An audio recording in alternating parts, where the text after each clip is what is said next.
知れないわけじゃない。俺が本当に生きてるかどうか確かめに行くんだ。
Sometimes when you leave the theater, like with that feeling, like fuck, I missed it already, and you want to like watch it again. Wish I was in it. Yeah, it's kind of like.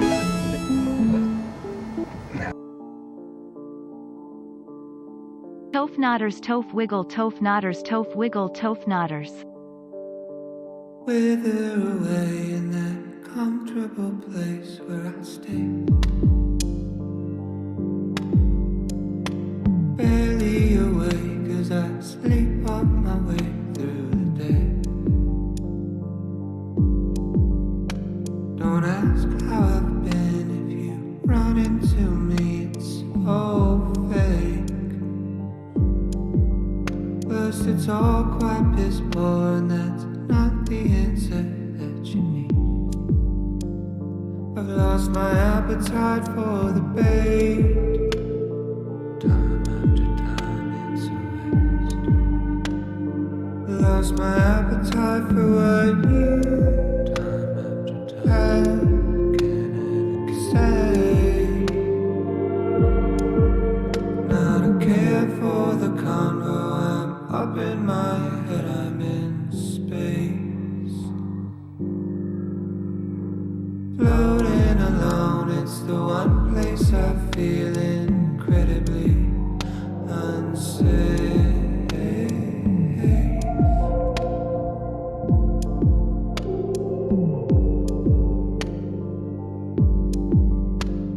This heavy heart that beats in me will weigh me down a full 6 feet. If not these 750 milliliters, one for each of the secrets that I keep. Could you turn it down? Turn it down. It's all too loud. Too loud. June turned me into a shell. Inhale, God. 6-year exhale. Left a residual self. Scraps of compassion. Missing in action. No care for the convo. I'm in space. Floating alone, incredibly unsafe.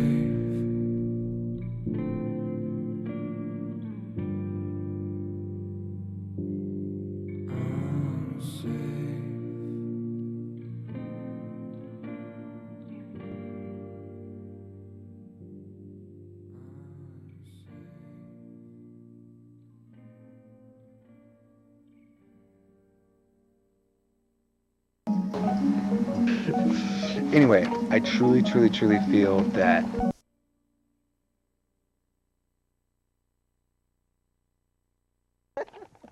oh, keep going.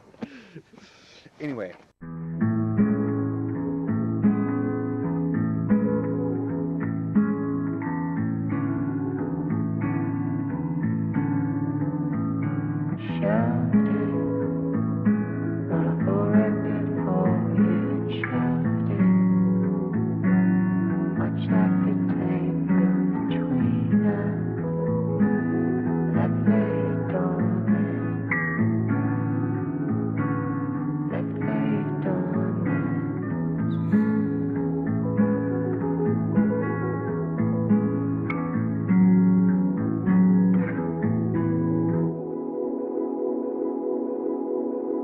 Do I miss you or a memory? Someone or something I couldn't call it. Is it your smile in the morning? Or just the prime of our 20s? I shouldn't bother.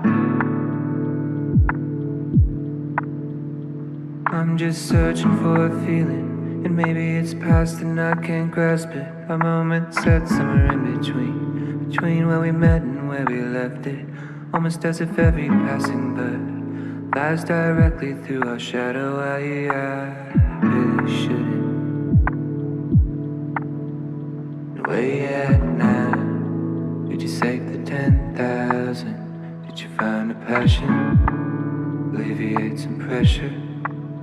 Have you got any new friends? Did you find a new man yet? Does he treat you special? I hope he treats you better than I did.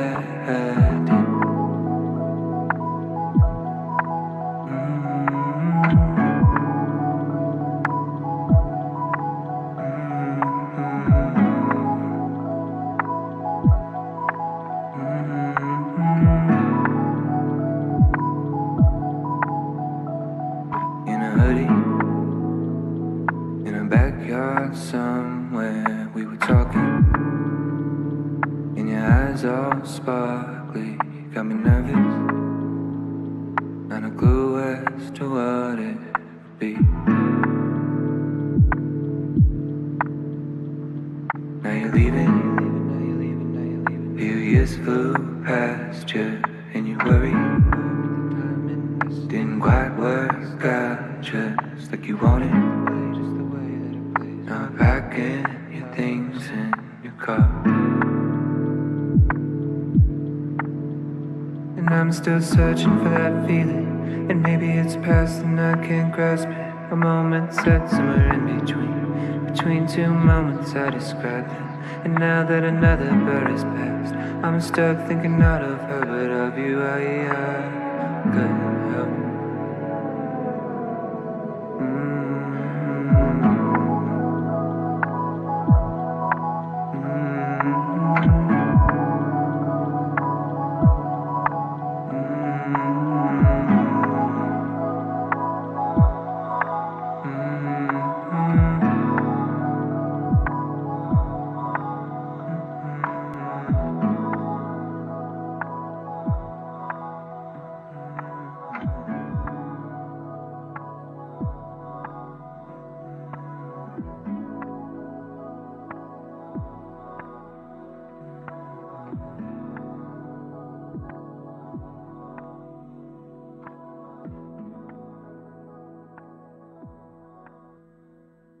Hey, don't move my soul. Back. Oh.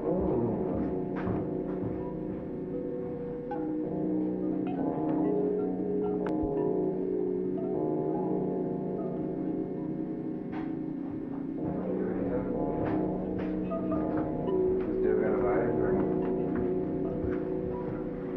just have a glass of peanut butter? Oh, yeah, give me a glass, bitch. This looks so awesome. Oh my god. I love you, Grandma. Look, this is amazing.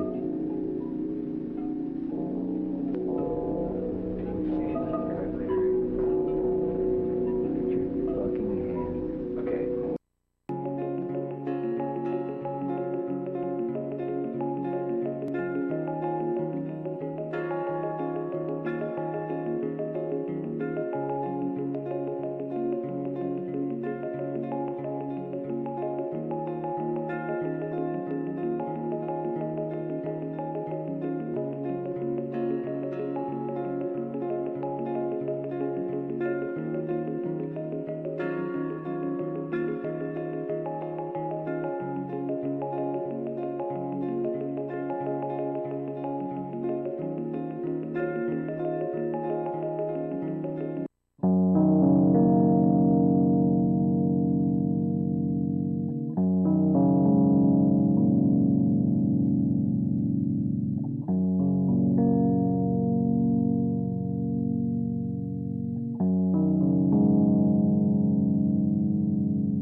Meter low, hanging low. I'm on empty, headed home. I'll make it home. I guess I'm okay. I don't know. No, I'm not sure. I wasn't thinking about you. But the piano roll had me feeling cold with memories of you. Yeah, we were younger, I was struggling. We were good, standing still, right beside me. You were good to me. I couldn't say the same we laid the blame to waste by the wayside. You went away. Took the good times, took the bad times, let them breathe. Left in the wake, the space.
Question and an answer and a worry in the middle.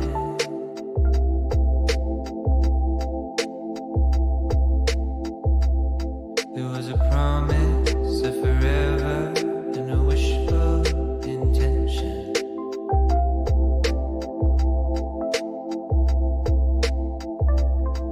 What a world it would be if we all made out the books we read, all the films we see. It's a travesty.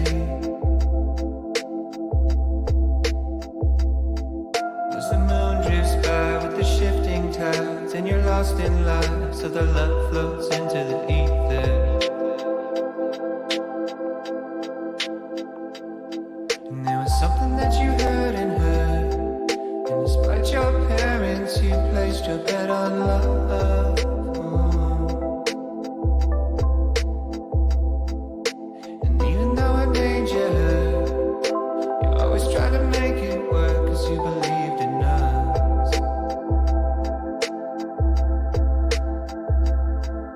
You're pretty, but you drink too much. You've got a head on your shoulders and it's good enough, but something broke you. I said I'm sorry, and it's well in advance, but I will hurt you more than anybody has. Yeah, it's a shirt thing. Oh, is it a shirt thing? She said, I know that you didn't know back then, getting all that you should know by now. Never was about the pain you held, not in the way that you shut me out, not in the way that you hate yourself, or all the ways that you let me know it was that you and I, we were on our way. Kind of feeling that was unexplained, and you still feel like it felt back then. It's what you tell me when nobody's listening, and you ain't happy where you're at right now. Talked about it for a couple hours. Change in the past few years, a couple deaths and a few relationships, a little older and a little scared of making all the same mistakes I made. You said you're weary because you think too much. You've got a mind of your own, it's free enough, but it'll drain you. I know you're sorry, and it's right on time, cause you told me what would happen if I stuck around. I know you warned me.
Hello? Hello? Hello? Hello, hello, hello? Hello? What's up, chat? Hello. Happy Monday. Happy Monday evening. How's everybody doing? Oh, where am I? Here I am. Hi. Hello. Hello.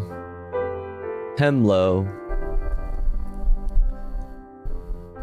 Hemlo, but spelled like Grimlo.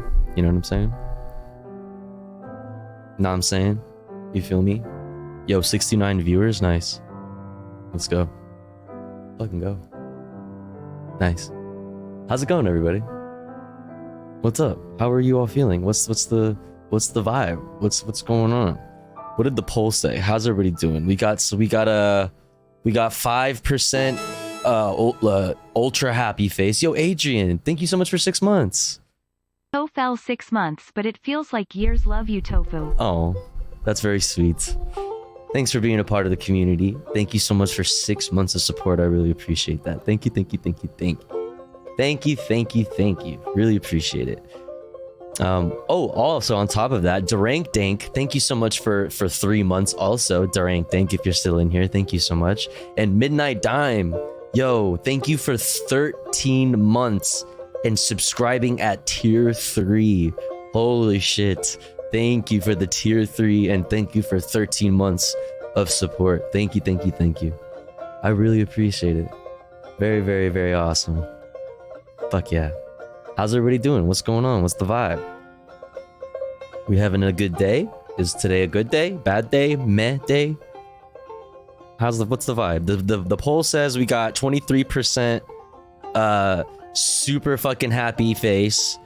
We got 44% regular happy face. We got 22% at the mid face. We got 11% sad face and 0% angry face. Okay. Mid face. Feeling very mid face today. I didn't know what to call it. Meh face or mid, I don't know. Just to like I don't know. But if you all had to describe the way you're feeling with a word and not an emoji out of one out of 5 emojis, one word, what would it be? What would it be? Mine would be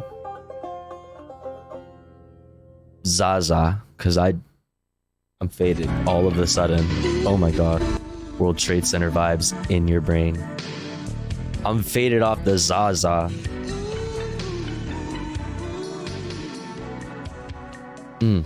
Comfy, let's go. Love that for you. Peepo comfy, let's go. Never forget, true. That's 2 words, but I'll accept it. Here, love that for you. I'm glad you're here. Indica, word up.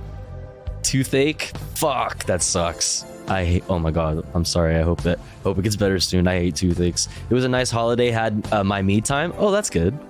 That's good.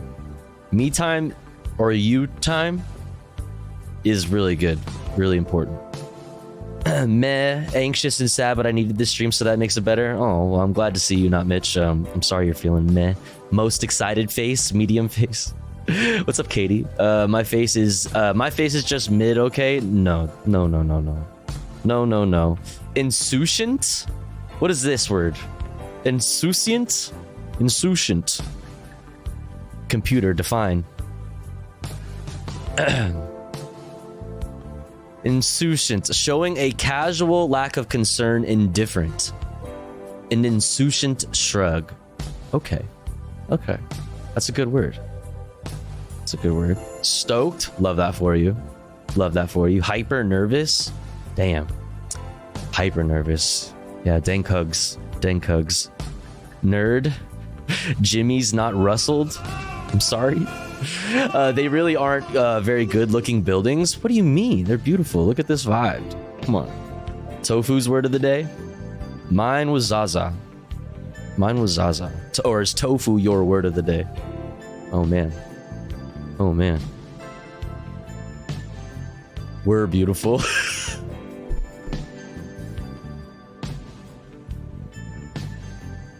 True, so true.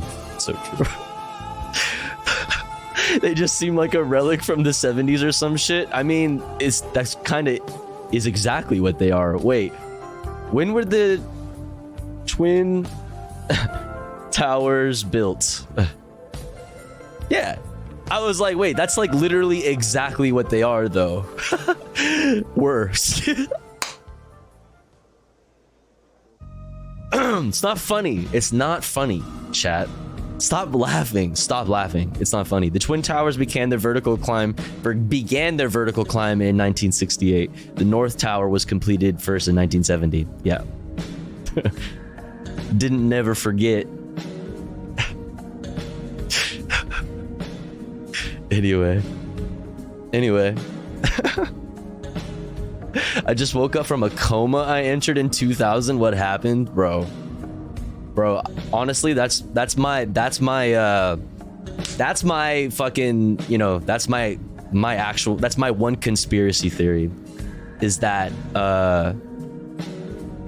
I'm actually in a simulation and I'm gonna wake up someday. Someday I'm gonna wake up like Matrix Neo, wake up and pull the tube out my mouth, and it's gonna be 2001.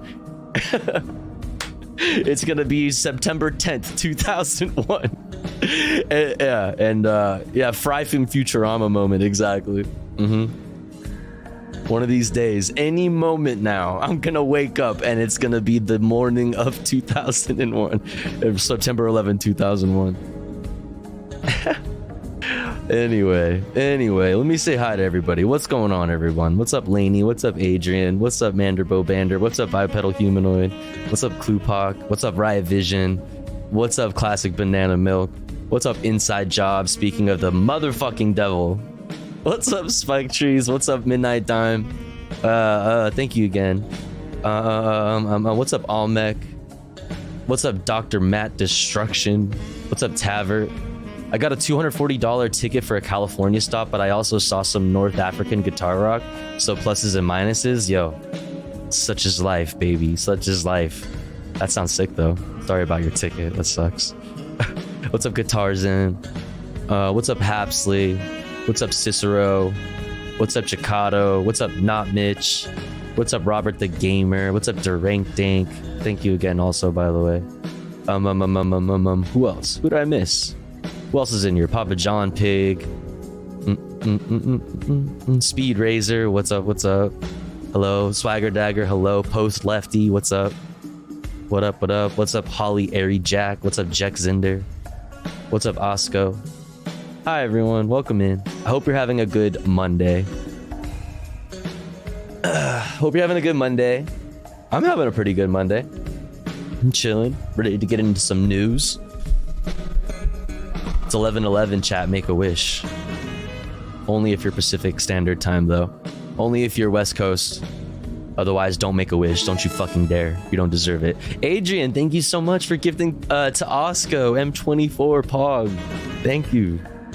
Thank you. Let's go. I appreciate it. Starting the day off. Starting the fucking day off. Let's go. 1 out of 30. Thank you so much, Adrian. I really appreciate that. Hell yeah. Well, I guess we should start getting into it, huh? It is 111 angel numbers. Like, can I make a wish? No. Nope. You're not allowed.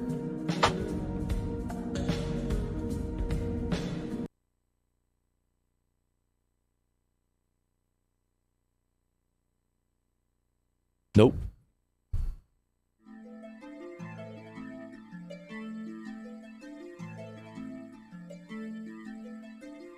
Nope.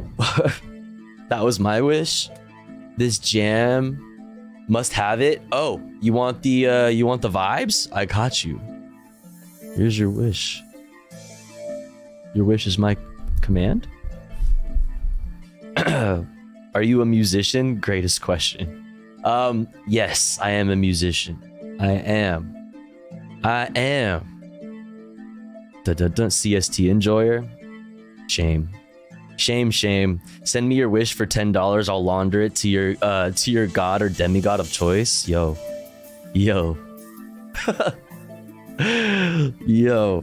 Ugh. Man, I'm so happy. My like flare up of pain in my lower body because of my stupid like autoimmune thingy has been finally going away. I barely hurt at all, and I'm so happy about that. And I hope that I go a long time without having another fucking flare up. Let's fucking go. My wish is for sanity throughout the world. Damn. Best I can do is climate change. Sorry, I don't know. Ooh, glad you're feeling better. Thank you. I appreciate that. I had a good weekend. It's been good making sure I have like at the very least a set 2 days off. So that's been good. That's been working out well. But you know, it's fucking Monday, dude, and it's time. There's plenty of fucking news, plenty of fucking politics, plenty of fucking bullshit. Plenty of fucking bullshit to just fucking get pissed about. You know what I mean? As always. Speaking of which, let me pull up my playlist here. Exclamation point watching if you would like a link to the videos that I have lined up for us this evening. Mine was simple. You know, limiting wishes is a good way to actually have them come true. Limiting wishes? Is that the strat? Time to restart the emotion poll? No. The emotion poll is just to get a good gauge of how far I'm about to like slam most of my chat. Oh, you're feeling good? Oh yeah, 6% of you are feeling fucking, you know, top notch. Top of the poll. All right, bet.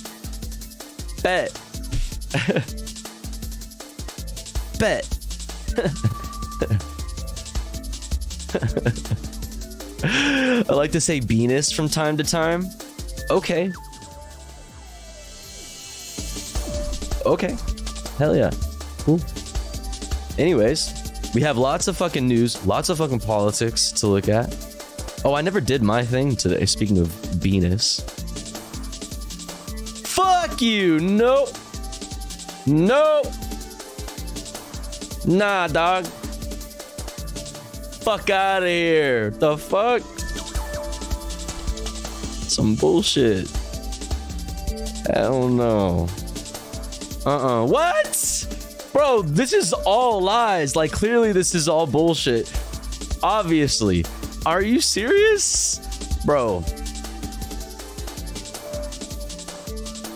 You'll be hearing from my lawyers, okay? Defamation suit incoming, okay? Fucking watch your damn mouth.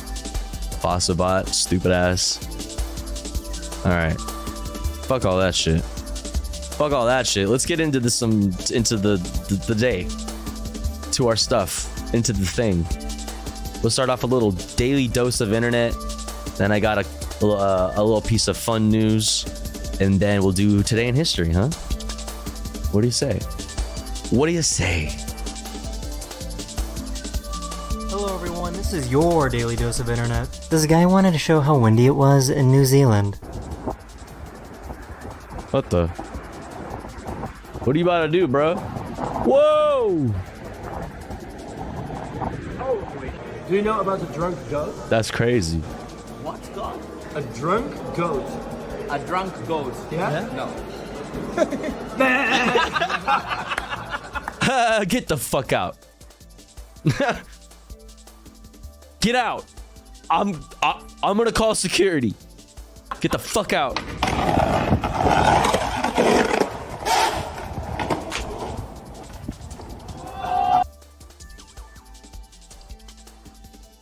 Oh, that was wicked. Hold on. Wait, that was super wicked.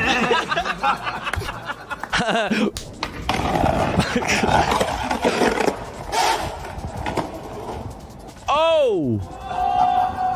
This bear thought it Fucking would be a wicked. good idea to turn around and leave after finding out that bears live here. What? Hey, bear. Hey, bear. Hey, bear. Hey, bear. Hey.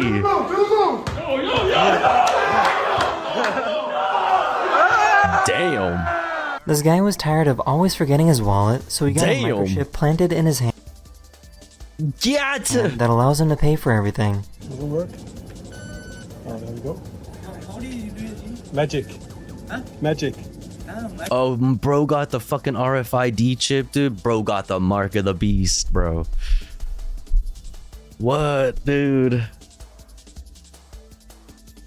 This is the future that the liberals want for you.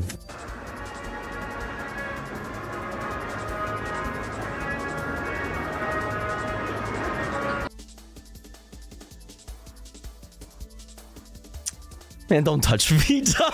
Get the fuck away from me, dog. It says press. Bitch. Man, I don't got time for this shit. That's actually funny. It says press. This cow had to visit the vet to get some work done on her foot, and she was so scared that she started to whimper. What's up, Alex? Get your foot fixed. I know. You hurt your foot. We're gonna get it fixed. You're Wait, what? scared. I know, baby. Your daddy's right here with you, okay? A few years ago, there was an earthquake in Mexico that shook the boats on this river. Wait, what the fuck?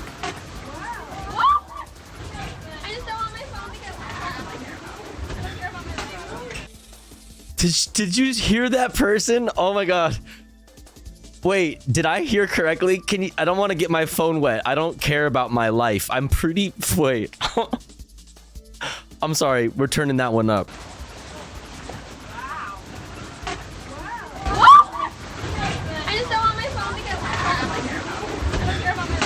No, literally, that's what they said. The most relatable shit. I don't care if I die, just don't let my phone get wet.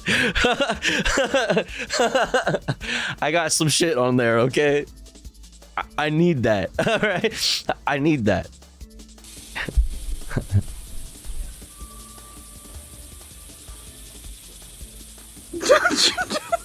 There's a law in Ontario.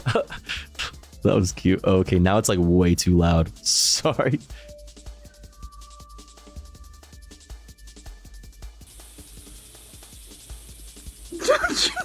Oh my god. There's a law in Ontario, Canada that makes it illegal to remove or destroy trillium flowers, and you will be fined $500 if you do so. However, there is no law stating that you can't plant these flowers in public spaces. So, this guy started planting these flowers in the most random and annoying places possible. Wait. If somebody... Bro, I dare you to touch that shit. Touch it. I fucking dare you. Wait, what the fuck, man? Malicious compliance.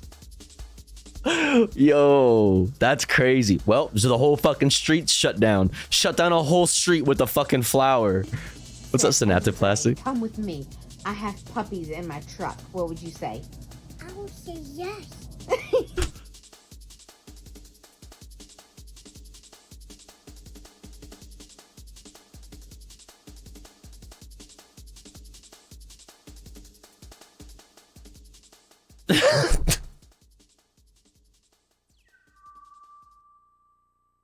I really don't want to laugh at that. Stop. You adorable child. Do not say yes, you adorable little fucking thing. You innocent little fucking shit. Don't you ever fucking say that. Oh my god. Puppies.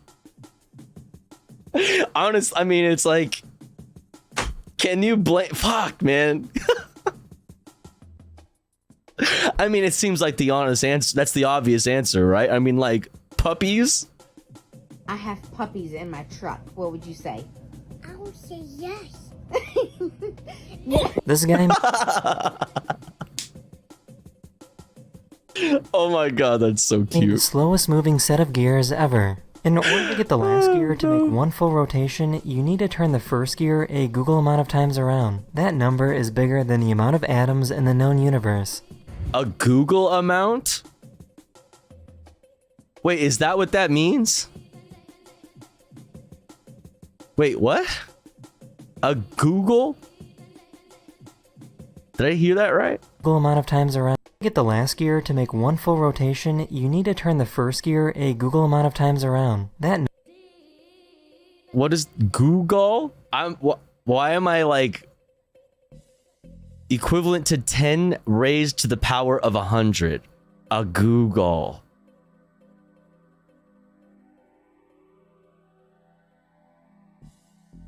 Huh. Bruh.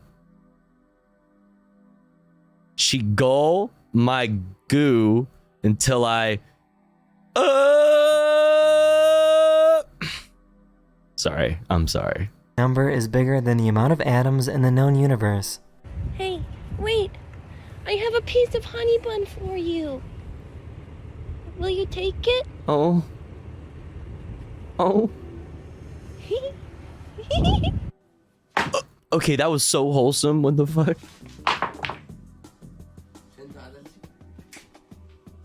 Oh! Hey! Damn! Get fucked, loser. Shouldn't have existed then. Why did nobody tell me that geckos can make noises? Get his ass. What Pokemon is this? Oh my god, it's so... Oh my god. Oh my... Oh my god. That thing is adorable. What the fuck? Are you kidding me? Funny Monkey. This is Funny Monkey now. Feel old yet? Bro's chilling, dude. Oh, vibing. Oh my god. It's a dog. It looks like a dog. Like a big wiener dog. Oh my god, wait. Alright, fucking pre-watched that shit. Yo, Posty, thank you so much for 1,000 titties. Holy. Holy. Yeah, thank you so much. That's a whole lot of titties. Thank you, thank you, thank you. I gotta run that back. How did I pre-watch that? It looks like a wiener dog.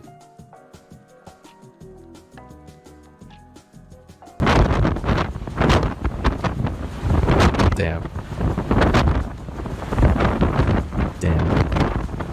Today is my last day in Norway, so I wanted to show you two really cool things I saw. Norwegian supermarkets have a machine where you can place your plastic bottles to be recycled. When you recycle it, you have the option to either receive money or play the lottery. Every bottle you place in there is like buying a lottery ticket. The other cool thing is... That's actually kind of cool. That's fucking kind of tight. I don't know. Yeah, they're so good at bro. building Making fucking recycling gamba. I'm kind of for that. tunnels that they can build massive roundabouts underneath their mountains. That is the end of this video. That's so awesome. Oh my god. All right, then you gotta rub the fucking infrastructure in our fucking faces. Yo. Oh no. Digimon donated $5. Hey chat. Good news, Digimon. The movie is coming to Blu-ray and today is August 1st. The real ones know. Damn. Is this true? Is this true? A movie about nothing. NFTs, the movie. Whatever, dude. Whatever, dude. Thanks for the $5, Digimon, I guess.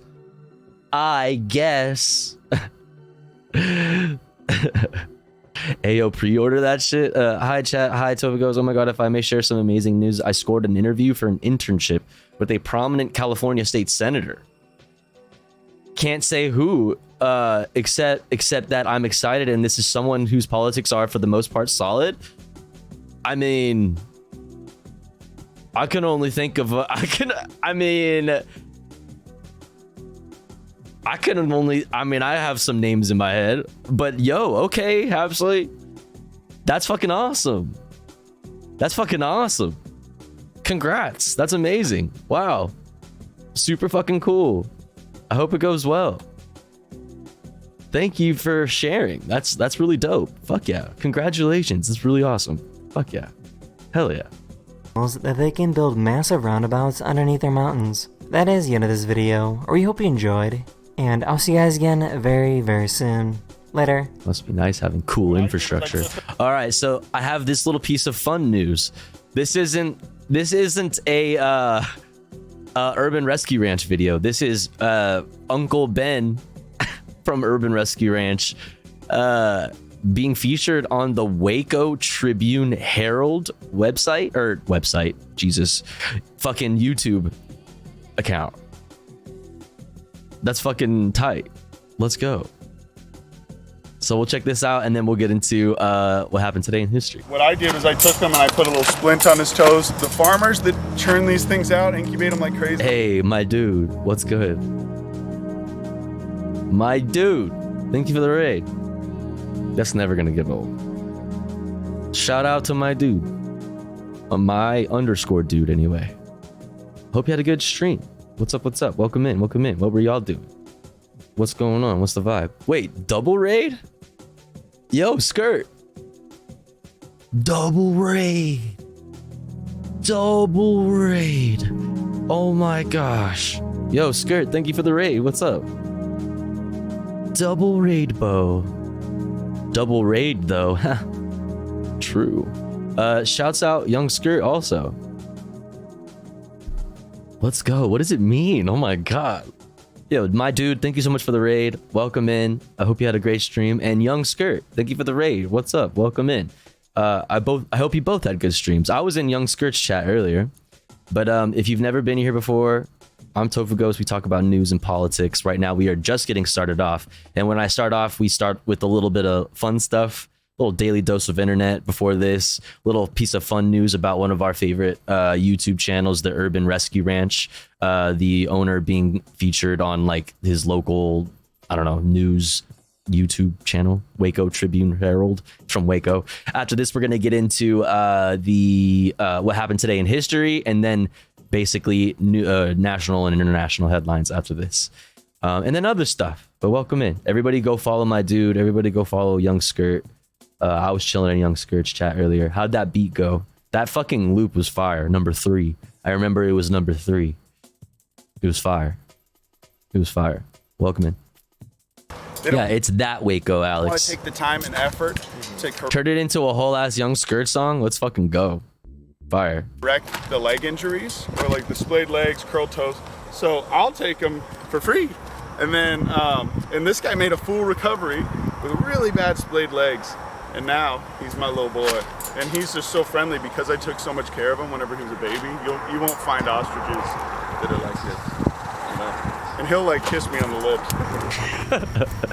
He's so dreamy, dude. Looking at older videos of him, he's so much hotter with fucking short hair. But he's also way more ripped now, so. So, you know, there's that.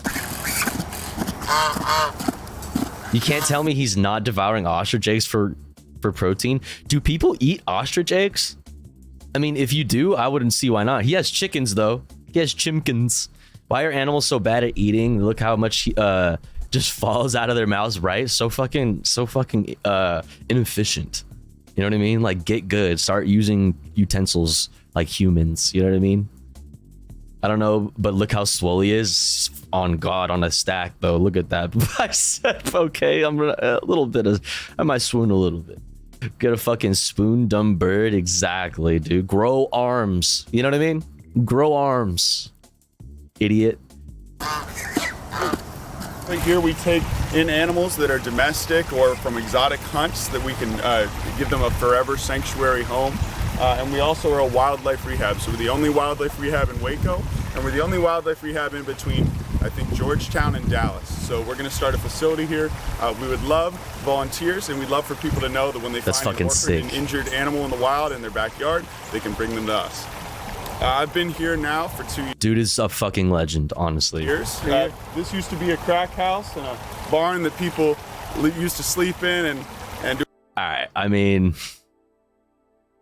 he's from Waco, Texas, all right? Chat, like, do all kinds of things in, and now we've completely restored everything here, and we're at the point now where we're finally starting to take in wildlife. It's been a 2-year journey, and there's been a lot of big projects, but pretty soon we're actually even going to be able to fence in this entire thing in like an aviary and use this to rehab marsh birds like cranes, green herons, egrets, and you'd be amazed at how many of those people find every year in Waco, believe it or not.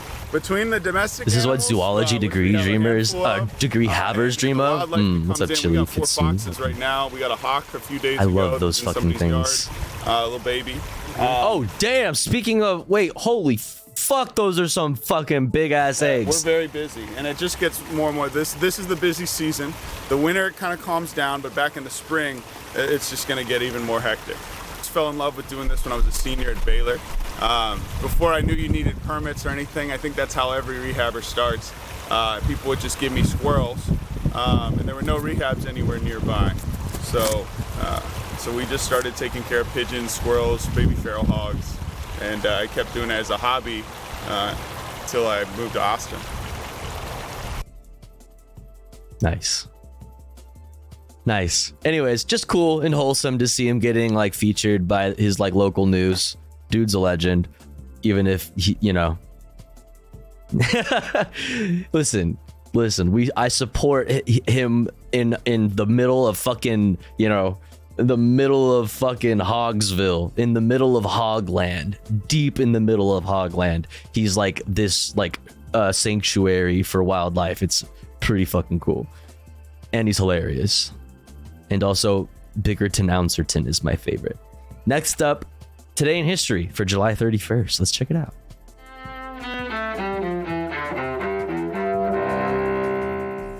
July 31st, 1964. Ranger 7 transmits pictures of the moon back to Earth before... Clearly fake. Clearly this was photoshopped, right? The American space probe smashes Obviously. onto the lunar surface. 5 years later, the first men set foot on the moon during NASA's Apollo 11 mission. That's cheese. That's just cheese, bro. 1777. A young nobleman from France begins to make his name during the American Revolution. The Marquis de Lafayette, then 19 years old, is appointed a major general in the Continental Army. The following year, France formally sides with the American colonists against the British. L British. L British. Hold that L, Alex. 72. Missouri Senator Thomas Eagleton withdraws as Democratic presidential candidate George McGovern's running mate. The move follows the disclosure that Eagleton had been hospitalized for psychiatric treatment in the 1960s and twice L Dead Queen, bro. received electroshock treatment for depression. My personal feelings are secondary. True. yeah, more like W. Yeah, honestly. Necessity to unify the Democratic Party and to elect George McGovern as the next very rare monarchy W. Death of the Queen. President True. of the United States. That's true. McGovern taps Sergeant Shriver to replace Eagleton on the Democratic ticket. That fall, they lose to President Richard Nixon in a landslide. Whoops. The Dark Lord ascending. In 1965. The two men appeared out of nowhere, a few yards apart in the narrow, moonlit lane. Meet the writer who cast the literary spell that created young magician Harry Potter. J.K. Rowling, author of the best-selling Potter books, is born in Southwest England. Today in history, July 31st. We Ed Donahue, hate The you. Associated Press. Boo! Boo!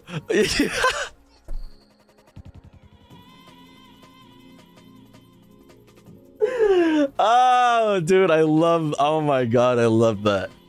Today in History is finally canceled. Yeah, we were fine with all the constant talking about the Nazis, but this goes too far. Canceled. No. Oh my God, this is where I draw the line. Bro, I think that's like part of the fun of watching.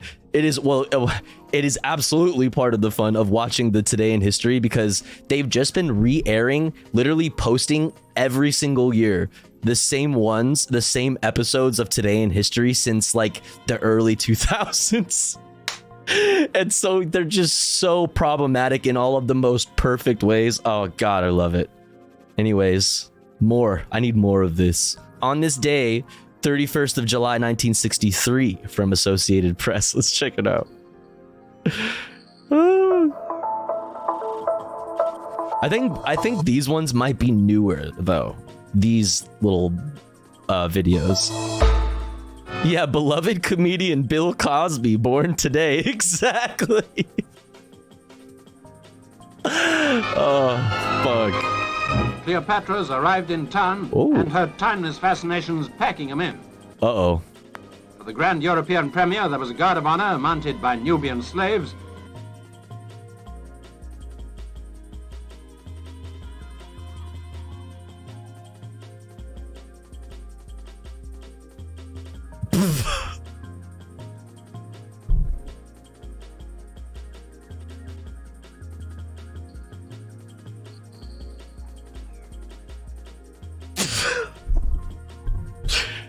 Bro.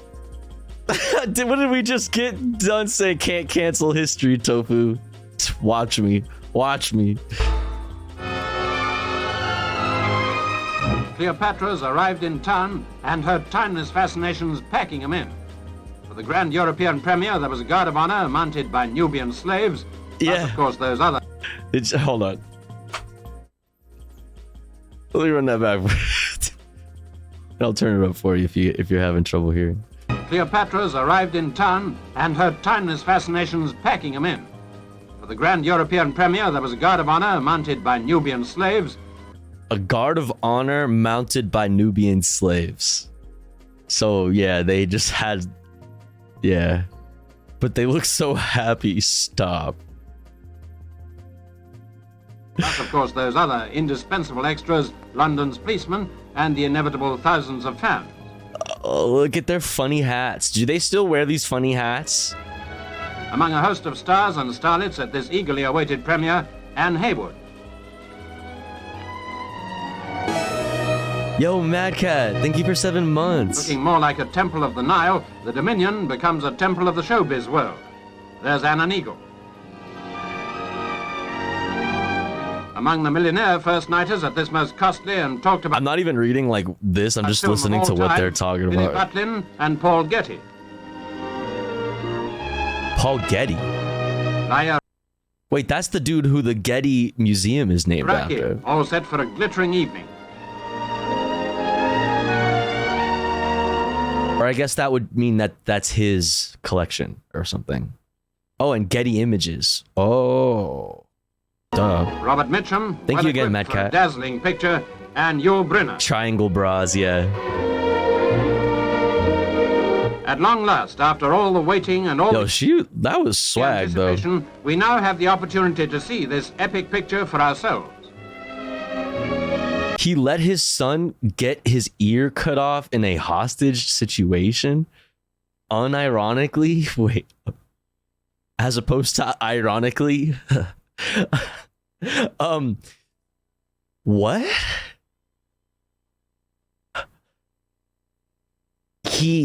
Wait, like, actually? The fuck? Dude, can you send me something on that? That's crazy. I didn't know that. That's wild. Here, wait, let's look it up. Paul Getty, son, hostage, ear? Question mark? For 5 long months, John Paul Getty III was held captive by criminals loosely linked to the Italian mafia. His ordeal was traumatizing, culminating in his right ear being cut off and sent to a Roman newspaper. When J. Paul Getty refused to pay his grandson's... Oh, shit. Oh, shit. Oh, fuck.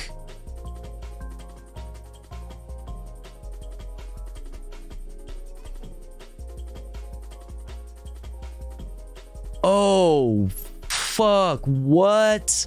Getty was kidnapped in the Piazza Farnese in Rome at 3 a.m. on July 10th, 1973, when he was 16. According to his girlfriend, Martine Schmidt, he had toyed with the idea of getting himself kidnapped by petty criminals when the couple were struggling to make ends meet, but changed his mind when both of them began working as models for photographers. He stated that Paul didn't want to be kidnapped anymore, but the kidnappers continued following him. He was blindfolded, transported, and imprisoned in a cave in Calabria?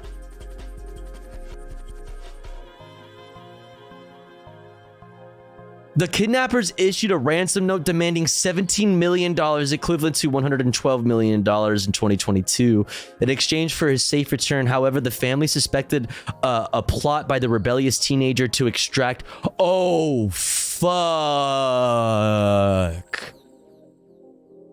Oh, shit, dude. The drama. That's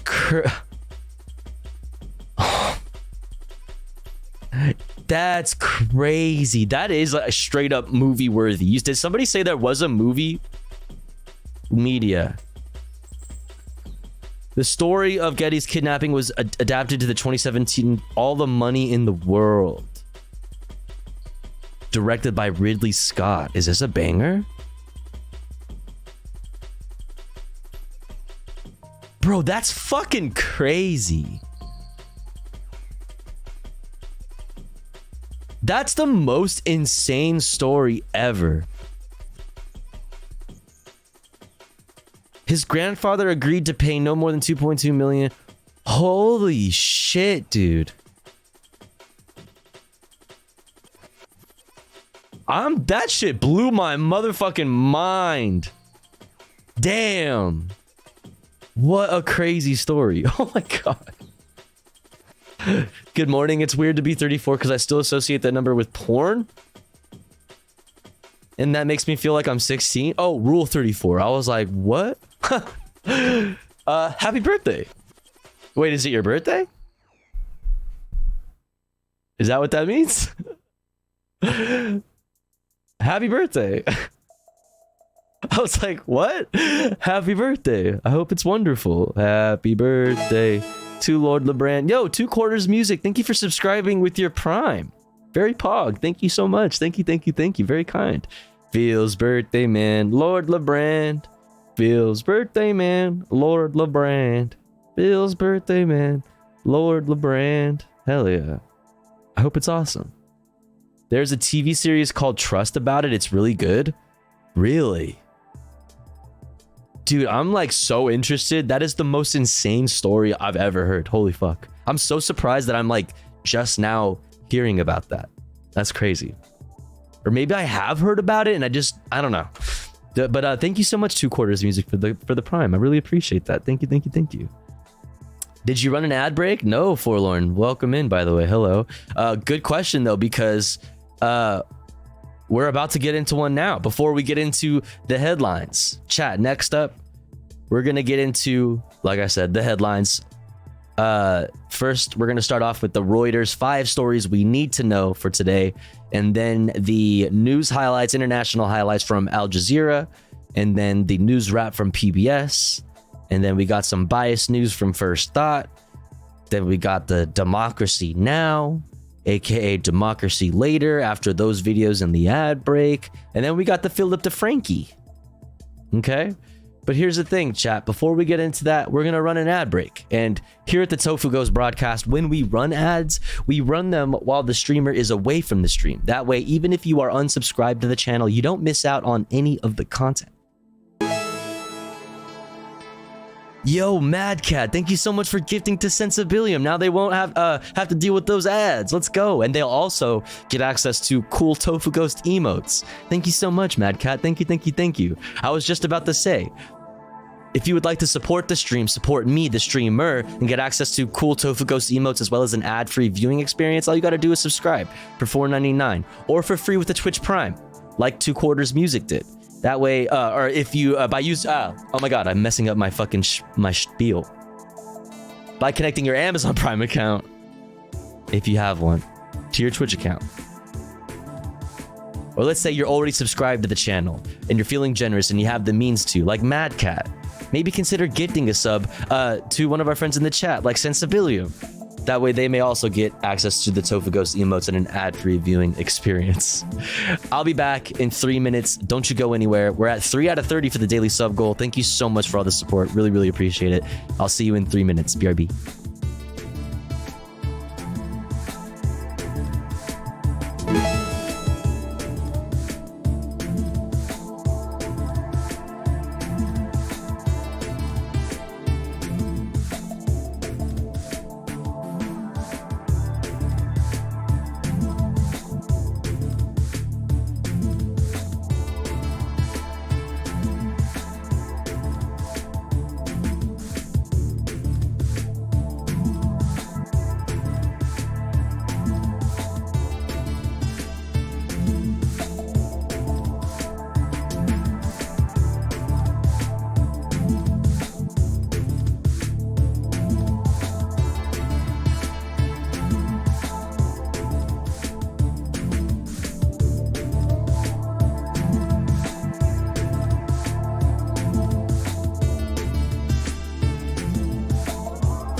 Okay. We're back. Excuse me. Alrighty. We're back. We are back. Oh shit, are we gonna... What the fuck? We're in a hype train? Who gifted? Yo, Midnight Dime, thank you for gifting to Chili Kitsune. And Mad Cat, thank you for gifting earlier to Sensibilium. And 2 Quarters Music, thank you again for the Prime. Holy shit, let's go. Let's fucking go. Thank you for all the gifties. I really appreciate it. What's up, Chad XP? Welcome in. Hope you're having a great day. All right. Listen, I know we're in a hype train, but for the sake of time, since it is already getting late, we're gonna just get into the headlines. Let's get into the headlines. Like usual, I can be convinced otherwise if somebody were to keep gifting, but all good. We're just gonna hop right into the headlines though in the meantime. All right, let's do it. Top 5 stories you need to know today from Reuters. Let's check it out. Number 1, the Niger military junta that seized power and ousted President Mohamed Bazoum last week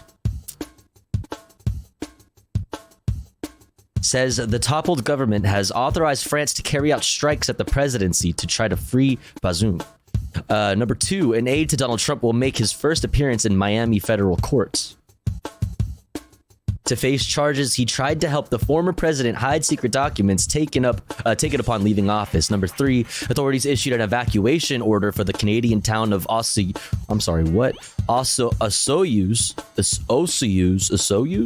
and its surrounding district. We have more on this later as well. Due to an out-of-control wildfire that crossed the border from the U.S. state of Washington. This is our country's answer to the Canadian wildfires that sent so much smoke to the northeast.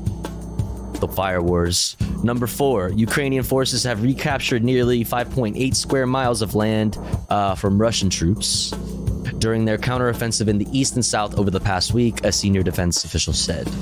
Number 5, San Francisco city officials and some residents are unhappy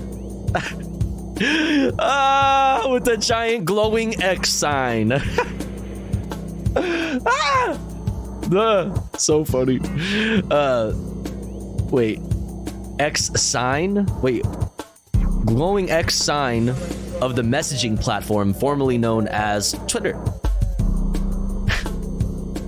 After the company erected the logo on the roof of its Market Street headquarters. That's so fucking annoying. Dude.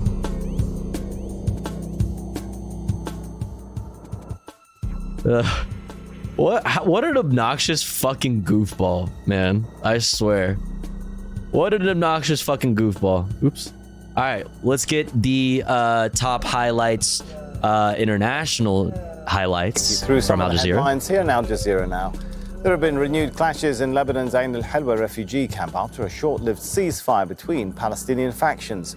At least 8 people were killed during 2 days of fighting. The Lebanese army has now closed off all entrances. It seems the situation will escalate further inside the camp. We heard about ceasefire on more than one occasion, but no side is holding to it. The situation is dire. Families are dispersed here and there. My family has been locked out of the camp for 3 days now. Security is totally absent inside. We have more from Al Jazeera on this subject later that I wanted to look at. Niger's coup leaders are accusing France of planning an attack to free the ousted president. They say members of the former government plotted with the former colonial power, but no evidence has been provided. Separately, several government ministers have been arrested. Sudanese activists say 200 civilians have been killed in Western Darfur since Wednesday. Potato King, you are right on time. Welcome in. They're accusing the Rapid Support Forces of atrocities after taking over a village near the regional capital El Geneina. Hundreds, unless you meant something different, have managed to escape to neighboring Chad. Funerals have been held in northwest Pakistan after a suicide bomber killed at least 54 people at a political gathering. The attacker targeted a religious party in Bajawar near the border with Afghanistan on Sunday. France has interests, don't they? They always have. France has a fucking, like, you know, a notorious history in France. The area was once a stronghold of the Pakistani Taliban, which has condemned the bombing. Pakistan's prime minister is describing it as an attack on democracy. Opposition groups in Bangladesh are rallying against the government following a crackdown on Saturday. They're calling for accountability after dozens were injured and hundreds arrested. The opposition wants the government to be replaced with an interim administration to ensure fair elections next. New African Defense Pact. Oh, between Guinea, Burkina Faso, Mali, Algeria, and Niger. Yeah, Chad doesn't like that one. Niger. I saw. Hold on. I had a breakthrough. Breakthrough news. Hold on. Do I still have it on my playlist? Let's see.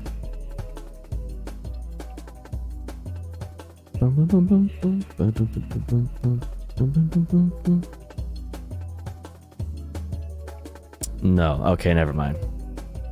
This one was about Russia-Africa relationships and the Ukraine deal. No, if you have anything on that, I'd be interested to check it out. This info came out of Guinea in the past 2 hours. Okay, yeah, that sounds like I have not heard of anything. So I'd be interested to take a look at that. All right, next up, PBS News Wrap. Let's check it out. Welcome to the News Hour. Relief has finally arrived for regions of the country that have been broiling under intense heat. A cold front helped today to lower temperatures across much of the upper Midwest, the Northeast, and the Mid-Atlantic.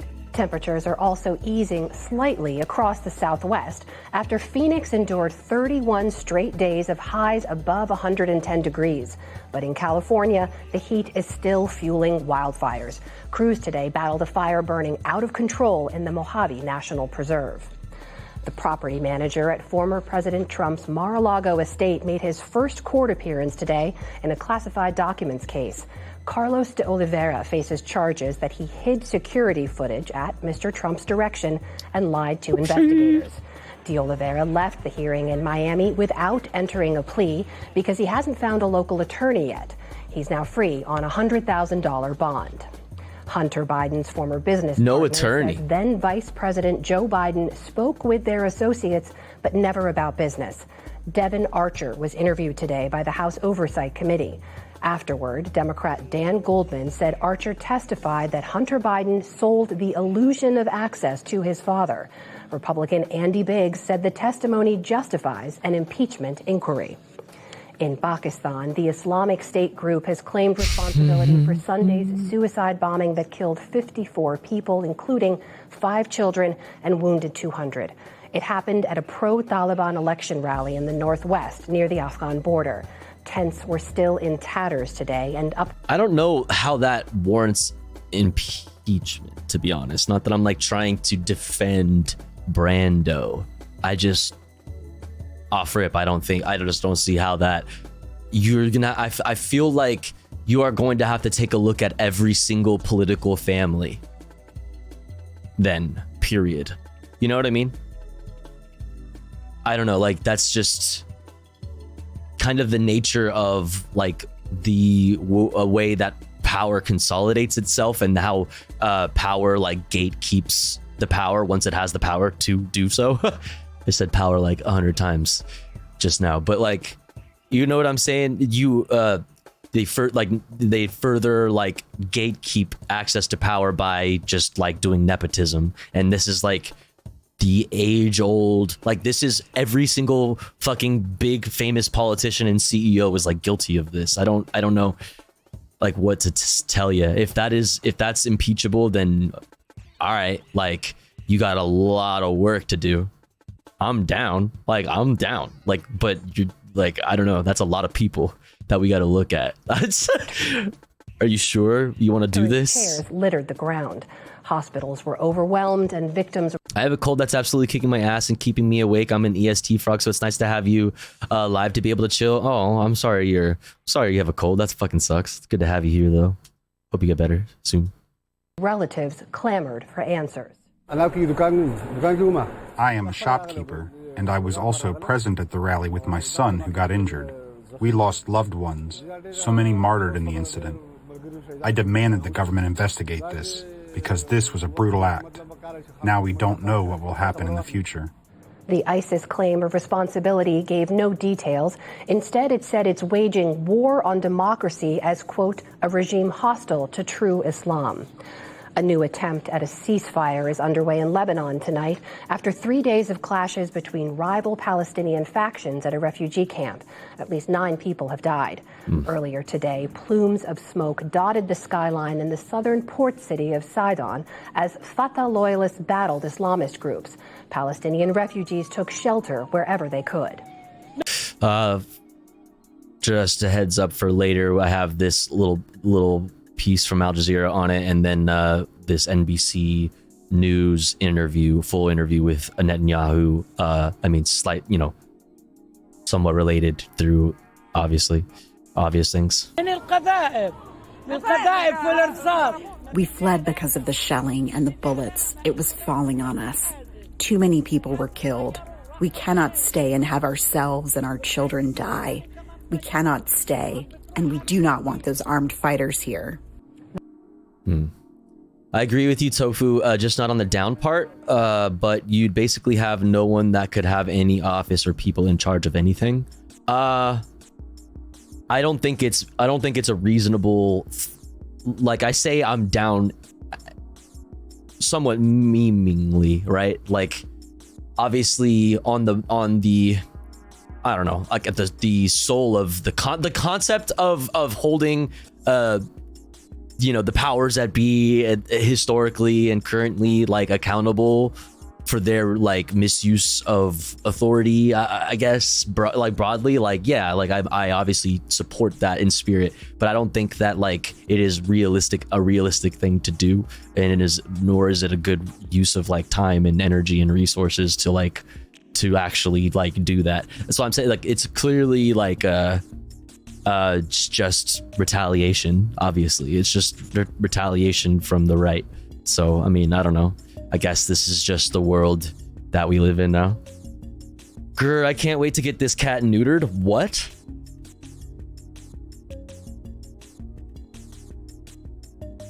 I'm sorry? Ye successfully rotted my brain a little. Every time I see him, I think Annette and Yuhu now. Yeah. The violence erupted Saturday after a gunman tried to kill a Palestinian militant. Islamist fighters struck back Sunday, killing a Fatah military commander. Russian missiles killed 6 people and wounded 75 today in central Ukraine. The attack targeted the city of Kryvyi. It's President Volodymyr Zelensky's hometown and far from the front lines of the war. Rescue crews searched for survivors in the rubble of an apartment complex and a university building. Officials say a 10-year-old girl was among those killed. A group of 15 West African nations Oh shit, here you go. is imposing sanctions on Niger after the military coup there. It's also threatening military force if the country's elected president is not reinstated. At the same time, the president of neighboring Chad, Mahamat Idris Deby, arrived in Niger on Sunday. He's meeting with both sides to try to mediate a solution. Back in this country, Since they brought it up, Burkina Faso, Mali will consider any military intervention against Niger and its new government as a declaration of war against them. 3 Sahel, how do I say this? Sahel countries, together amounting to over 60 million people, have all had popular coups overthrowing French governments. They have all seized national resources that were previously exported to Europe and intend to use them instead for domestic development. New Prime Minister of Burkina Faso is a pan-Africanist and communist who played a role in support of Thomas Sankara, the first revolutionary leader of Burkina Faso. I have already said that am I saying this right also? cannot be developed outside the path set by Thomas Sankara.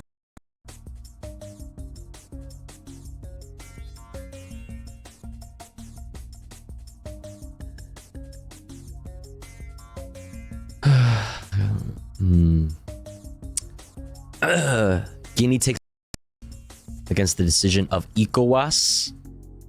What is ECOWAS? What is this? Guinea refrains from implementing the illegal and inhumane sanctions imposed by ECOWAS. Is this like a group of nations? What is this? On the brotherly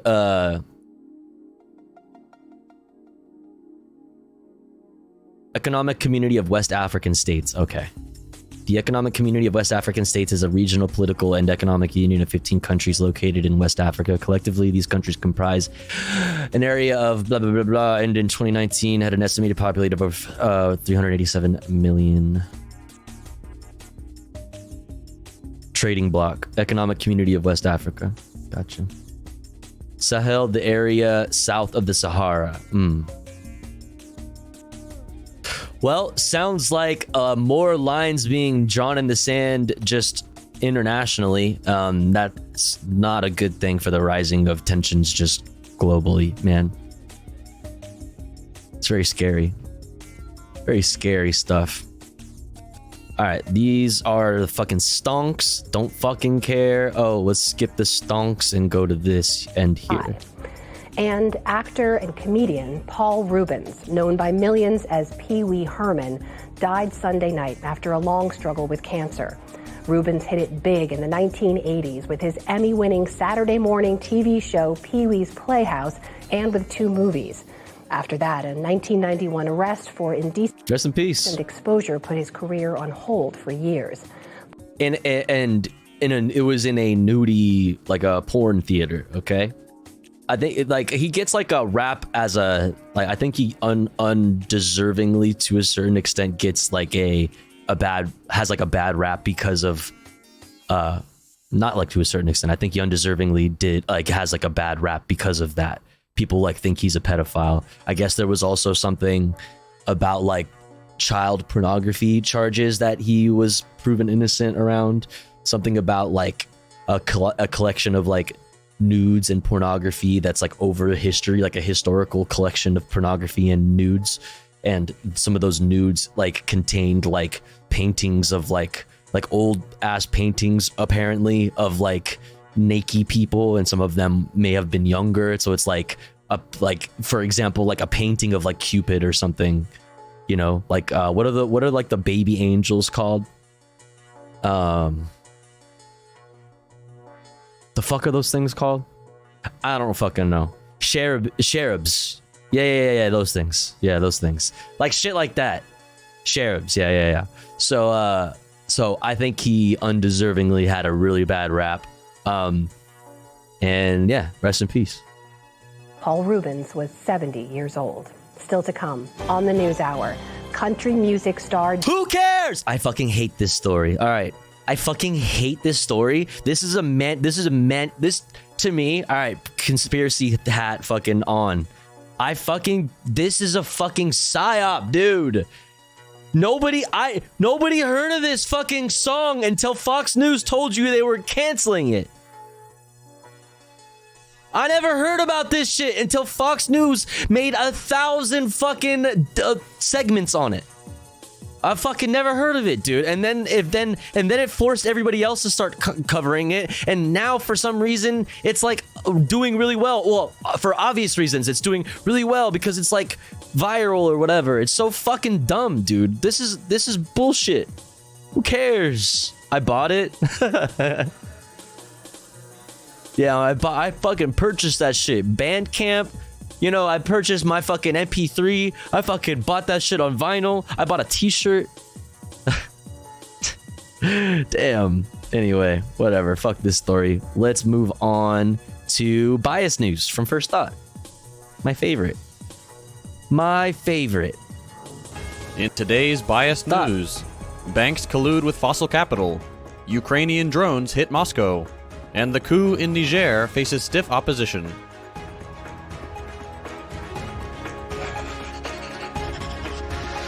Ba-da-ba-da-boom. In the most unsurprising news of the decade, banks that are involved in accounting for carbon emissions in bond or stock sale underwriting voted to exclude the counting of said emissions from their own carbon footprint, which they're legally required to report. For PR purposes, many major lenders have agreed to becoming carbon neutral by 2050, but in light of the vote, will be responsible for as little as 30% of the emissions generated from their activities. In total, 2/3 of the emissions from the capital market business will be intentionally omitted from carbon accounting, thus reducing the total reported environmental burden of these transactions by the involved banks.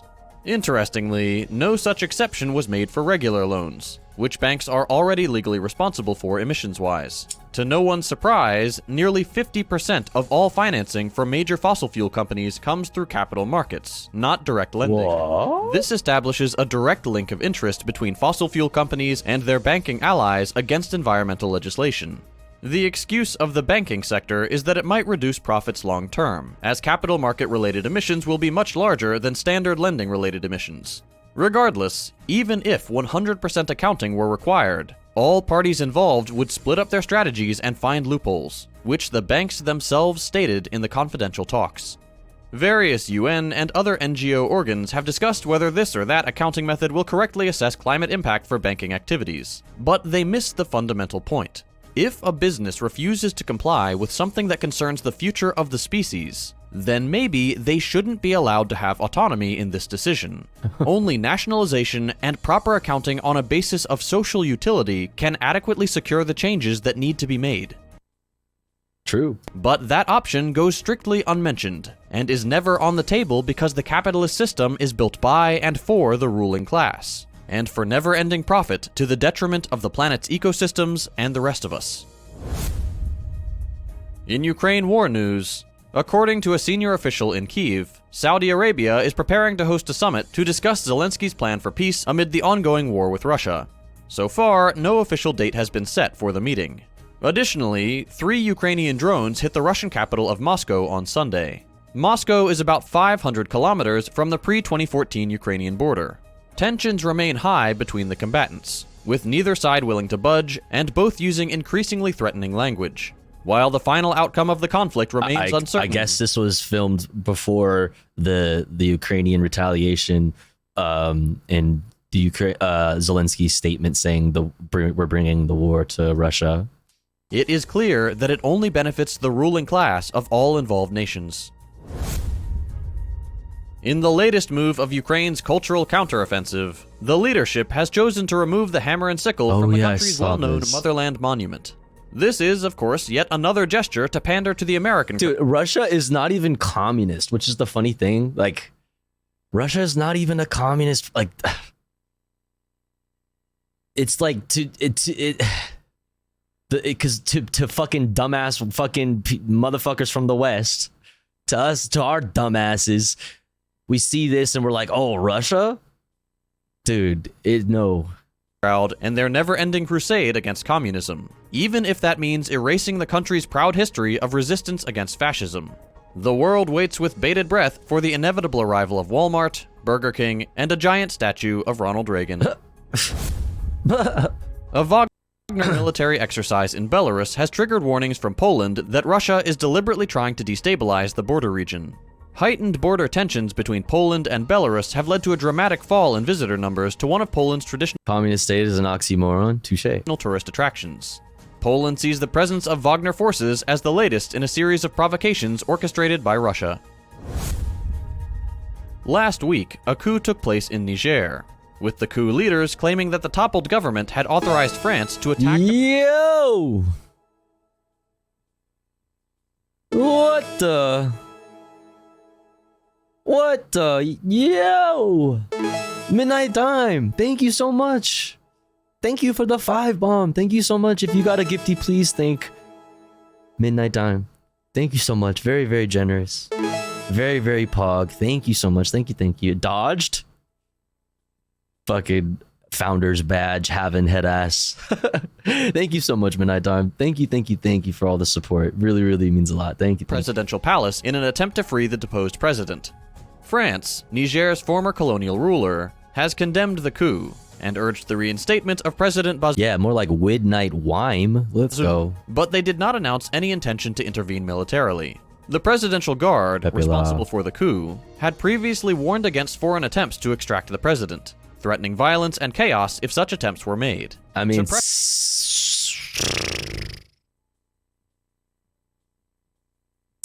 careful what you wish for. Fuck, this doesn't seem good. Pressure the coup leaders, This seems bad. a regional bloc has imposed strict sanctions, including suspending all commercial and financial transactions between its member states and Niger, as well as freezing assets in regional central banks. These sanctions could have a severe impact on Niger, one of the world's poorest countries, heavily reliant on imports from Nigeria for up to 90% of its power. Niger's political CIA history has been approves. turbulent since gaining independence in 1960, facing several coups and attempts to overthrow the government. Man. And in positive news for the day, India and Bhutan have announced a significant increase in their wild tiger populations, according to new figures released separately by the two countries. India recorded baby. Oh, you said meow. Tiger populations, Look, according to look, new look, look. figures released separately. One more time. One more time. One more time. One more time. One more time. One more time.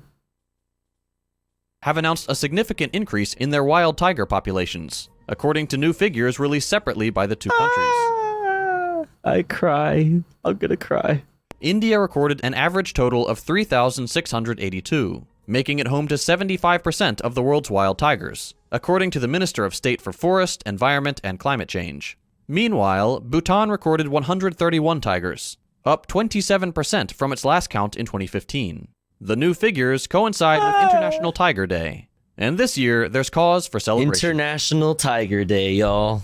What are y'all doing for International Tiger Day? How are you spending your International Tiger Day? That's all for today. We'll be back day after tomorrow with that's nice. More news. Well, if that you'd like was to nice. see longer episodes with more in-depth analysis, consider becoming a patron so we can grow and expand. Ayo. Grow and expand, you say? On God? Democracy right fucking now. Let's go. Welcome to Democracy Now! DemocracyNow.org, The War and Peace Report. I'm Amy Goodman. In Pakistan, at least 54 people were killed, 200 injured Sunday as explosions rocked a political rally in the northwestern Bajour district, which borders Afghanistan. The deadly blast was triggered by a suicide bomber during a gathering of the conservative Jamiat Ulema Ismail Faisal party, which is part of Prime Minister Shehbaz Sharif's ruling coalition. The bombing came amidst mounting insecurity ahead of elections planned for November. No one's yet claimed responsibility for the attack, though police said the Islamic State group could be to blame. A number of children died in the attack. Russia says it shot down 3 Ukrainian drones over Moscow Sunday, 2 of which damaged a high-rise building that may house government offices. It's the latest in a series of similar attacks the Kremlin has blamed on Kyiv. This is Ukrainian President Volodymyr Zelensky. Gradually, the war is returning to the territory of Russia, to its symbolic centers and military bases, and this is an inevitable, natural, and absolutely fair process. On Saturday, What's up, Russian Natatsu? strikes How's it killed going? at least 2 people in the northeastern Ukrainian city of Sumy and 2 people in Zaporizhia. Meanwhile, Deputy Security Council Chairman, former Russian President Dmitry Medvedev, said there would be no other option but to launch a nuclear attack if Ukraine is successful in its NATO-backed counteroffensive. Elsewhere, Poland's He said what? sounded the alarm over Wagner forces in Belarus, which it says are moving closer to the Polish border. Following the Russia-Africa summit last week in St. Petersburg, Russian President Vladimir Putin said a peace initiative presented by African leaders could be the basis for ending the war if Ukraine ceased its attacks. Meanwhile, the African Union said Putin's offer to supply some African countries with grain was not sufficient to guarantee a stable food supply. President Putin said he was ready to help us with grain supplies. It is important, but maybe not enough. We need to achieve a ceasefire. Scared now? Don't be scared. We'll be okay. Maybe. What's up, Noxel? Because it is always something unpredictable. And the longer it is, the more unpredictable it becomes. In Chad, tens of thousands of refugees who fled violence in Sudan face another lethal threat: shortages of running water amid scorching temperatures. Sudanese refugees say the little water they have access to is needed for drinking, leaving little for toilets and sanitation. We wait for water for 6 hours and we spend the whole day here, overcrowded. There are water cuts, heat, hunger, thirst, and the water containers are limited. We have no pots, mattresses, blankets, or covers. We spend the day in the heat. Whether you come to get water, it's hot, or you sit in the tent, it's also hot. As heat waves envelop the globe, here in the United States, the Conference of Mayors and the National League of Cities are calling on Congress to pass the Extreme Heat Emergency Act. The bill would add extreme heat and wildfire smoke events to a list of disasters that can unlock supplemental assistance from FEMA, the Federal Emergency Management Agency. On Thursday, a youth activist confronted White House Press Secretary Karine Jean-Pierre over President Biden's approval of new coal, oil, and gas projects. This is Elise Joshi, Executive Director of Gen Z for Change.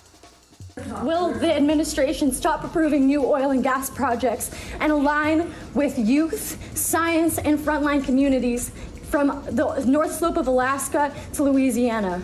White House Press Secretary Karine Jean-Pierre then proceeded in a defense of the Biden administration before being interrupted again by Joshi.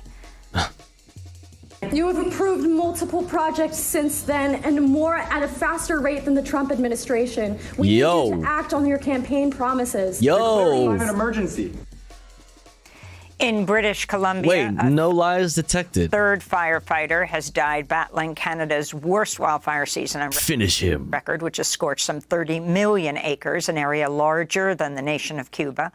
Millions of Canadians and more than 120 million people across the United States have faced air quality alerts this summer due to smoke from the fires. You so brave for that? Absolutely, dude. That's that's a lot of eyes on you. You know what I mean? You're gonna get a lot of haters, doing that, you know what I mean? So fuck yeah. In Turkey, security forces have unleashed water cannons and tear gas on villagers and activists protecting the Akbelen forest in the province of Muğla from being cleared for coal mining. At least 14 people were arrested last week. Local communities and environmental groups have brought legal challenges and put their own bodies on the line in an attempt to stop YK Energy's expansion of open pit mining in Akbelen. An activist with the group Beyond Fossil Fuels said, quote, as tens of thousands of people across the Mediterranean region flee rampaging wildfires caused by the climate crisis, it's incomprehensible that a company is allowed to destroy a forest, one of our most important carbon sinks, to expand a coal mine, they said. Damn, solidarity. The head of Niger's presidential guard has declared himself the leader of a transitional government following Wednesday's coup d'etat, which deposed the West African nation's democratically elected president, Mohamed Bazoum. On Friday, General Abdurrahman Chiani said on state-run television the coup was necessary to prevent the gradual and inevitable demise of Niger. Over the weekend, ECOWAS, a bloc of 15 West African nations, slapped sanctions on leaders of the coup and threatened to expel them by force unless they cede power within a week. On Sunday, thousands of supporters of the junta attempted to storm the French embassy in the capital Niamey, burning French flags and chanting slogans against Niger's former colonial ruler. They were turned away by soldiers firing tear gas. Many Nigerians are rejecting the interference of foreign actors following the coup. The international community that says it's here for us, we don't want it. We don't want its moral lesson, because it's no longer credible in the eyes of Africans. We can't understand why they support a coup d'etat in Chad and oppose them in Mali and Burkina Faso. It's an internal problem, which only concerns Nigerians. If we call on them, they can cooperate with us, but we don't want their moral lessons. In Kenya, the government of President William Ruto and the opposition coalition agreed to establish a joint committee to, quote, resolve their differences following deadly protests earlier this month. Opposition leader Raila Odinga called the protests over the high cost of living and tax hikes. On Friday, an appeals court lifted a freeze on the contested tax law, which doubles fuel taxes and introduces a new housing levy. Some activists have questioned the court's move. What's in the box? What's on the box? We are fearing that there is an executive interference in that ruling because prior to this, we saw the executive come out boldly condemning the courts, declaring the courts that the courts are against the government. The courts are being used by external forces. In Lebanon, at least 5 people were killed Sunday during clashes between rival groups in one of the largest Palestinian refugee camps near the city of Sidon. The fighting broke out after an unknown gunman tried to assassinate an Islamist militant leader, killing a companion instead. In response, militants killed a military general and 3 other members of the Fatah group, which is part of the Palestinian Authority. At least 7 people were also wounded in the violence, including at least 2 children. Palestinian factions in the camp have for years cracked down on militant Islamist groups. The overcrowded Ain el-Hilwa camp houses some 55,000 Palestinians. In related news, the head of the Palestinian Authority, Mahmoud Abbas, Last thing you need is infighting, man. and the leader of Hamas have formed a reconciliation committee aimed at uniting rival Palestinian political movements. Abbas and Ismail Haniyeh met for rare in-person talks in Egypt Sunday, along with the heads of other Palestinian groups. Hamas, which runs a parallel government in the besieged Gaza Strip, has called on the Palestinian Authority to end its security collaboration with Israel and cease the detention of political prisoners. The group has also called for the formation of an inclusive Palestinian parliament through democratic elections. Friction between Hamas and Fatah, the dominant party. Yo, democratic representation in Israel, in the fucking Israeli state government. And the Palestinian Authority has persisted since 2007 after violence erupted between the 2 groups over control of Palestinian territories. In the United States, the Justice Department has launched a civil rights investigation into the Memphis police. This is Kristen Clark, Assistant Attorney General at the DOJ. We received multiple reports of officers escalating encounters with community members, resulting in excessive force. There are also indications that officers may use force punitively when faced with behavior they perceive to be insolent. What? I'm just finding this out right now. Cops do that? Cops abuse their authority to fucking beat your ass or like give you tickets or just detain you and ruin your day in a slew of ways, whether that be physical, financial, or like time wise, like waste your time, like, or all of the above. You mean to tell me that if they just like get pissed off by somebody or they don't like somebody personally because of the way they had an interaction or whatever, they can just like fuck your whole shit up? That's crazy. Damn, we should really fucking do something about this. The information we reviewed also shows that officers may use force against people who are already restrained or in custody. What? The targeting and abuse of black residents by Memphis police came under a national spotlight following the January killing of Tyree Nichols, a 29-year-old black man who was pepper sprayed and fatally beaten by police during a traffic stop. And a federal judge has blocked an Arkansas law that would allow criminal charges against librarians and booksellers for providing, quote unquote, harmful materials to children and teens. The law, signed by Republican governor, former Trump spokesperson Sarah Huckabee Sanders in March. Goofy ass bitch. Oh my fucking God, you stupid.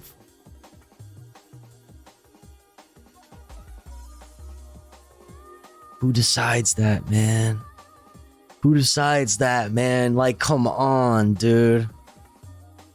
And it's so funny that the most, like, the biggest overreaches of government is like always in the name of more freedom to the individual and less power to the government, which is like it's just so what, dude? Have gone into effect tomorrow. Bro, it's just gonna be a fucking fash off. Who can fucking fash the hardest? Oh, great. Tuesday, the ACLU. And that's just gonna fall into, there's just like this this feedback loop that's going to increase with over time with frequency, and people who are supporting it aren't even going to realize what's happening while it's happening. It's happening too fast. The dive into fascism is going to happen too fast. You're spiral out of control. You're not even going to realize what you're doing. Yo, Kai Peter, what's up? Thank you for the raid. I hope you had a wonderful stream. What did you guys do? Time for a fashion show. Yeah. Yep. Shout out Kai Peter. Go follow. Hope you had a good stream. Filed the lawsuit on behalf of various Arkansas libraries, bookstores, librarians, and readers. 17-year-old plaintiff, high school student Hayden Kirby, said, quote, "I want to fight for our rights to intellectual freedom and ensure that libraries remain spaces where young art..." Like when they told you oh my God, this happens every time. It's the same thing. When they told you it was just about getting certain fucking gender ideology or smut, straight up pornography out of schools, and just the schools. We're not banning books. It's just in the schools. It's just they're lying. They're mischaracterizing what we're doing. All we're saying is that none of these books that are have adult themes can't be shown in libraries and schools. That's all we're saying. No, that was never what it was all about. Obviously, that was a fucking lie. They're just edging you, just inching you. It was always about fucking full-on banning everything. Come on. This is classic. Very fucking classic. Yo, Anonymous, thank you for gifting to Warren Buffett's Blood Boy. Pog. I hope Warren Buffett's Blood Boy enjoys the Tofu Ghost emotes and an ad for you viewing experience. Very pog. They're grooming your kids turned into slavery. Their grooming your kids turned into slavery was actually good, and systemic racism is a lie. Oh, well, yeah, that's just like, they got to keep it fresh, you know what I mean? They got to keep, they got to switch topics every so often, every couple weeks, Levelhead, what's up? Oh my goodness, thank you for 18 months. Let's go. I think that's the first 18-monther I've seen. Holy dude, thank you so much for all the support. Hope you're doing good. Haven't seen you in a while. Keep it fresh, real. Everybody go follow Levelhead. Do it now. Hope you're doing good. Hope you're doing well. What was I saying? Oh yeah. It was always about fucking, banning the books altogether. Now they are going after the publishers and the libraries, period. That's crazy, man. It was not just about keeping 18 plus themes out of the schools. Nope. They just pushed it a little bit further. They give you whatever argument they think you're going to be okay with, and then they just keep taking it further. Slowly but surely. Arkansans can explore diverse perspectives, she said. And those are some of the headlines. This is Democracy Now!, democracynow.org. The War and Peace Report. I'm Amy Goodman. That's right. All right, now to get filled in. Billy D. Let's do it. Today we're talking about more so loud. Oh God. Today, we're talking about more celebrities getting stuff thrown at them, though Cardi B throwing her microphone back, battery charges now being investigated. Police dropped their guns on a car full of criminals that turned out to be something else. Russia's threatening nuclear war. We're going to talk about all that and so much more on today's brand new Philip DeFranco show, your daily dive into the news. So buckle up, you beautiful bastards. Hit that like button and let's just jump into it. Starting with this news about Texas police pulling over this family of criminal masterminds who were driving a stolen car. And that leading to a standoff more intense than any of them expected that morning. Unlock your car, slowly exit the vehicle. Face away from us. Leave your heads outside the car. We know there is a gun in there. Wait, what did he say at the beginning? Bastards, hit that like button and let's just jump into it. Starting with this news about Texas police pulling over this family of criminal masterminds who were driving a stolen car, and that leading to a standoff more intense. Family of criminal masterminds driving a stolen car? Than any of them expected that morning. Unlock your car, slowly exit the vehicle. Face away from us. Leave your heads outside the car. We know there is a gun in there. If you reach in that car, you may get shot, so be careful. So the cops pull this family out of their car, they handcuff the 6th grader, they threaten to shoot them, and then they realize, oh no, we made a mistake. This is the wrong car. Turns out when the officer ran... Bro, then why the fuck did you say that in the beginning, Philip? Philip, then why the fuck did you... Come on. Okay, surprise. Oh, it was sarcastic? Okay, I just didn't read the sarcasm. I'm like, bro, why the fuck did you say that then? Come on, man. Come on, dog. Fucking classic. And their plate, she accidentally typed an AZ for Arizona. Oh, great. So it was just fucking incompetence. So wait, it was more than a mistake. Rather than AR for Arkansas. And just coincidentally, happenstance like, there was a stolen car in Arizona with the same make, same model, same color, same license plate, and everything except for the state. With all that, then giving the cops the incredibly awkward job of trying to apologize for everything that just happened. Listen, bro, we just here for a basketball tournament, bro. We just learned right now. That's why we stopped. Man, don't do this to my son. Bro, fuck you. No, bro, you're getting sued, man. Like, you're getting so fucking sued. I hope this family gets a fucking bag. Fuck your apologies, dude. Fuck you. Fuck you. Fuck you. That's why we told you. Y'all put a gun on my son for no reason. Bro, I don't care what you thought you were doing. There's a baby in there. You're fuck you, man. Sorry, brother. Now, after all this, the police department opened Bro, up. you better be sorry. And I hope you like feel really bad. I hope you genuinely feel really bad. I hope you feel so fucking bad. Incident review to figure out what my God. went wrong, and has so far chalked it up to an honest mistake. But mistake or not, for that family, it was an experience that left. Yeah, dog. No, see this. I don't care if it was a mistake. There's something fundamentally wrong with this. This dynamic here.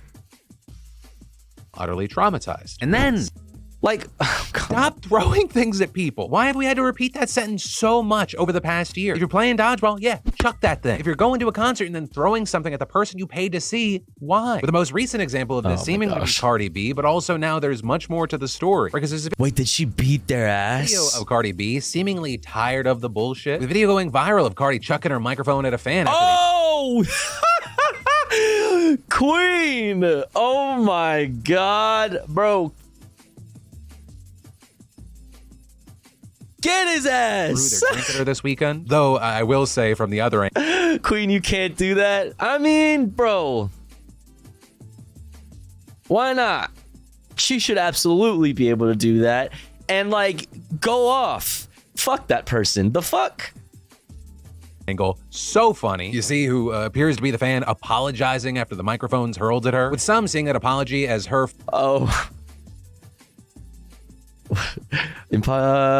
same thing happened.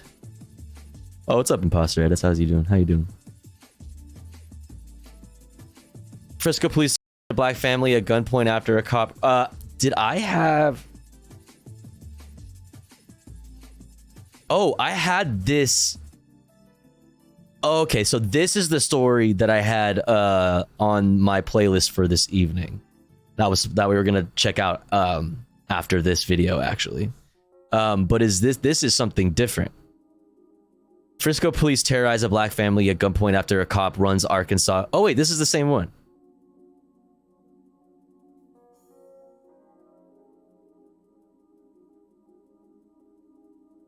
Oh yeah. Do we have to watch it? No, this there's nothing in it anyway. It's just like yelling and shit. That's all. The second family is in a tweet at the bottom of that thread. Oh, got you. Well, yeah, this is a very classic fucking thing. This is something that happens extremely fucking often. A lot of times, that information doesn't get released. Whereas we start to see more and more of it now because of how often or how common it is to have like body cam footage. Let's go. Yo, Machina, thank you so much for 3 months. And oh shit, thank you for the raid. I'm sorry, I didn't even notice. Thank you so much. Welcome in. How's it going? I hope you had a good stream. What was I saying? Very common, doesn't always get national attention or like any attention ever at all, because of usually like a lack of body cam footage or and like relying on like the cop testimony and like the reports that are written after the fact, after the cops have all convened, blah blah blah blah. Same old story. The difference is the how much more common over time it is to actually have body camera footage available, and like through like the Freedom of Information Act type stuff, it being like accessible. Like there's more and more laws of like being able to access it quicker. Some states are different for how like what that process exactly looks like. So you start to see it more now, which is not a bad thing, which is obviously a good thing, at least for being able to like bring attention and awareness and accountability, hopefully, ultimately. But this, I say all that to say that this is unfortunately extremely fucking common. It's so important to have the ability to record the police, exactly, and that's why Arizona, they got it taken down. But they had passed laws recently, in recent months, saying that you can't record a police officer within 8 feet or something like that. And they kept raising that number. And the problem with that is the classic police tactic of like closing the distance between them and like whoever's around them to like gain the upper hand and be intimidating, and also to get around laws like this, you know. Et cetera, et cetera. It's extremely important to be able to have access to body cam footage, and extremely important for you as a citizen if you have the ability to, and also considering, whatever privilege you may or may not have in society due to whatever reason, to film when you can, to film if you are able to. Fucking around and finding out and like not wanting any. But anyways, Cardi B throwing a fucking mic at a bitch, totally justified. The smoke. Where's you at? Not sure if you saw this. Tofu Ghost, a good video about racism / police. Oh, look at this! Exclamation point watching in the chat. If you would like a link to all the videos that I have lined up for us this evening, but that is one of them. Or where did it go? It was. Oh, for some reason it's all the way down here. But I do have it on the list for us to possibly take a look at this evening. So hell yeah. That's about the Minneapolis Police Department specifically, and the recent DOJ not even ruling, but like press conference stating that they found, like announcement that they like had finally, after 3 years, found out what we all had already known even pre the George Floyd murder about the police generally, but especially about the Minneapolis police after the George Floyd murder, that there's like problems with the police department in Minneapolis. Holy shit, I live near Minneapolis. Hey yo.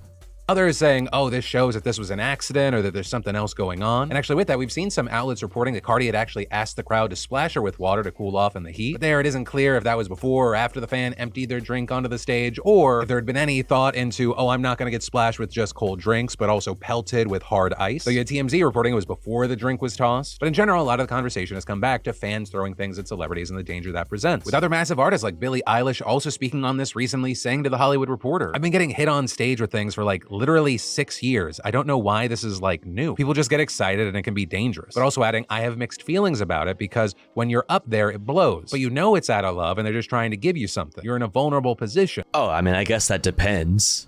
That depends on what they're trying to give you. If they're trying to give you a glass bottle, it's maybe a little bit different, than like a bra or like flowers or like a t-shirt or I don't know. And if you're gonna like, people do the thing where they toss their phone up on stage to try to get like a photo. As long as you're not fucking frisbeeing fucking ninja starring the fucking iPhone at a motherfucker, Like, I mean, you know, whatever. Yeah, phones are heavy, dude. That's a fucking weapon. Right, and that really touching on Bush had that shoe thrown at him out of love. True. This is not a new problem, but something that's just gotten a lot of attention lately. I mean, it's been happening so long and it's been growing so much, it's forced artists like Harry Styles to develop superhuman-like powers to Oh, wait, that was... Oh, damn, the swag. Are you kidding? Are you kidding? The fucking... Are you joking, bro? That hacky sacker. He's definitely... That's a man that's kicked a few hacky sacks in his day. What a legend. Damn, that was badass, dude. Like, are you kidding? Way to just, like... You tried to hurt him, and then he just looked sexy. Imagine, like, you're trying to troll Harry Styles, and all you did was make him look even cooler. Like, what the fuck? It's been happening so long and it's been growing so much, it's forced artists like Harry Styles to develop superhuman-like powers to dodge and catch objects. And while many artists have reacted strongly to having things thrown at them on stage, in Cardi's case, there actually may be more to the reaction. Because according to TMZ, the microphone hit both the fan who threw the drink and someone next to them, and reportedly, one of them actually went to the police, which makes Cardi B a suspect in a battery case. What? Oh, come on. It can't, bro. There's no way it was that bad. Fuck out of here. There's no way it was that bad. Stop, dude. Yeah, no shots. So with all that, I gotta ask, what are your thoughts here? You see this as kind of more of the... Free her. She did nothing wrong, bro. Yeah, she was assaulted first, though. Like, yeah, you should get mad at the person who did it in the first place. She was reacting. She doesn't know if her life is in danger. The fuck? All she did was throw the thing she had available to her, which was a microphone. It's probably not even that fucking heavy, dude. Like, worst case, it'll bruise you. Come on. Same as it a lot. Like, that's what I'm thinking is like, oh, yeah, a Cardi B fucking super rich rapper. Like, you hit me with a microphone. Oh, I'm going to the police. I'm filing a police report. I'm getting my bag. But that's some bullshit. Stop. More messy. Also, what do you think should happen? A lot to talk about with this one. And then, over 500 days after Russia invaded Ukraine, the chickens are coming home to roost. Because early Sunday morning, 3 Ukrainian drones came in for an assault on Moscow, with air defenses shooting down the first in the surrounding region. But the other 2 breached the capital city's business. Yeah, also, right. I mean, I guess, you know, like us. There's also like hardcore shows where it's like, I mean, you don't have to worry about getting hit by shit when you're like in a fucking punk band or like a hardcore band. Like, you know, it's kind of like comes with the territory to a certain extent. But at the same time, it's like you can't go to like a jazz show and like start throwing fists and start like crowd killing, you know. And so I guess there's a time and place. I don't know. District. I do. Base. Where they reportedly jammed and crashed into office buildings. The video even capturing the moment one of the collisions occurred. Yes, spin kick. Oh, sh.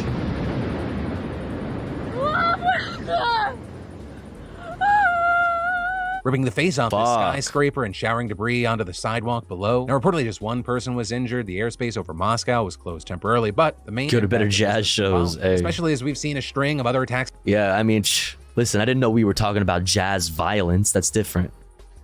Okay? Jazz violence... Jazzcore violence, bro, it's that's different. Inside Russia during recent months, like when Ukraine allegedly struck the Kremlin with drones back in May. Right, well, Kyiv wouldn't admit fucking math violence. Bring them out and still hasn't for this one either. Zelensky has proudly claimed responsibility, with the president of Ukraine saying, gradually the war is returning to the territory of Russia, to its symbolic centers and military bases, and this is an inevitable, natural, and absolutely fair process. And Sunday strike was the 4th on the Russian capital region this month and the 3rd last week, with it signaling that Ukraine may be looking to send a message to the Russian people that not only does Putin lack full control over his own war, but that they're going to feel its effects back home if it doesn't end. Meanwhile, the Ukrainian counteroffensive is making slow but steady progress on the home front, with forces clawing back. I mean, I guess, I don't know. I just like, it's as if we, you know, man, none of us saw this coming, that it was going to just continue to escalate, and that's just going to be the nature of this fight. It's going to need to escalate. 6 square miles of territory. It's bad. It's bad. In the south and east. That's bad. That's a bad thing. Okay, it's like, it's not a good thing that Ukraine is like striking at like civilian targets just like anybody else. Just like fucking Russia has obviously been doing the same. It fucking sucks. This is bad. According to officials, which doesn't sound like much, but this on top of this conflict and the lines that are being drawn in the sand around this conflict. plus the lines that are now apparently being drawn around Africa. My goodness. The nearly 130 square miles the Deputy Defense Minister claims have been recaptured since early last month. Though Russia says its forces have strongly resisted the Ukrainian push and it continues to fly its own drones deep into enemy territory, with 2 missiles flying into President Zelensky's hometown, reportedly killing at least 6 people, including a 5-year-old girl, and wounding 75. Damn it, man. Yesterday, you had the Deputy Chairman of Russia's Security Council saying that Moscow would have to use a nuclear weapon if the counteroffensive is a success. And then the war around libraries and books right now is getting kind of wild, right? Just this weekend, we saw a judge in Arkansas temporarily block a law that would have made it a literal crime for librarians and booksellers to give minors what they referred to as harmful materials. And I use air quotes there because the law, which was set to go into effect tomorrow, vaguely defined harmful, saying it was anything containing nudity or sexual content, appealing to a lewd interest in sex, lacking serious literary, scientific, medical, artistic, or political value for minors, or just anything deemed inappropriate for minors under current community standards, which is incredibly broad, which is why last month a group of booksellers what does this mean exactly? That's that the elements of the new law were just unconstitutional. The group's also claiming the law presented them with an impossible situation, forcing them to either remove all books that someone could just deem harmful to minors under the vague law, or create a separate and secure adult-only room for those books, like it was an 18-plus porn room. The adult-only room, bro. The fucking shame room. Oh, this one's got titties in it. Store back in the day, or just ban all minors from even entering libraries or bookstores entirely. And if they didn't do that, they would be liable for criminal charges and fines. And so you had a judge agree, issuing a preliminary injunction where he argued the law would permit, if not encourage, library committees and local governmental bodies to make censorship decisions based on content or viewpoint, which would violate the First Amendment. And the injunction also going on to note that Arkansas already has a law that criminalizes providing obscene materials to minors, with that law specifically outlining long-standing exceptions that protect librarians from prosecution as long as they were acting within the scope of their regular employment duties. Beyond that, the judge also agreed with the plaintiff's argument that the law's definition of harmful was just too vague. And while for some, it might be easy to go, well, this is just one state, this is Arkansas, it's important to understand this is just one state of many where we're seeing conservatives trying to ban and restrict access to books. Yes. In some places, they're finding it's a competition. Who can be like the coolest fash? You know what I mean? Oh yeah, well, check this out. Let me fucking actually ban books. Oh, DeSantis, you want to fucking ban books only in the schools? Pussy. I want to ban books, period. Then somebody's going to be like, you know what? Reading is illegal. Or what, like, the really unique. Texas School District Libraries Detention Centers. What? Texas School District Libraries Detention Centers? Texas School District will eliminate its libraries and turn them into detention centers. Texas School District will eliminate its libraries and turn them into detention centers.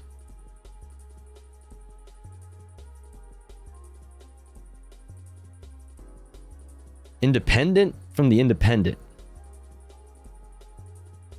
The largest school district in Texas announced that it will eliminate libraries and replace them with discipline centers. Discipline centers.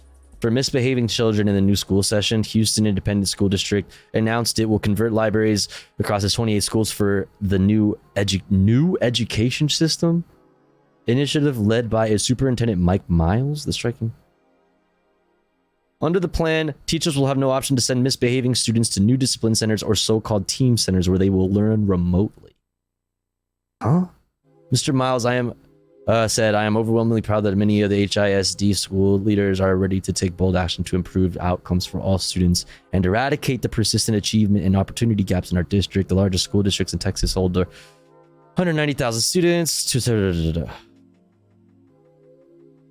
You cannot have a situation where you are closing libraries for some schools in certain neighborhoods and there are other neighborhoods where there are libraries fully equipped. With all due respect to the superintendent, I don't understand exactly. New education system?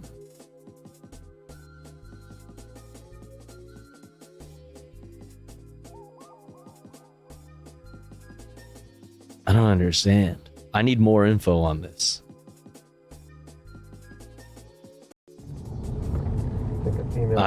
That's very, very vague. Very vague. I can see Texas eliminating their libraries because those are extremely large spaces that occupy real estate, but I don't see them turning those into detention centers. So I think detention center is used weird. I think detention, they mean like detention that you go to in school, like not like a jail. When they said detention center, that sounded like a prison. So I think they meant like repurposing libraries to like learning centers for kids who are getting in trouble. So I don't know exactly what that means. Like I need more information on that. That's it. That article was extremely vague. I don't really know what to make of that. Ways of doing this. Like recently, Texas's largest public school district in the state, Houston Independent School District, announced that it was eliminating school. I mean, either way sounds bad, right? Like it sounds like the classic. They're probably doing this also under the guise of it being like a fiscal responsibility. Like all this money is getting wasted in the libraries that are just transing kids anyway. So like, why not turn them into like, you know, where all these our test scores are falling behind. But even though test scores are not a really good way of measuring like education anyway, and blah blah blah blah blah, will supplement all these troublemakers with, I don't know. It seems it's sus no matter which way you go with it. I looked into it and it's going to be like a room where if you misbehave in class, you'll go there instead of, that's what I was saying. It's like a detention. It's like literally detention. So like a mini Australia, right? Right. Yes. And torturing minority kids, as always. I mean, I don't know. Seems sus. Probably is sus. I need more information though. I don't really know what it exactly is. Librarians at 28 schools, and instead converting the libraries there to discipline centers for kids with behavior problems. And while this move is going to apply to 28 different schools, the district also said an additional 57 schools will be assessed on a case-by-case basis. And that plan, as you'd expect, has already been criticized by top leaders in Houston. Oh wait, are we literally Houston? And among the critics, you have the city's mayor, Sylvester Turner, who called on education officials to reverse this decision. You cannot have a situation where you're closing libraries for some schools in certain neighborhoods. So wait, this is... They're vaguely... Okay, so I'm super confused because this is the same story. I need... Injunction also going on to note that Arkansas already has a law that criminalizes providing obscene materials to minors, with that law specifically outlining long-standing exceptions that protect librarians from prosecution as long as they were acting within the scope of their regular employment duties. Beyond that, the judge also agreed with the plaintiff's argument that the law's definition of harmful was just too vague. And while for some, it might be easy to go, well, this is just one state, this is Arkansas, it's important to understand this is just one state of many where we're seeing conservatives trying to ban and restrict access to books. And in some places, they're finding really unique ways of doing this. Like recently, Texas's largest public school district in the state, Houston Independent School District, announced that it was eliminating school librarians at 28 schools, and instead converting the libraries there to discipline centers for kids with behavior problems. And while this move is going to apply to 28 different schools, the district also said an additional 57 schools will be assessed on a case-by-case basis. And that plan, as you'd expect, has already been criticized by top leaders in Houston. And among the critics, you have the city's mayor, Sylvester Turner, who called on education officials to... I don't know why you need to... What is your argument for the reason why libraries specifically need to be repurposed to these types of centers? Why can't you just put a fucking one of those makeshift classrooms, you know, one of those bungalows or whatever they're called, in the fucking, you know, in a parking lot somewhere and be like, okay, there's your fucking room for naughty children, detention center, whatever the fuck you freaks want to call it. Like, why do you have to shut down the fucking library, you dingus? I don't know. Portables, yeah. Reverse this decision. You cannot have a situation where you're closing libraries for some schools in certain neighborhoods and there are other neighborhoods where there are libraries fully equipped. What the hell are you doing? And then... Well, it's been very documented that Donald Trump has a lot of legal troubles right now. It's actually the money troubles connected to that has a number of Republicans divided. Because as it turns out, Donald Trump's political action committee has spent more than $40 million on legal expenses for him and others just in the first half of 2023. With efforts being shared by people familiar with the matter to the Washington Post, those sources have since relayed the same information to other outlets. And according to the sources, Trump's PAC, Save America, is expected to report the expenses in an FEC filing today. Bro... If it ain't obvious to everybody in the fucking world that my guy Trump is using fundraising and has been using fundraising to fucking benefit himself and his legal woes, you know what I mean? To help with his fucking legal problems. Like, hello? Are you kidding? Are you fucking joking me? Though as of recording, the disclosure has not officially been filed. But the Post says that this expected filing is more than any other expense the PAC has incurred during Trump's 2024 presidential campaign, and, according to federal filings from earlier this month, more than Trump's campaign raised in the second quarter of 2023. And the legal costs just for the first half of the year are more than double the $16 million the group spent on legal fees. $40 million. All of 2022. Now, as far as who's receiving this legal aid, Trump advisors told the Post that the PAC is helping pay for almost anyone drawn into the investigations who request help from the former president and his advisors. And a very key thing here is that most of the money that the PAC raises comes from small dollar contributions by Trump supporters across the country, with the outlet also noting that much of the money it is using to pay for legal bills was raised on false claims that the 2020 election was stolen. The sources also say the legal financing has raised questions from prosecutors about possible conflicts of interest between Trump and witnesses. And beyond that, the Post has also previously reported that the fundraising and creation of the Save America PAC is under investigation, though notably it has not officially been accused of any wrongdoing yet. But again, to go back, this PAC giving so much money, and especially money primarily raised from small dollar contributions, has divided conservatives, with some arguing, this is just a concerted effort to drain money from Trump and his allies so that he has far less money to spend in 2024 than Democrats. Then you also had others hitting back at that, including big conservative names like Tomi Lahren, who responded to that post saying, "I get it, but don't you find it a little worrisome his campaign is using money from small dollar donors to fund his legal battles? This concerns me." Hey, yo. Regardless of the Tommy.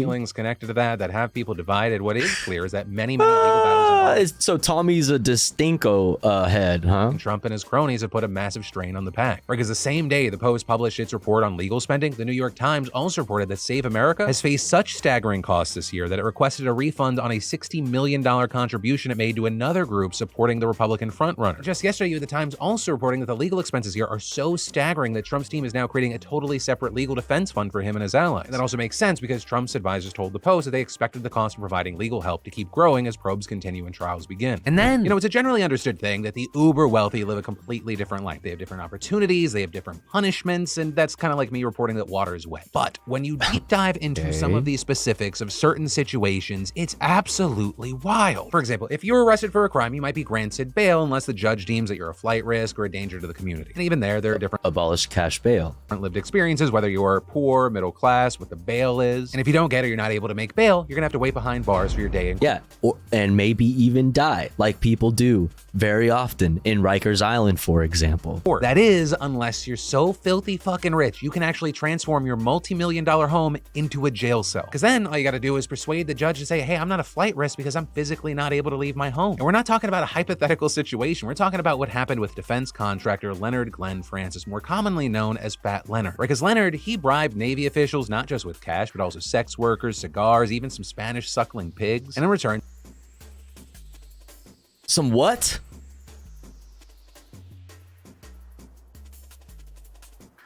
Is that what the kids are calling them these days? They steered their ships into ports managed by his company where he overcharged them for refueling and other services which made him millions of dollars. And all that leading to 2015 where he pled guilty to his crimes, and while awaiting sentencing, he spent the first couple of years in prison. But then in 2018, a kidney cancer diagnosis got him released on medical furlough, and he appeased the judge's flight risk concerns by paying for his own private security, who he promised would keep him confined. I promise.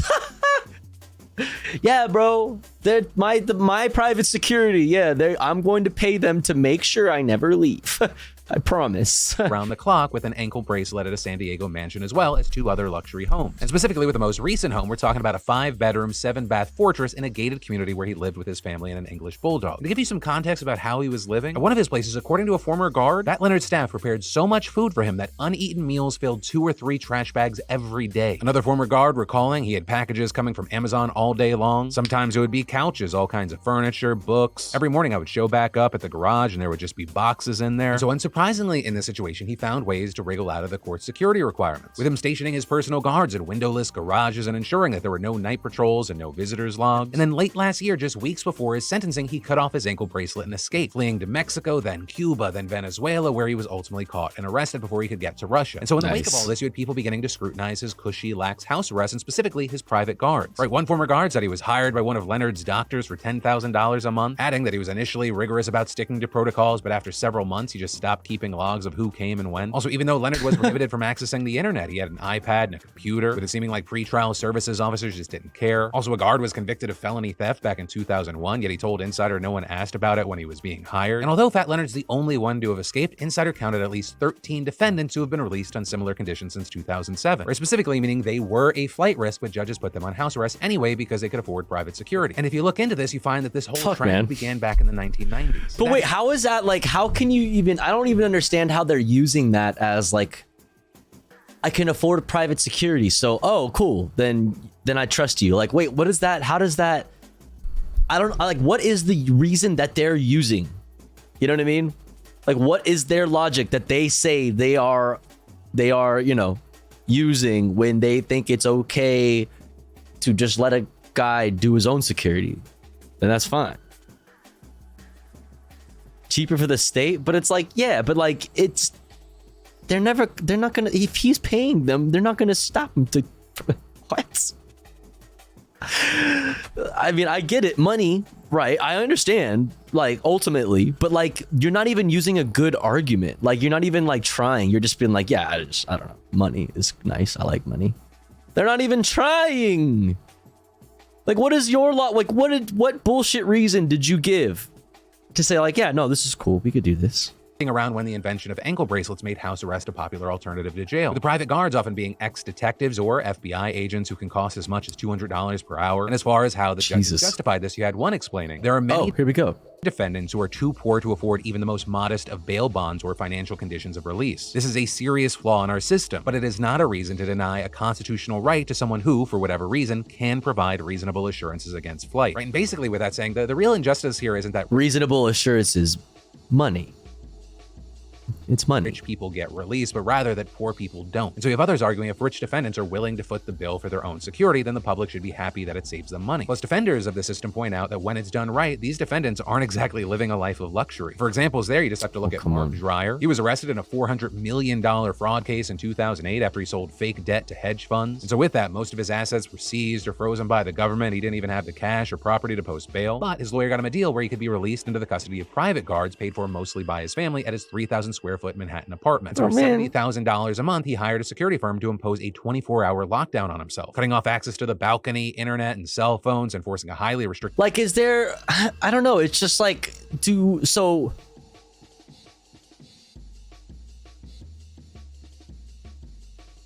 They're hired to be your captors.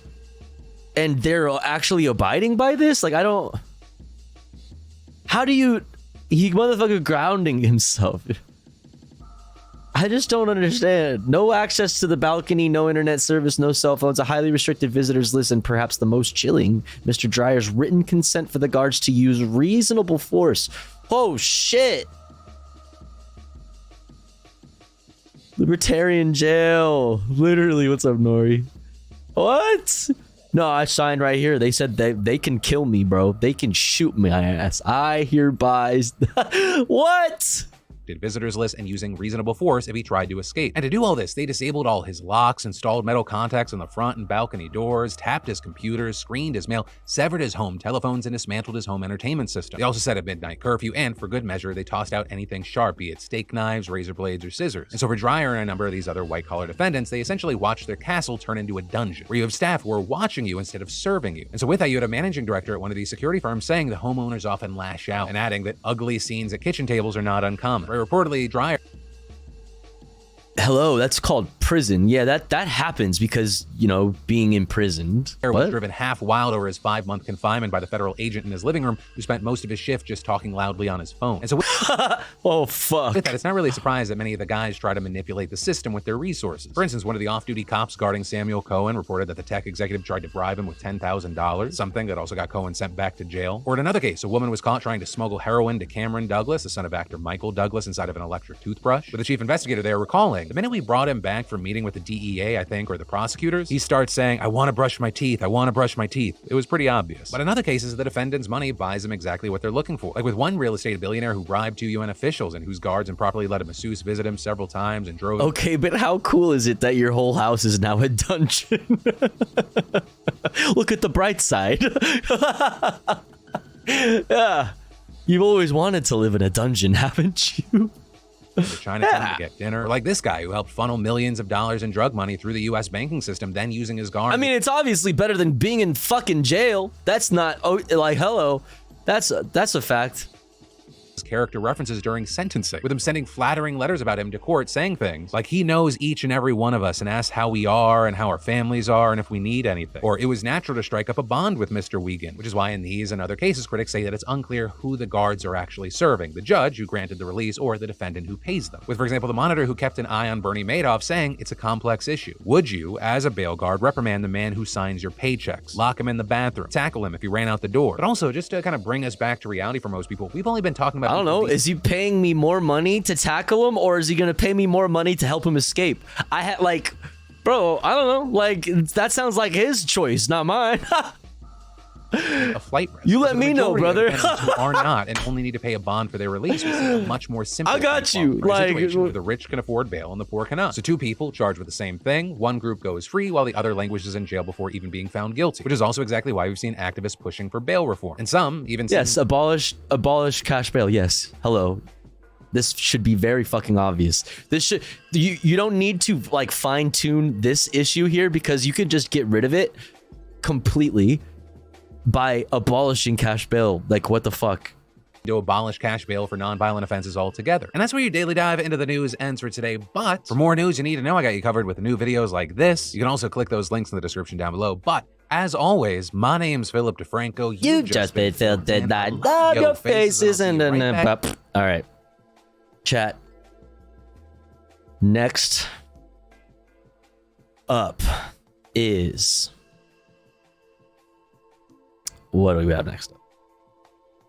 Next up, we have some specific headlines that I have gathered for us today. We'll skip this because we already talked about this earlier. We're going to talk about climate change generally, climate change updates, a town in Canada evacuated as wildfire, U.S. wildfire approaches, call that retaliation, you know what I'm saying? Video. Holy shit, my brain is broken. Video shows dramatic car rescue as floods hit northern China, Thailand oceans, warming seas leading to environmental disaster, and migrant boats are being tracked with AI. So why are people still dying? Question mark. Then we have some other stuff. After that, exclamation point watching in the chat if you would like a link to all the videos we've watched and will be watching this evening. But before we do that, chat, we are going to run an ad break because it's been more than an hour since our last one. And here at the Tofu Goes broadcast, when we run ads, we run them while the streamer is away from the stream. That way, even if you are unsubscribed to the channel, you don't miss out on any of the content.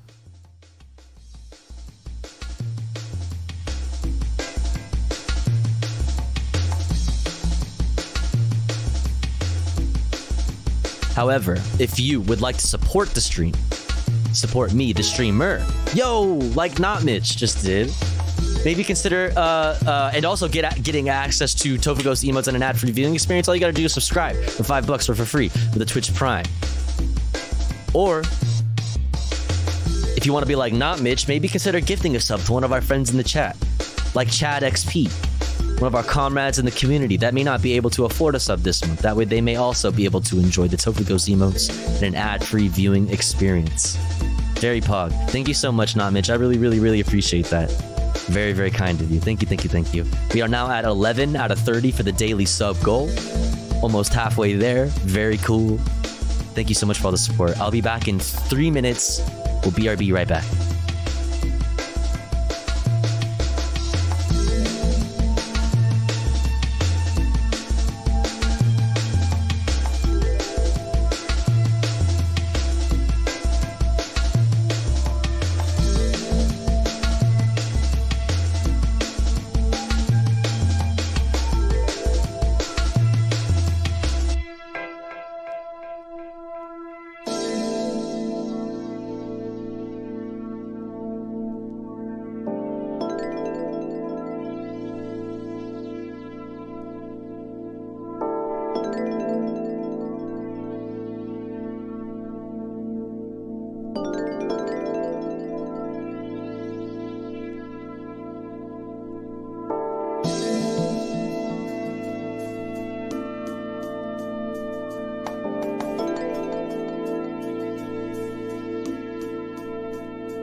Oh shit. Are we gonna hypers? Yo. Not Mitch, thank you so much. Thank you so much for gifting to Chad XP again, and Classic Banana Milk. Thank you for gifting to Nori, and Midnight Dime. Thank you for gifting to Nataxu. Pog. Thank you so much. Thank you, thank you, thank you. All right, we could do a little hypers, but we were enjoying the lube commercial. No. It's such a random fucking tape that I have. Such a random tape. Let's do a little hypers. Just a little one. Yo, Mad Cat, thank you for the 259 titties. Yo, thank you. Thank you, thank you, thank you. Let's get a little seal.mp4 in, chat. You deserve it. You deserve it. Get ready to wiggle those bad vibes away, chat.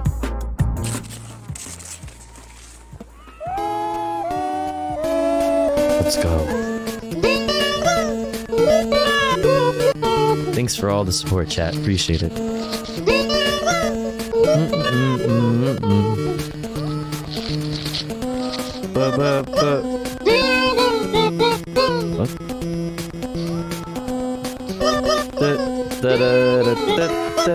I did everything right and they indicted me.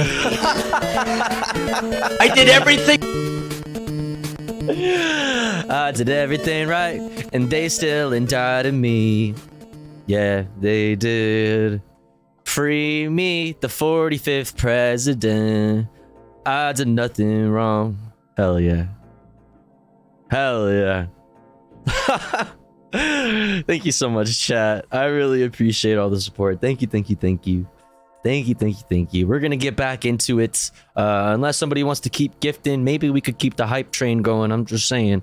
But until then, we are going to get back into the news. Let's see. Yes. Next up, chat.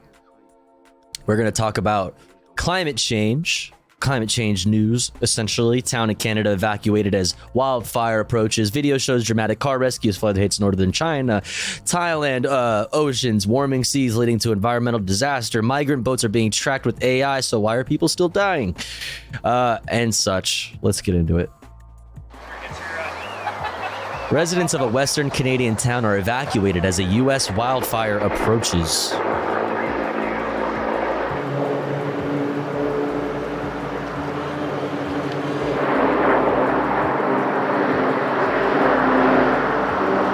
Is this it? This is just cool footage. Okay. All right. Thank you, Reuters. So that happened. That is pretty epic, though. Cool. Anyway, fires. Lots of them. Okay. Great content, Reuters. Thank you for the headline there. All right. If it's not fires, it's floods. If it's not floods, it's fucking war, or all of the above. Yo, Not Mitch, thank you for gifting to Naughty Fox. Thank you.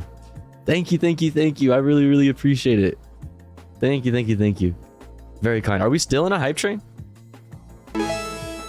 Yo! What the? Yo, Anonymous, thank you for the 5 bomb. Thank you, thank you, thank you. I really appreciate that. Thank you so much. That's very, very generous. Thank you so much. Thank you, thank you. And Not Mitch, also, thank you so much for the gifty to Naughty Fox. Listen, I don't care if the hype train is over. I don't even care, chat. You deserve it. You deserve a little funny monkey, all right? Here you go. Enjoy. Funny monkey, lovable, I love funny monkey. Funny monkey, funny, funny, funny monkey.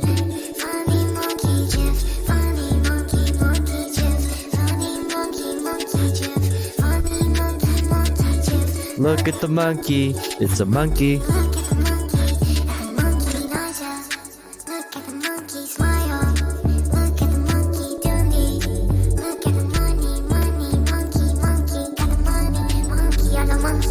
Look at the monkey, chat.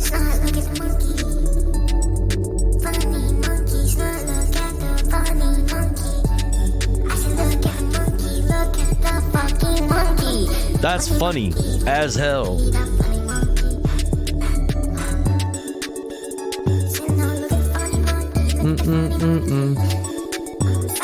chilling, dude.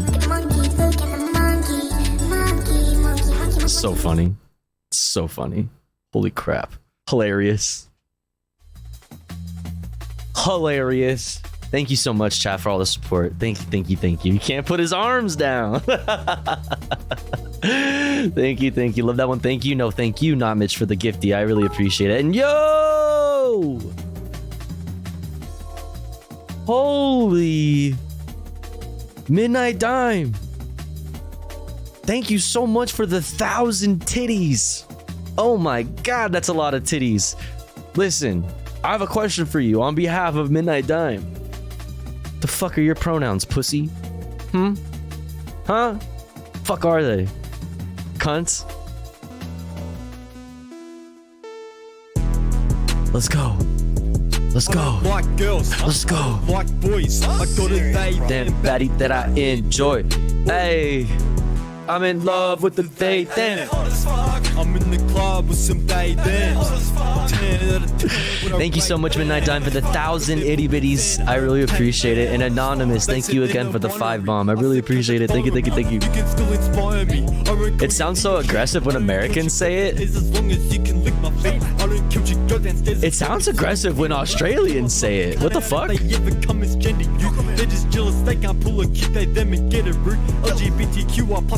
I'm also very much. It's wholesome. I don't give a shit. People coming up to ask me, they a girl or boy? Are they a girl or boy? Now they're somewhere in between. What are your pronouns, con? What are your pronouns, con? What are your pronouns, con? What are your pronouns, con? What are your pronouns? Fuck go down.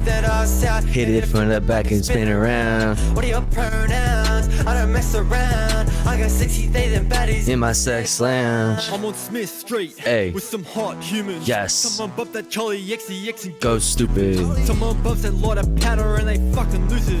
It's the Western exclusive, but it's still inclusive. Use the wrong pronoun. Even though you knew it. Heard you use the wrong pronouns and my night's ruined. When I'm with them, they them gangsters up and down. Drew. Yes, sir. Your hands in the air. If you're gender fluid. That can't he, that can't she, her. That can't they, them. But I'm it, that. I'm an object. I still scared fat. In the gender neutral bathroom, make that ass clap. That never gets old, that one. What are your pronouns, con? What are your pronouns, con? What are your pronouns, con? What are your pronouns, con? What are your pronouns? Before I go down, hit that ass out, hit it from the back, spin around. Your pronouns, I mess around. I got 60 they them baddies in my sex lounge. Oh, it's sexy fade them baddies. I thought it was 60. I was like, I've been seeing 60 this whole time. Like, that's a lot of they them baddies, and I appreciate that very much. Anyways, thank you, chat. I really appreciate all the support. You're awesome. 60 is a lot of fun. That's a lot. It's a lot. It's a lot of people. Fuck. All right. Thank you, chat. Really appreciate it. Video shows a dramatic car rescue as floods hit northern China. Let's check it out. Heavy rainfall, which is believed to be from the remnants of Typhoon Doksuri, has led to the disastrous flooding in China's Hebei province.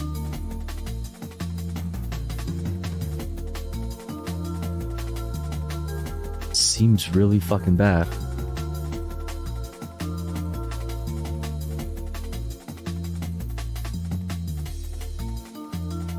In Wuhan, rescuers managed to hoist a man from his car after it had floated and tumbled in the floodwaters for more than 2 miles. Holy shit, Chinese state television reported. I don't think he can park there. Oh my god.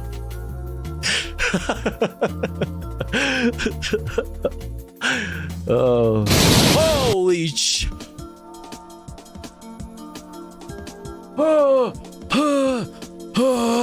Heart attack. Duh. What? Northern China remains on highest alert as cities were swamped with heavy rainfall. Beijing authorities raised the flooding alert to its highest level on Monday, state media reported. I do this to highlight the the frequency of these types of disastrous events internationally, just everywhere.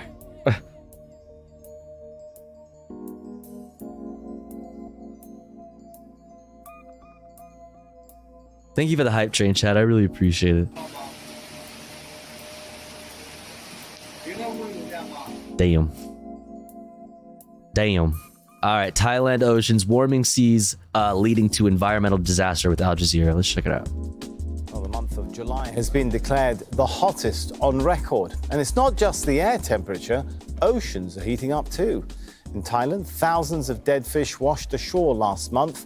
Scientists say climate change is a contributing factor. Barnaby Lowe reports from Samut Prakan.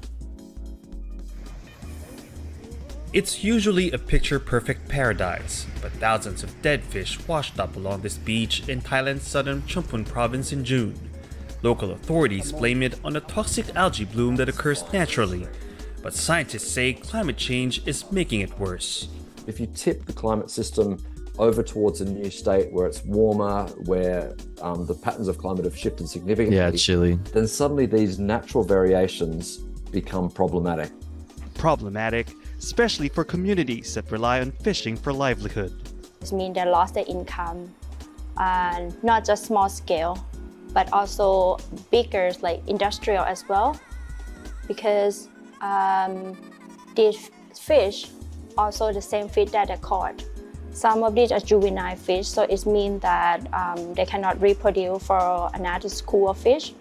I remember there were these things called fish. Real shit. What's up, Bonnie S? Welcome. To say oceans soak up more than 90% of the Earth's excess heat. It's good news, but it comes at a cost. Coral reefs are bleaching. Storms are at record strengths. Like Chili just said in chat, Florida, 101 degree water, seawater, bleached the fucking coral reef. And sea levels it's GG's. are rising. The Gulf of Thailand, for instance, has swollen and washed over coastal communities. So those poles behind me are remnants of a community. There used to be a health center, a school, houses around here. But people have had to move out because this area is perpetually flooded. A heat wave swept Thailand in March and April, and soaring temperatures continue to grip other parts of the world. As people bake in the heat, sea animals are also having to endure boiling waters. In Florida last week, sea surface temperature rose beyond 38 degrees Celsius. If it gets warmer in the atmosphere, that warmth will go into the ocean. Equally, if there's some warm water in the ocean, it feeds that, it radiates that heat back into the atmosphere. So the two are tightly coupled. And so we see records being broken for one, it's going to be broken for the other. July is already the hottest month on record, and 2023 is on track to becoming the warmest year. The El Niño weather event, which cycles back naturally every few years, is worsening the heat. Nothing we can do about El Niño, but scientists say climate change is something humans can slow down. Barnaby Lowe, Al Jazeera, Samut Prakan, Thailand. Seems pretty fucking bad. Robert Blasiak is a researcher at Stockholm Resilience Centre and specialises in sustainable management of ocean resources. He joins us now from Stockholm. Good to have you with us. So, is the consensus that further coral bleaching is now inevitable if further global line go up though? beyond True. 1.1 degrees Celsius seems to be inevitable too?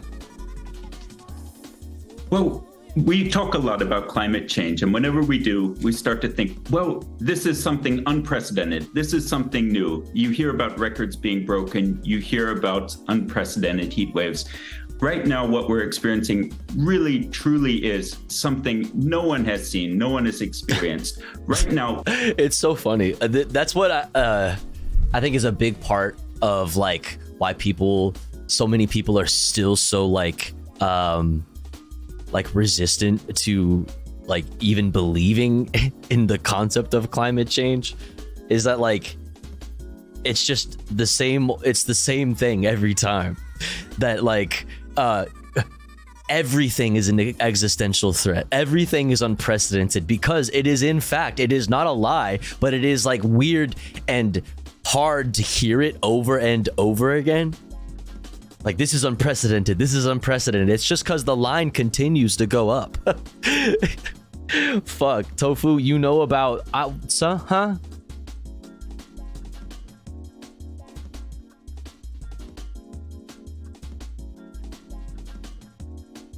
Know about what?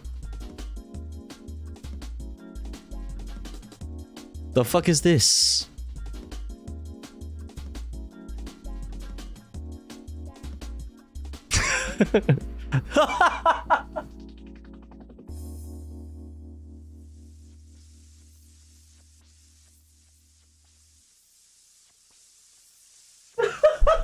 Fuck you. Fuck you. Get the fuck out of here. Leave. Get out.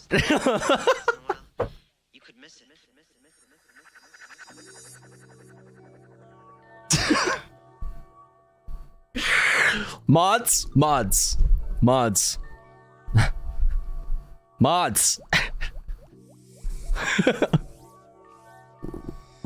I hate you. That's fucking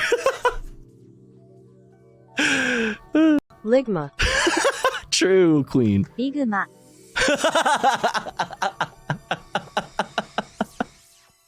Biguma. Yo. Biguma. That's my new beat, like my new producer tag. Biguma. Biguma. On the beat. Biguma. Let's go.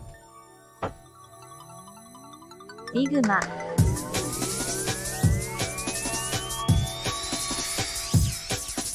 Biguma.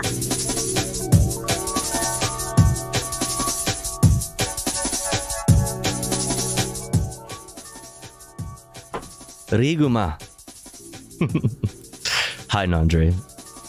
You asshole.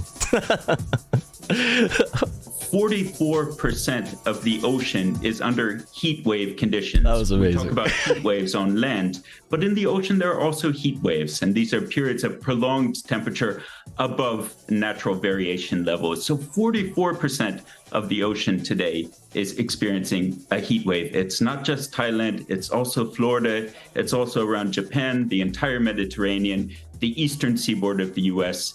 The ocean is boiling right now. When we think about coral reefs in particular, the IPCC, which is the UN's body for climate science and policy development, they've estimated that 70 to 90% of corals will disappear under a 1.5 degree warming scenario. As you said, we've already experienced 1.1 degrees of warming. Yeah, so this like we said, see Florida. Literally just around the corner for us. It's something we need to have on our minds day to day. And I would mention that while the main stressor on corals, it's global. It's rising temperature due to climate change, but there are also local stressors. So I think it can also be disempowering to think, well, climate change, what can I do? What can my community do? Well, almost 1 billion people live in the proximity of coral reefs, and there's a lot they can be doing now. They can immediately try to do whatever they can to cut emissions, but also a lot of other things are stressing corals and causing them to be more vulnerable to high temperatures. So pollution into waters, overfishing, removing all the herbivorous fish that are eating all the algae. Wait, people just need to... Is my bro saying people just need to, like, be better? Is he saying... Wait, individual activism? Yeah, is that where we're going with this? Like, are you serious? Bro, I've been a whole ass fucking vegan for over 10 years of my life, and I'm under no fucking impression that that's what's going to fucking fix fucking jack shit. Yeah, just be better, you silly individual fucking people, you dummies. Don't look at the systems. That also competes with the corals. These are all dummies. things that can be done at a local level, using local knowledge in local communities with local management. Don't listen to train wrecks. Don't listen. It's nothing about systems. That is not the case.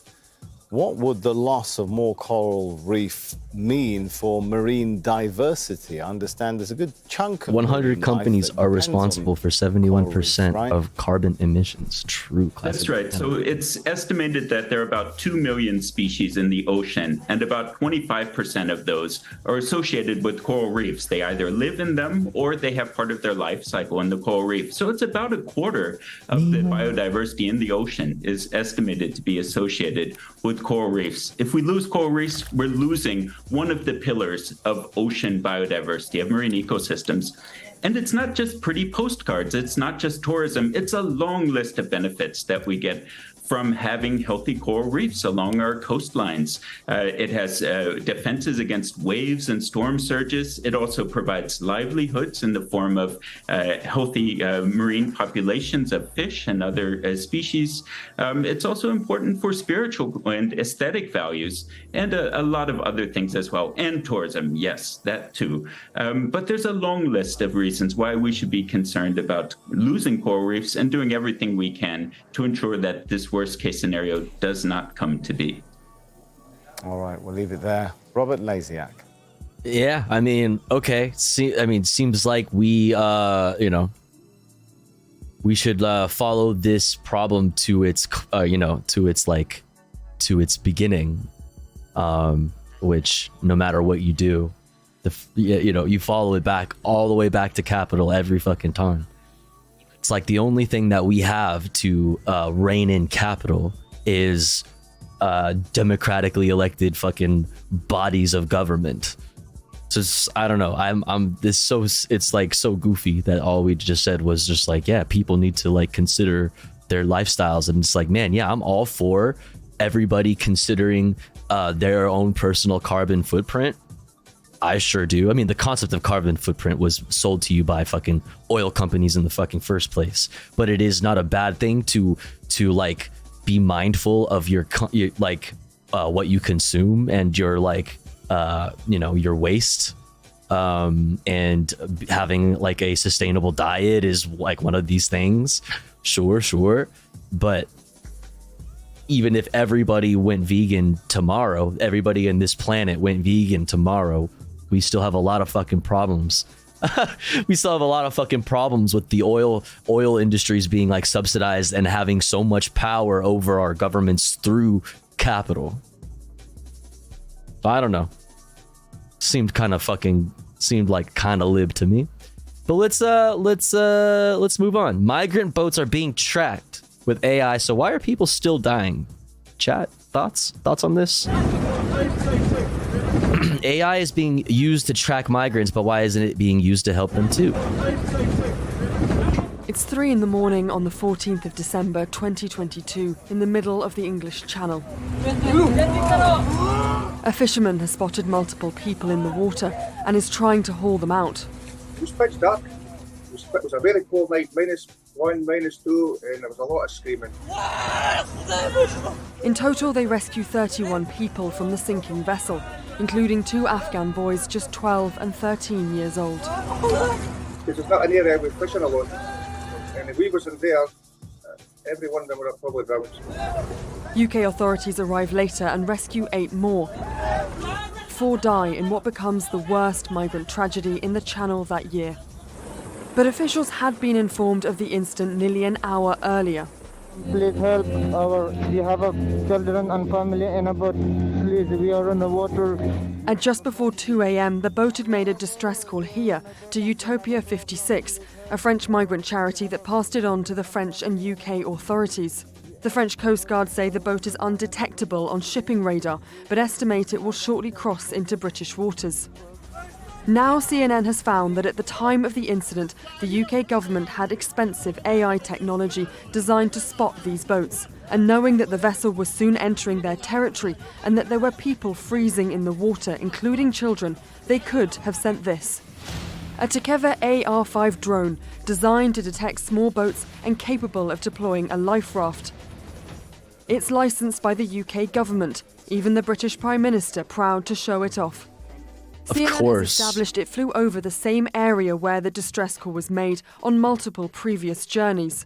It even flew the day before and after the incident, but not in the hours the vessel was sinking.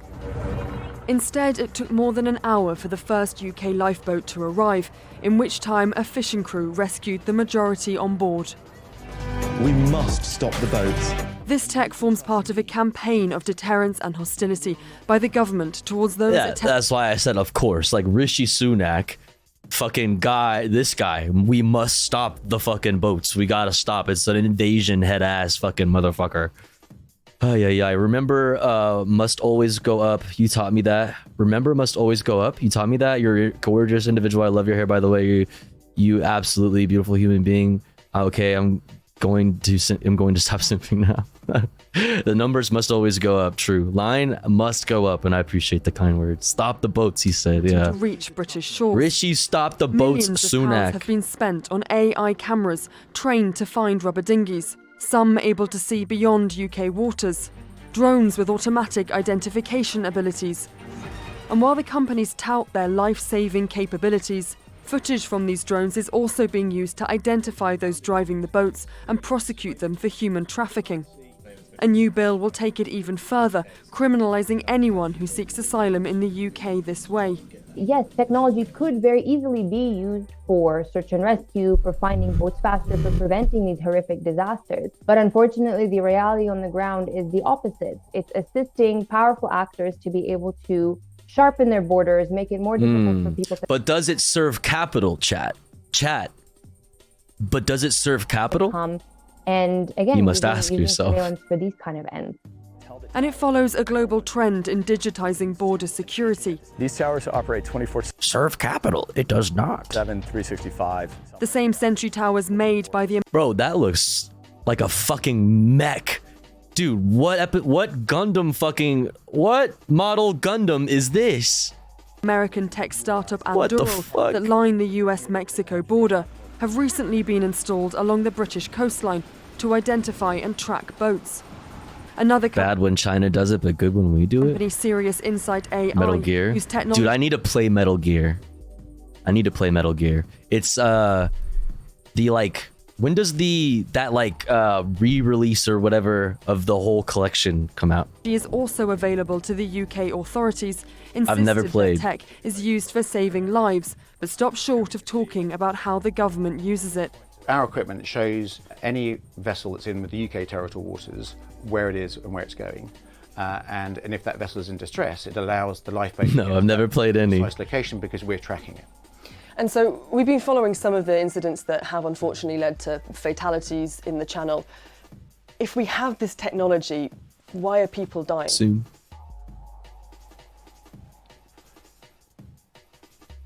I don't think I can comment on those instances. Oh!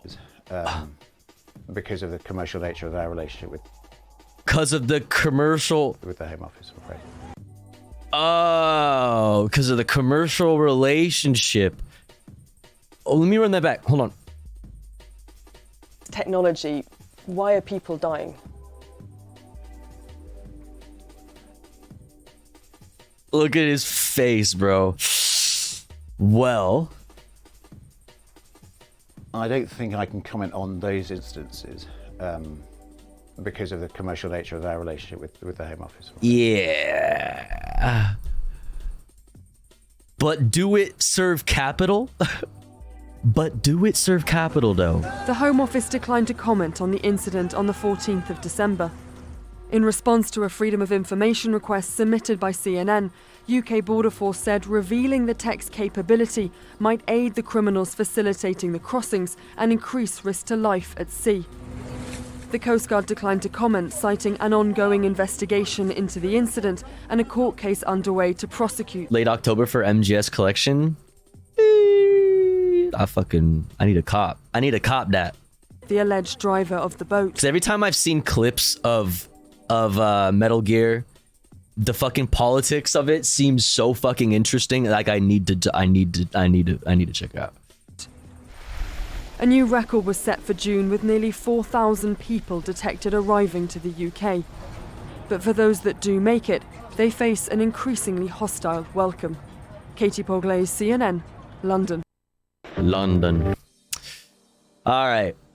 Well, there's that, chat.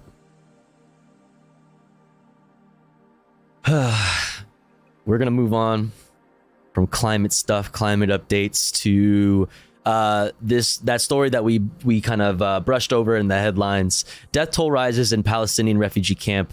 Fighting looks like the fighting between different factions, Palestinian factions, in this refugee camp. Unfortunately, let's check it out.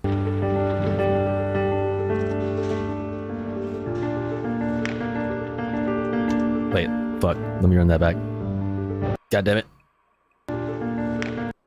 Fighting between rival Palestinian factions has killed at least 9 people. In the Ain El Hilweh refugee camp, the largest in Lebanon. The violence began after the failed assassination of an Islamist militant, but escalated on Sunday after the revenge killing of a Fatah military official. Let me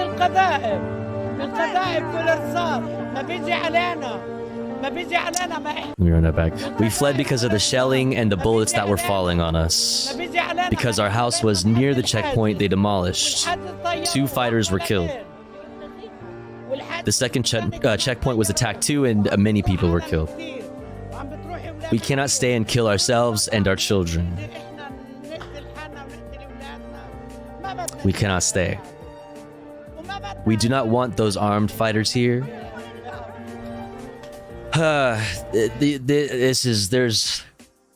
There's no, I mean, listen, I'm so far removed from the, like personally, from the conflict that I really have no room to speak, I guess, but infighting, that hurts. That hurts when, especially in a time when you would like to see, solidarity over the shared tragedy of their fucking their situation. Fucking sucks. Violence between loyalists of the Palestinian Authority and its Fatah Party, and Islamist groups such as Al-Shabaab al-Muslim has increased in recent years. In the overcrowded camp, which houses 55,000 mostly Palestinian refugees who fled Israeli Zionist massacres in the 1948 Nakba or catastrophe.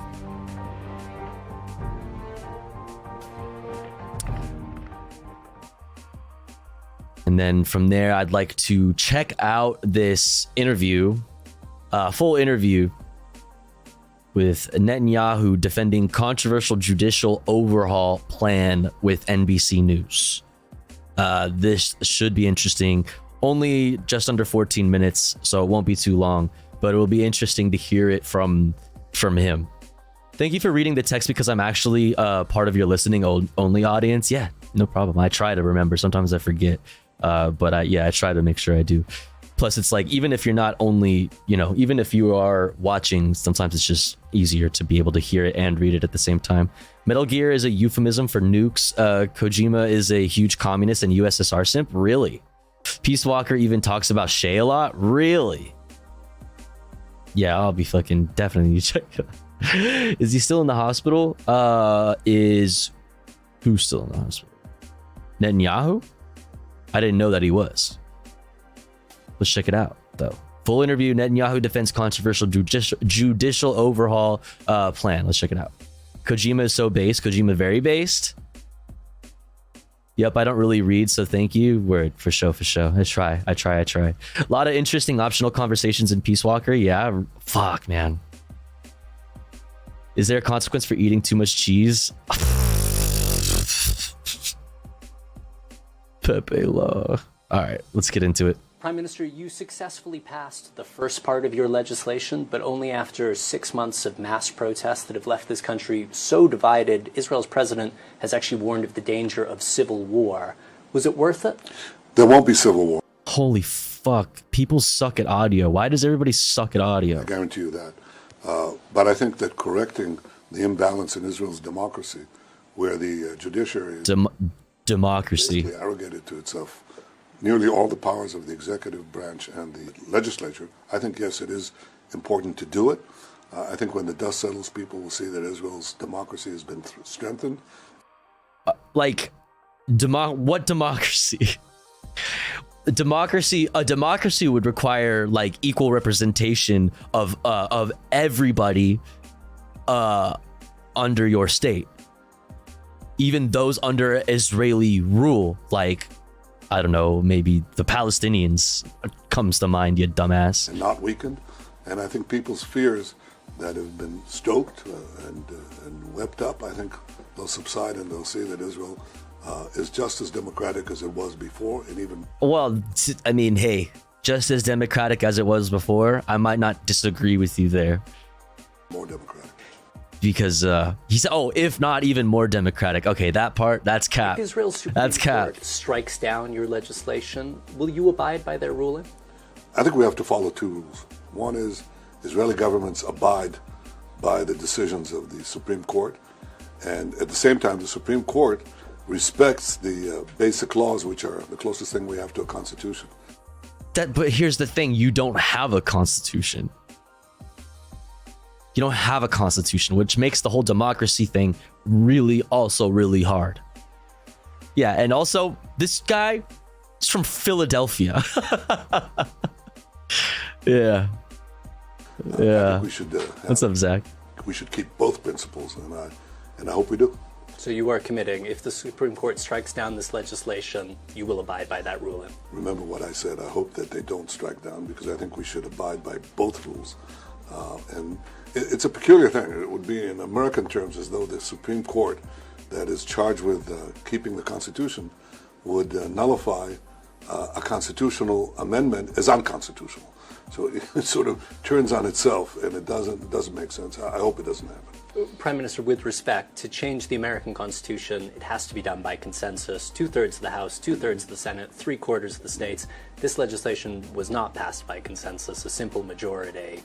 But the Supreme Court in Israel itself said that the basic laws that are passed by a supermajority in the Knesset, or not an incidental majority in the Knesset, is the basis of the Constitution. They call it a Constitution. So every country has its own, quote, Constitution, and by the Supreme Court's own definition, this basic law that they're now dealing with is part of our Constitution. But you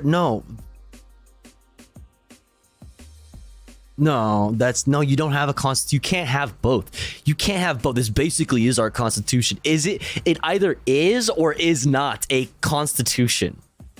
Like, there's no the Israeli the gray area is the point, though, right? Obviously. He said to me, if reservists do not show up for reserve duty in the long term, there will be damage to the military's readiness. What do you say to Israelis who are worried that the way you've passed this legislation is so divisive, it may actually impact national security? Well, first of all, national security. Divisive? I mean, I waited for 7 months, as you yourself say, 7 months, to have basically an agreement on a relatively minor part of the reform that we originally put in. And we waited for some buy-in from the other side of the aisle in our parliament, in our Knesset. And finally, when nothing came, they refused to do anything, even the slightest agreement. We passed this thing. That's not doing, that's not rushing ahead with the reforms. It's seeking consensus, which I still seek now. As far as reservists are concerned, look, I think... I mean, consensus is a laughable thing when like, as lib as they are, you're seeing such mass protests. Like, it is... To say a consensus is pretty fucking hilarious, man. Like, we can all see what's happening in your country. I don't know if you know this.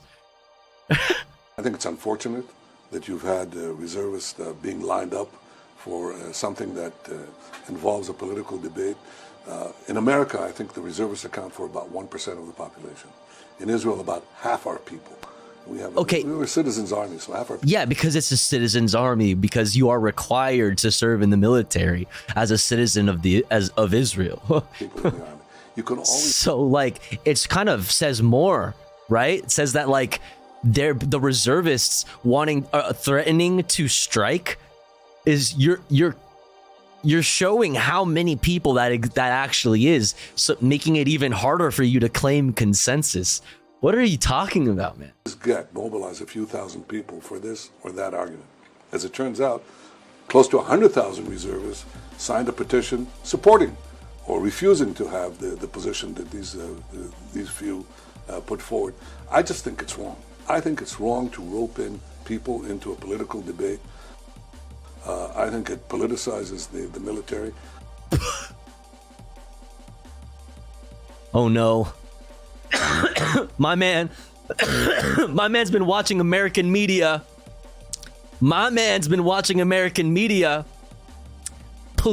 Yeah, you heard it, chat.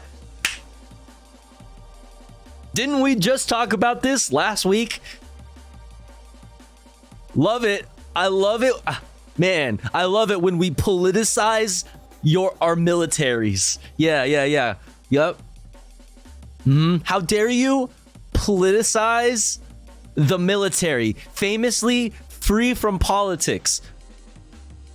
The military has never had anything to do with politics. Obviously.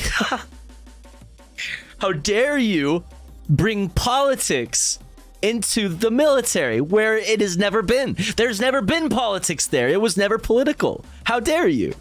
I think most people understand that. Most people are opposed to it. And also, when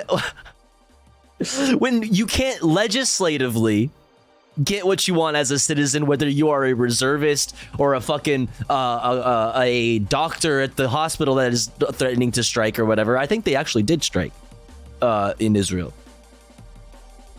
It's almost like if you had a way to approach this issue legislatively, they would have done that instead of go on fucking strike and protest. As lib as it is, those are like historic in size. Protests, historic. Like, to deny that is crazy.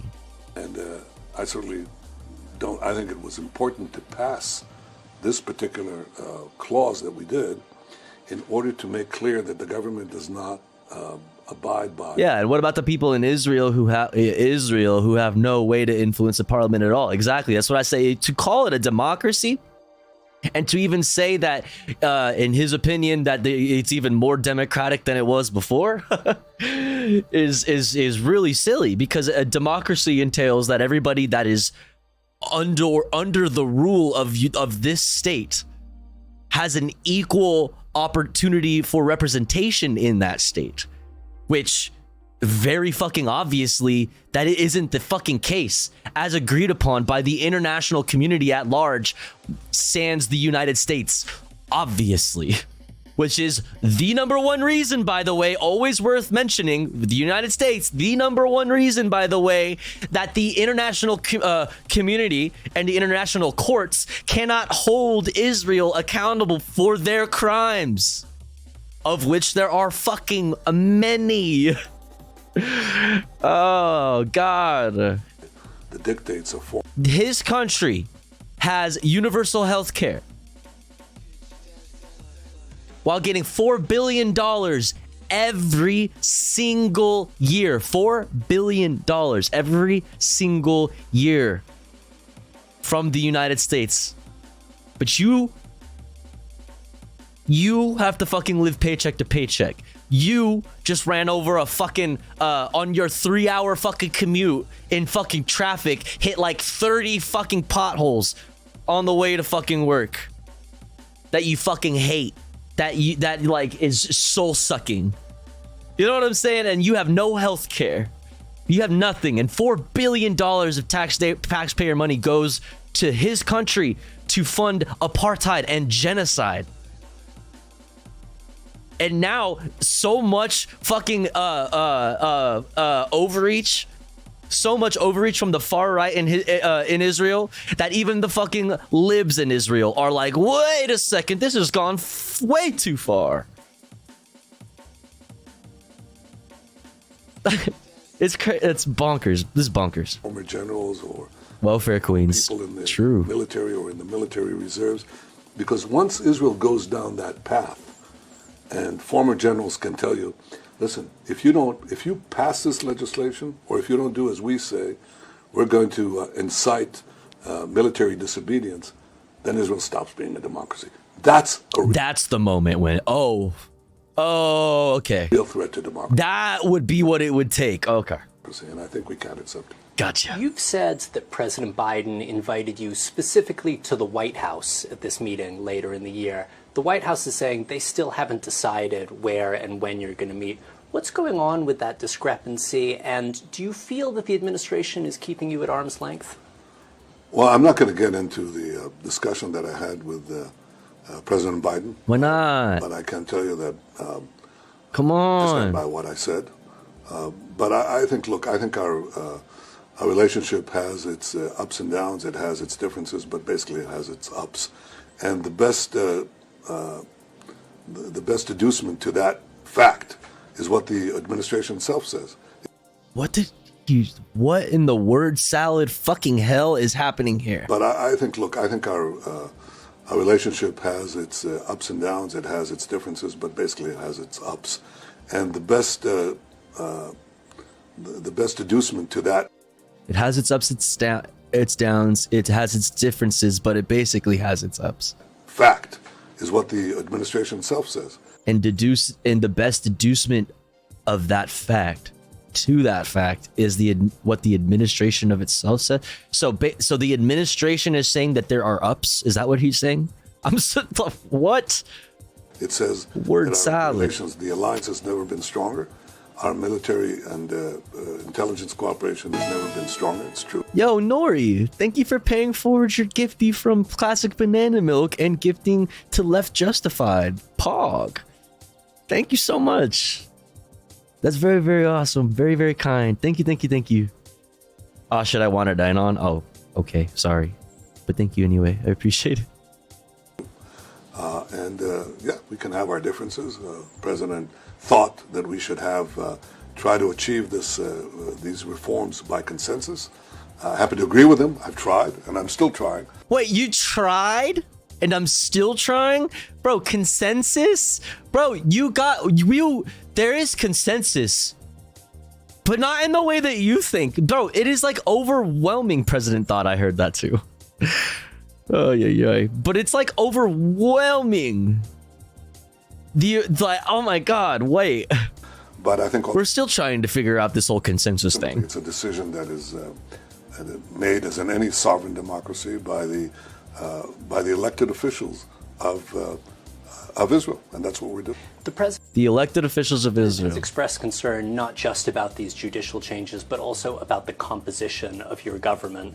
Your national security minister has convictions for inciting racism. Yeah, that's Ben Gvir, the person who was given, this guy he's about to describe right now, I'll back it up, was given his own private militia, private army, specifically tasked with enforcing things around the illegal settlements having to do with the occupied West Bank.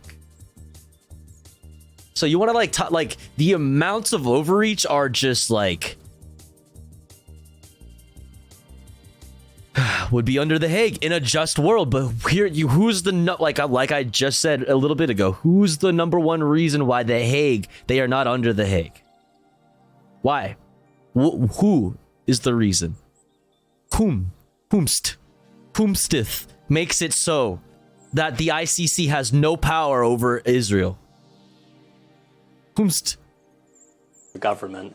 Your national security minister has convictions for inciting racism, for supporting a terrorist organization. Your finance minister once suggested wiping a Palestinian village off the map. He suggested segregated maternity wards to separate Jews and Arabs. When the president says you have brought extremists, get his ass into the cabinet, is he wrong? I think a lot of these statements have been walked away by these people since then. They're the slime ball. This fucking slime ball. Look at his slimy fucking face. He's kind of fucking right, dude. He's right. We saw this with fucking Pramila Jayapal. He's this smug slime ball. He knows. He's like, yeah, they've said some shit, but they've all walked it back. Because he knows the power that they fucking have. The power that AIPAC has over the Democratic Party and the fucking United States government generally. He knows fucking piece of shit. Government, they're assuming responsibility, they're changing their tune, and more importantly, it's not what they say, it's what we do. And I hate to admit it, but he's right. It's not what, and also it's not what they say, it's what they do. Like, I don't know, give him $4 billion every fucking year, every single year, $4 billion in defense aid.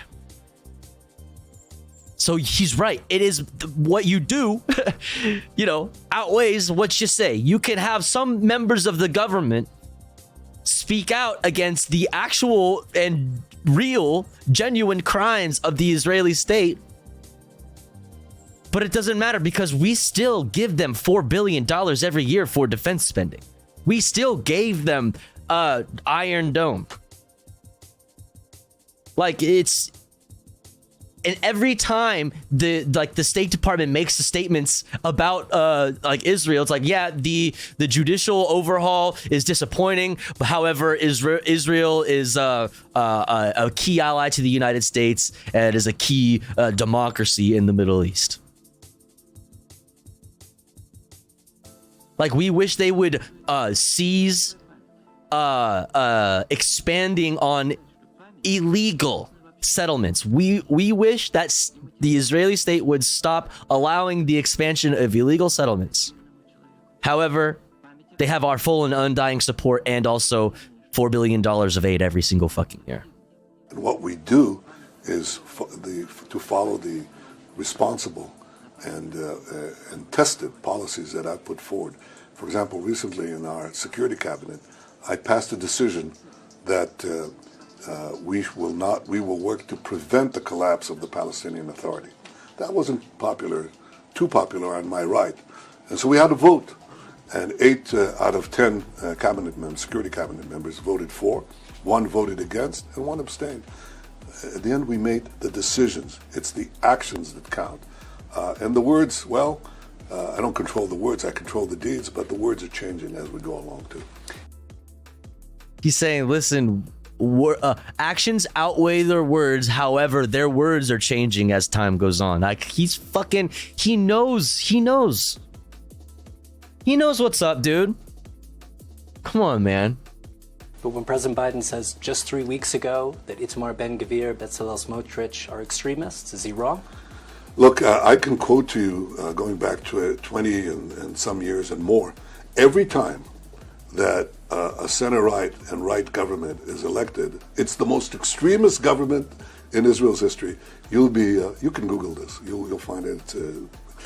I don't want to say it's interesting, if not amusing. But I think what is important is what is the policy. And my policy is not extremist nor foolhardy. It's careful and it's responsible and it's also firm because I stand on what matters to Israel's security. Bro, stop giving me these bullshit fascist platitudes. Stop giving me platitudes. You want to talk about policy? Then let's talk about specific policies then. What is this platitude shit? Blah, blah, blah, the security, blah, blah, blah. Like, shut the fuck up. Tell me specifically, what do you mean by that? But I think I'm perfectly realistic and pragmatic. Realistic, pragmatic, how? The crucial issues of statehood. How optimistic? Crucial issues of statehood. Just a bunch of nothing. He said nothing. He said nothing. Are you that there could be a peace deal between Israel and Saudi Arabia during President Biden's current term? And are you prepared to bless Saudi Arabia getting civilian nuclear power? Are you prepared to make concessions to the Palestinians as part of an agreement? I think that if we achieve... And also, like, the irony is not lost on me of the fucking bad relationship between the two states that are like key allies to the United States that are fucking also like really should not be. Saudi Arabia, famously not fucking, problematic in any way, definitely didn't slaughter American journalist Jamal Khashoggi, definitely didn't fucking isn't responsible for any fucking like crimes against humanity in Yemen. Come on. Normalization and peace between Israel and Saudi Arabia. This will be a pivot of history. I think it will be a quantum leap after the quantum leap we already made with the Abraham Accords, in which I signed 4 historic peace deals with Right, 9/11. Arab states, breaking this stranglehold that you have to wait to get peace with the Palestinians or you'll never get. Did they have a glowing orb? Believe me, I had to crack that one. People said it couldn't be done. Shit. It was done. We did it. Now we have an opportunity to perhaps begin to end the Arab-Israeli conflict with peace with Saudi Arabia, open up to a peace between the Jewish people and the Muslim world. So I think it's a huge thing. Now, I'm not going to get into the specifics of the negotiations of how to achieve it. If it was that easy, it would have been done. But I appreciate the fact that the administration is putting time and effort in this, as am I. And it's really, of course, up to Saudi Arabia and all of us to see if we can come to a middle ground. As far as saying nothing, dude. What to do with the Palestinians? I'll tell you what my position has been. I always said that with the Palestinians, they should have all the powers to govern themselves, or rather, all the ability to govern themselves, and none of the powers to threaten Israel. And that all of the ability to govern themselves and none of the powers to threaten Israel.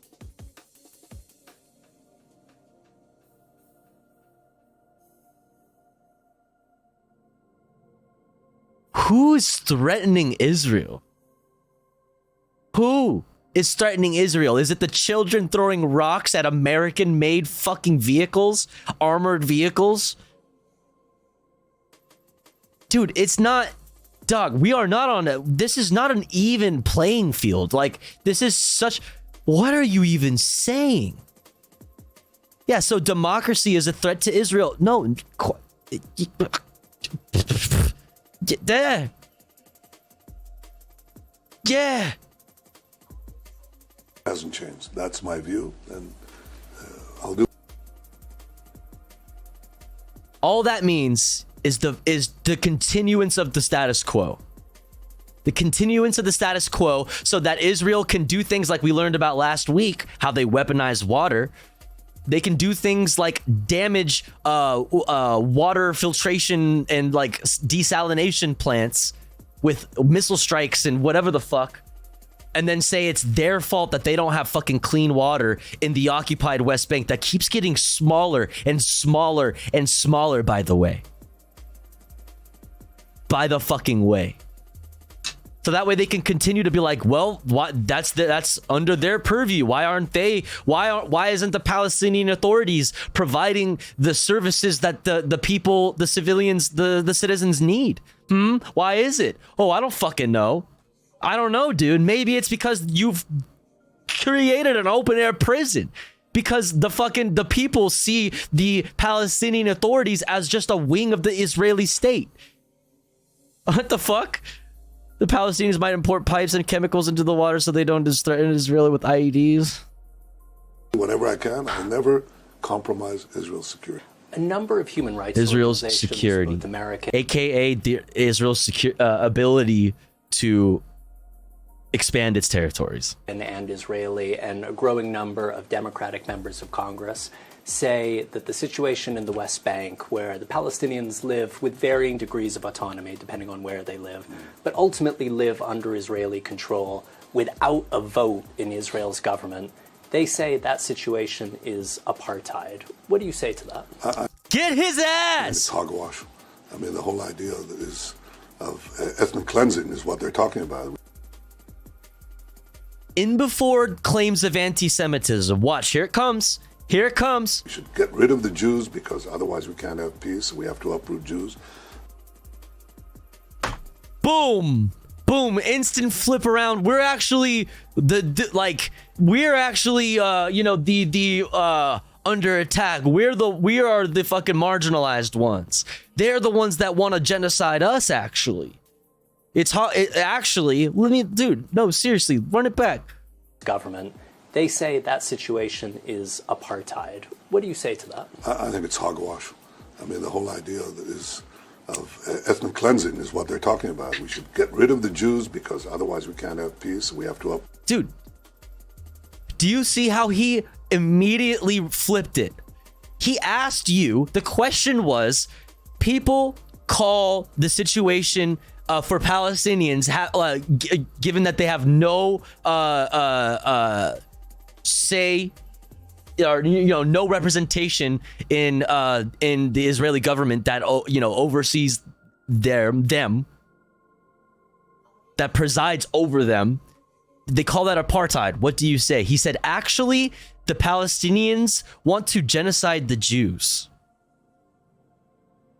He immediately went, he said hogwash, and then immediately went to, actually, they want to do ethnic cleansing to us, Jewish people.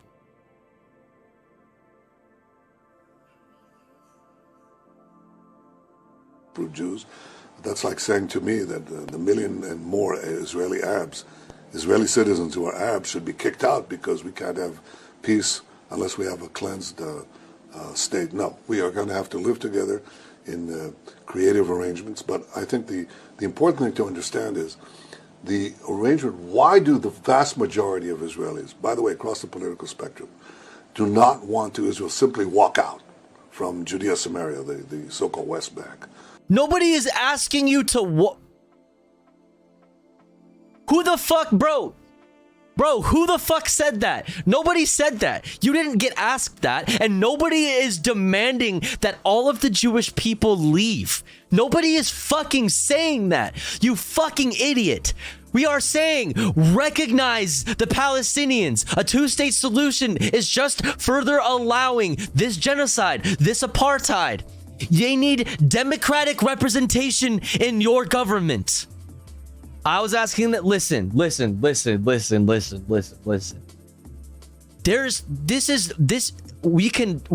You'll find nothing but agreement to me that the creation of their state is problematic, to say the least.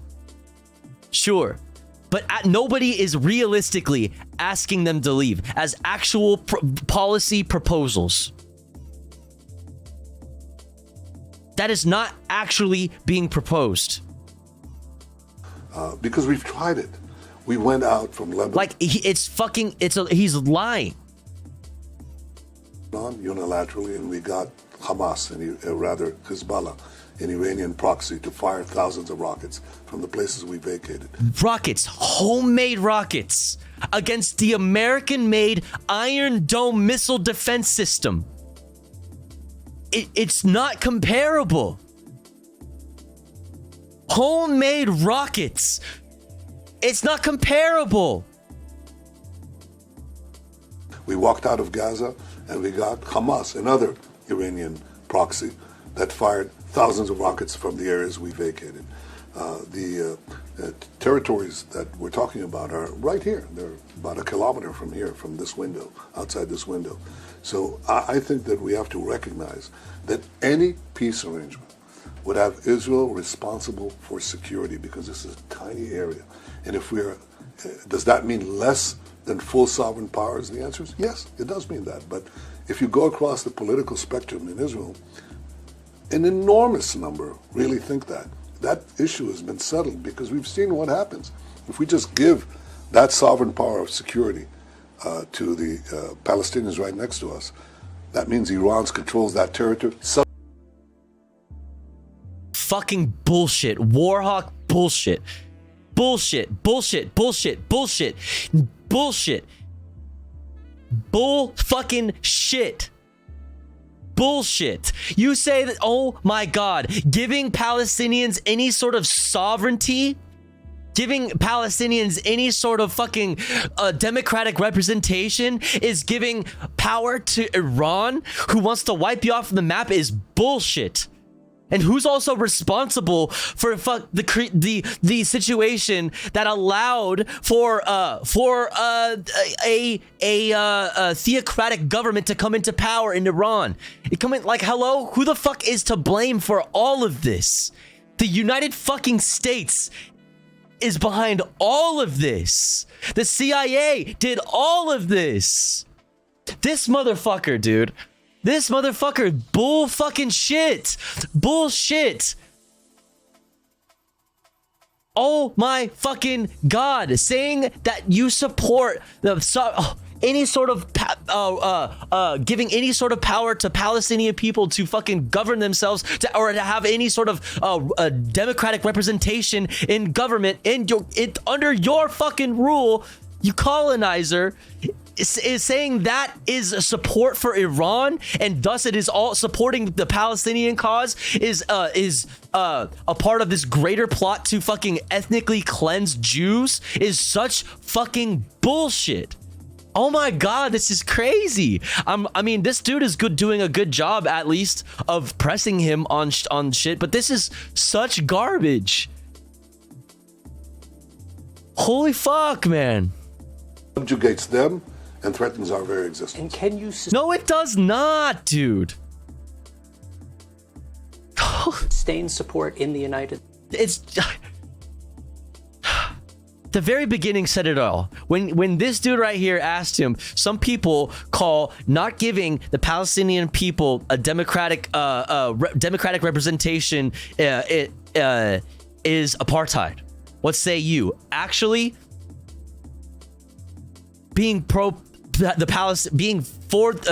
of the Palestinian cause is supporting ethnic cleansing against Jewish people. He immediately went there. The first thing he fucking said tells you everything you need to know. Under the current situation, with growing numbers of members of Congress saying this is apartheid? Well, it's not apartheid. It's the Palestinians can vote for their own people. They can vote for their own parliament. They have their own flag, their own anthem, their own administration. The one thing they shouldn't have control over is security.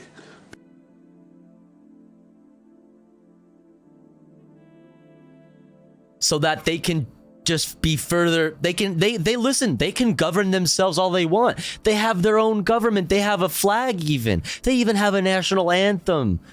They just can't like protect themselves, for example, when we continuously expand the illegal settlements, internationally agreed upon illegal settlements in the West Bank. So they cannot do anything about it when we continue to press and squeeze the West Bank and continue to fucking take more land. You fucking colonizer. Holy fucking shit.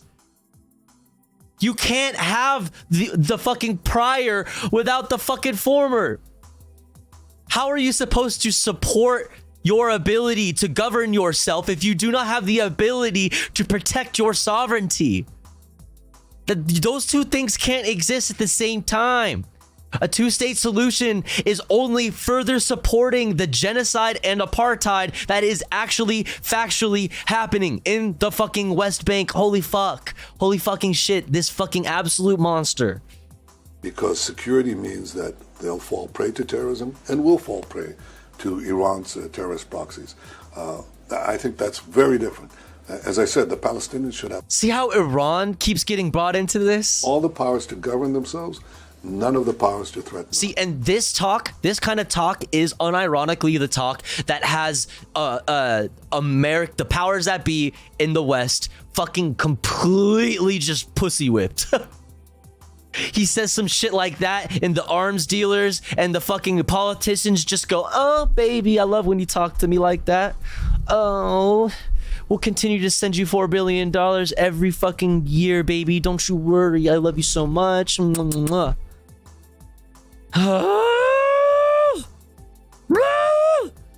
All right, I'm mad and have a headache. Gonna get some rest later, chat. And oh, and Tofu, you want to grab this vid before I go? What is this? The Socialist Politics of Hideo Kojima? Ooh. I'm down to check this out. I'm definitely down to check this out. We'll add this to the list. And yo, Nataxu, thanks for hanging out.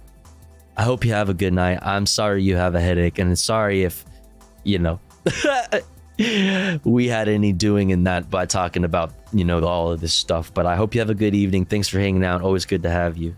May contain spoilers, FYI. It's a banger vid. Damn. Well, maybe I'll hold on to it then for when I play. I don't know.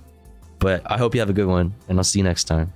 If Palestine just up and one day was like, bet Israel just wants to wipe them out. What? If Palestine just up and one day was like, bet Israel just wants to wipe them out in their sleep. I'm not sure what you're saying. Sorry. Yeah, they wring their hands. It's their cue. If you think about the Jewish state itself is anti-Semitic because we didn't want in our lands, because we didn't want. I'm not sure what you're saying either. Oh, what's up, Little Bear? How you doing? It's apartheid speaking as a South African here. Yo, that part in regards to peace and security. That's the realistic solution, which overwhelmingly all Israelis, including liberal Israelis, support. You know who doesn't support it? People who shut their eyes to, to reality. And you're not going to find many. Even in Tel Aviv, where you said, you're going to find most people agreeing with what I said. You've said that negotiations with Iran need to be underpinned by a credible military threat. President Biden has said he is prepared to use force to stop Iran getting a weapon. Do you believe that threat is credible? This is how he's got America just by the fucking balls. Do you believe that, and the power of the evangelicals in our politics? Those two things together. Believe he would order a strike? Well, look, good night, Izzy. I'm the Prime Minister of Israel, of the one and only Jewish state, and it's my responsibility to make sure that, regardless of what our great ally, the United States, says, that Israel has to have the powers to defend itself by itself against any threat, and especially against Iran that threatens to annihilate us with nuclear weapons. Surely Israel will never end up being a problem for the United States in the long run. Surely they won't be the one to drag us into some fucking bullshit. Surely that won't ever happen. Surely this won't come back and bite us in the ass like everything fucking else does. Like everything, like the brave Mujahideen, fucking Saudi Arabia, fucking, surely none of these things ever, turn out to be bad for the United States in the long run. Surely.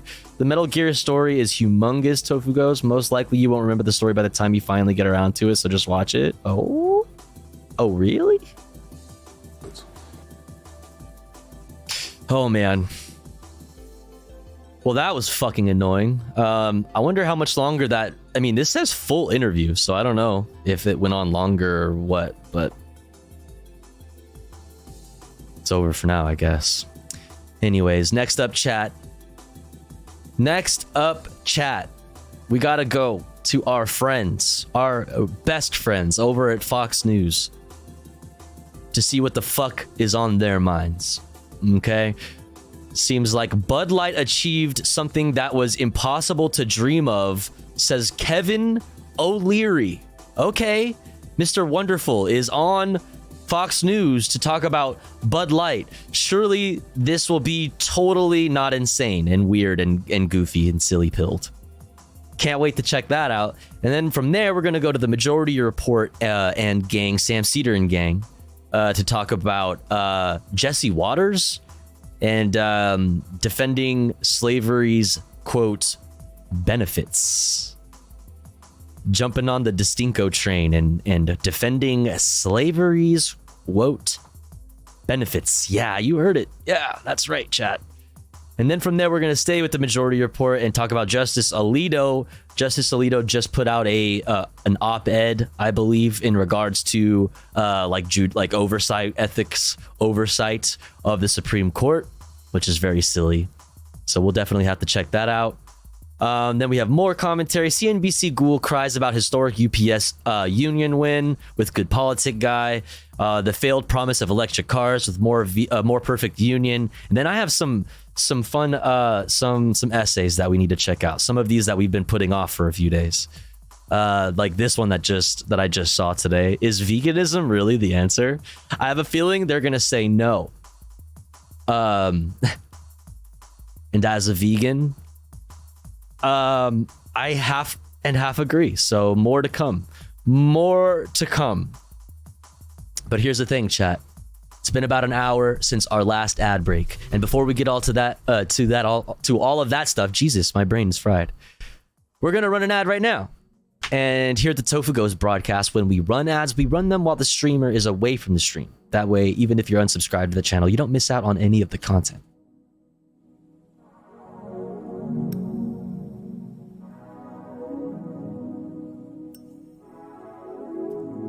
However, if you would like to support the stream, support me, the streamer, and get access to cool Tofu Ghost emotes as well as an ad-free viewing experience, all you gotta do is subscribe for $5 or for free with a Twitch Prime by connecting your Amazon Prime account if you have one to your Twitch account.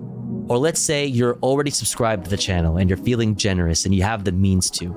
Maybe consider gifting a sub to one of our friends in the chat, one of our comrades in the community that may not be able to afford a sub this month. That way they may also be able to enjoy the Tofu Ghost emotes and an ad-free viewing experience.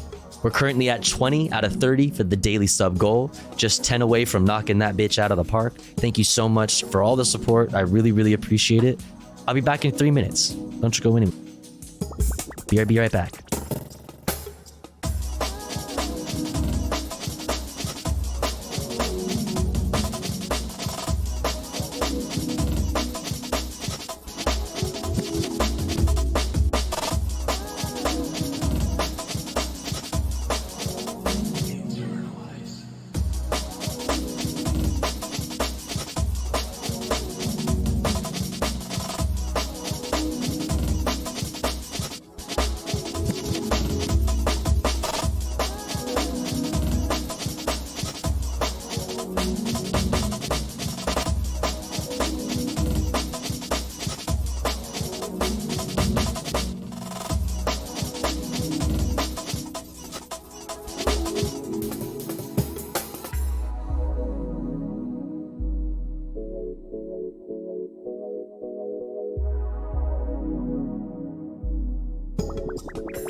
Okie dokie. We're so back. We are back. All right. Where were we? Where were we? Oh, yes. You know what? I think we're going to skip this goofy-ass Kevin O'Leary segment because who honestly really cares about Kevin O'Leary? That's just how bad the content is over at Fox News right now. Literally, if you go to Fox News right now, I'll show you. I'll just do it. I'll just do it for you. I'll show you. Let me show you something. Okay? It's so bad. Hold on. This is what Fox News is talking about. Constantly. Will not shut the fuck up about it. That's right. Brandon being a failure just generally, and also his son's fat cock. Hunter Biden's cock. Hunter Biden's cock. Hunter Biden's cock. Hunter Biden's cock. Defund the police. Hunter Biden's cock. Hunter Biden's cock. Hunter Biden's cock. Hunter Biden's cock. Elon Musk is probably talking about Hunter Biden's cock. Hunter Biden's cock. Hunter Biden's cock. Hunter Biden's cock. Oh, also Hunter Biden's cock. Okay, yep. So you get it, right? Very lacking in content these days. Leave Hunter Biden's cock alone.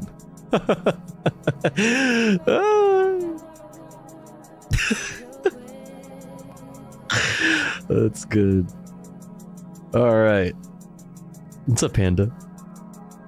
Let's skip that, but we're going to still talk about Fox News, however, because Jesse Waters is wildin'.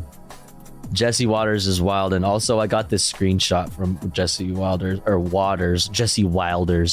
earlier. Yeah, dude. Hang loose, brother.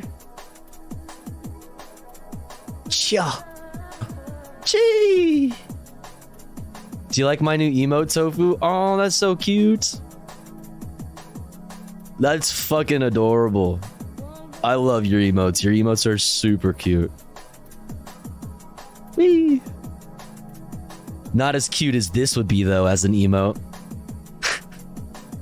You should make this your emote. Gee. I might make this my one of mine. Beancrafts made it. That's awesome. Super cute.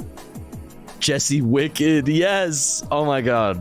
Actually, might have to make that happen. Hang loose. All right. We got to talk about Jessica Waters with Sam Cedar and friends. Let's do it. Here is Jesse Waters. Oh my god. They really have been on working overtime to justify this and again, remember, like, this is how it works, right? At first it was like, we don't want CRT, a college level course being taught to fourth graders because it's not age appropriate. Right. And then True. It was, well, we also don't want certain aspects of history to be taught. In fact, we don't want most aspects of history. Correction. any aspects of history. Important context, especially. That would in any way make, other like white people feel like, gosh. We don't want little white boys and little white girls. No they thems. That's not real. To feel bad about their whiteness. Okay. America isn't 100% great. I feel a little bad about that. That's now called we're empathy, going into, by the way. That's What's called that? empathy. That's called empathy that Right, kids exactly. might experience. Yeah, but that's government mandated empathy. And that's what they need to protect them from feeling empathy. Yeah. And correct. And now it has moved on to like, we need to dictate really what the dynamic was in slavery. And it wasn't just all bad. There was room, there was boarding, there was yeah, and also they learned skills. And that they could put on their resume. I'm really smart. I'm super smart. Get some like skill set. Here's You should listen to me and pay attention to me and what I have to say about stuff. Jesse Waters carrying that water, as it were. Yeah. Oh, I know, Jesse, you don't have to fact check every racial hoax from MSNBC, and I usually don't. If I did, I'd do it for the whole hour. But what is a racial hoax? Now that the vice president is involved, Kamala Harris, I got to do it. So here's how it got started. Florida's Board of Ed came out with their new Black History curriculum. Pause it for 1 second. Can I just say, and this has nothing to do with anything, but Jesse Waters has been imitating Bill O'Reilly. Oh yeah. Since the day that he was allowed to sit down and I didn't know for the longest time that like I didn't realize anyway that's like his demeanor is exactly that of Bill O'Reilly, and it makes sense because he worked with him for so long. But like I like just put that together like recently in my life, and it blew my mind. Put a suit on that network. However, he's also imitating Donald Trump. So you get this weird hand gestures that are a combination of here. We come back to me. You got this thing here. You got this thing, and then you got this, which is the Bill O'Reilly. You know, the big. How does that go, Matt? Lieutenant Andrea Bocelli. Bocelli. Kind of you, Sam. Oh. Here we go. Go ahead.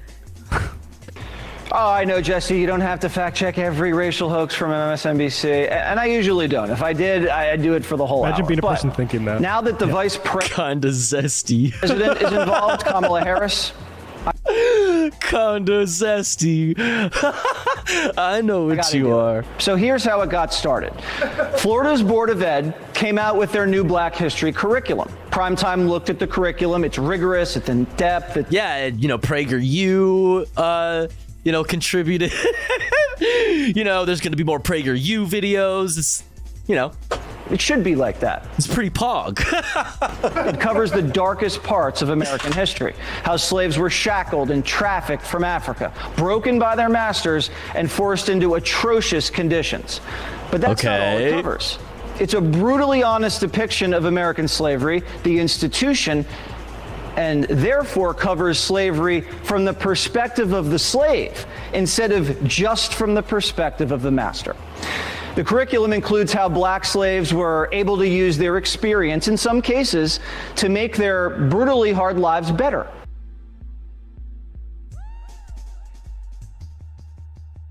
Told you. My guy said, actually, they learned skills that they could then in turn put on their resume. Paid an exposure. Stop.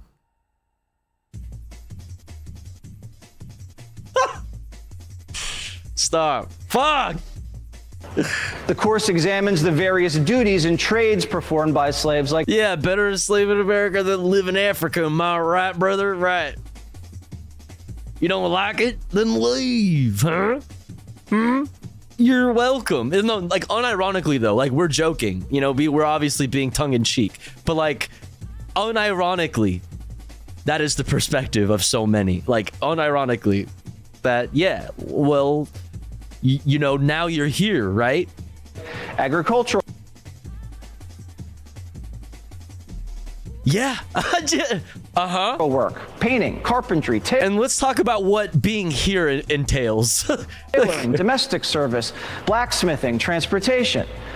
Instruction includes how slaves developed skills which in some instances could be applied for their personal benefit. That's the section everyone's freaking out about. Especially Kamala Harris. No one. Oh no! Like, special freaking out. Kamala Harris is like, just of course. Kamala Harris is freaking out. I mean, hello, bro.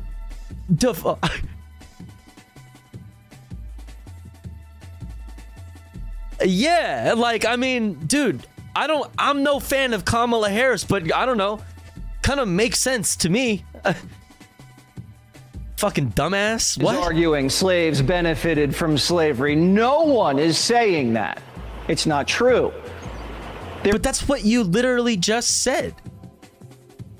But you literally did just say that. Wait. They're teaching how black people developed skills during slavery in some instances that could be applied for their own personal benefit. No one's saying that, and now I'm going to say it. Like, why does that need to be said? Like that is irrelevant. It's irrelevant. Why does that need to be said?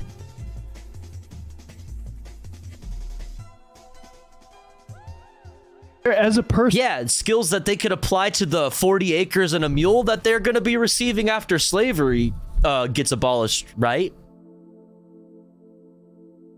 Right? Skills that they're going to be able to use on their own property, right? When they're given 40 acres and a mule after we abolish slavery, right? Right? And we won't continue slavery through the existence of the 13th Amendment, will we? Right? Right? And they're owned. Like their personal benefit doesn't exist the way my personal benefit exists. Yes, right. The personal benefit when you have, like, when you are not a free person, when you are a property, means that the property owner is the one that benefits. Yeah. Like, I mean, and also, I love how Fox News is trying to jump on Kamala Harris, too. We just played that Gutfeld segment from The Five. We've said this a few times on the show that, like, their conspiracy theories about the Biden crime family don't stick because he's just like this boring old white guy, and they had decades and decades to build up stuff against Hillary Clinton. She's a woman. Obama, of course, scary Muslim, middle name, whatever, black guy. But for Biden, he's just nothing is like really landing, and they almost wish, I think, Kamala Harris was more public facing so they could go after her in like racist and sexist ways. True, but she's like completely ineffective since she doesn't give anybody anything. Yeah, honestly, yeah. The fact that she weighed in on this in one area is, you know, that they're going to jump on it. I just don't think it's very good or effective. The other fascinating thing about this, too, is that the implication is that none of these people who were enslaved would have any skills but for being enslaved. Like, you would never say, just generally, like, you know, I don't know, the process of like taking the, you know, the Nina and the Pinta, I can't remember all the Santa Maria. Yeah, that they brutal. Bro, we sang songs about that shit growing up and learning about the Nina, the Pinta, the Santa Maria. Like, bro, that shit is Eve. That like, bro, we sang songs about it. If you don't think it makes sense to try to, I don't know, right those wrongs, you know what I mean? And like, I don't know, teach the truth of the past history so that we don't ever repeat it ever again. You know what I mean? You need to teach the truth and not just sing songs about fucking Christopher Columbus and shit. Yeah. Like, dude, we're also, like, I feel like this conversation usually, like, kind of brushes over the fact, too, that a lot of the stuff that they're trying to undo, like they are in Florida, is stuff that was meant to right the wrongs of how we had been taught about our past traditionally in North America already, in America. It was meant to fix that. You know? So it's like, oh, now they're just trying to spin history and make you hate yourself if you're a little white child. That's like, man.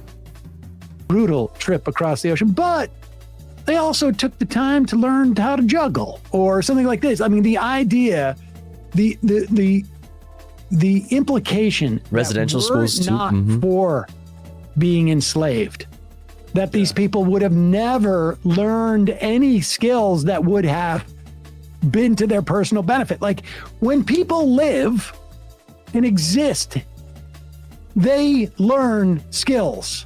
Yeah, true. To their benefit, period. Yeah, that's a good point. And it's an obvious point. But yeah, no matter what you do, you're gonna like figure out how the best way to do it is. You know what I mean? You do something long enough, no matter what the situation is. Yeah, okay, you're going to acquire skills. You're going to like, okay, that's not fucking saying anything. Personal benefit. It is not a function. You know what skills they learn may have changed because they didn't have a choice because they were slaves. And it's also the furthering. It's listen. I'm about to fucking listen.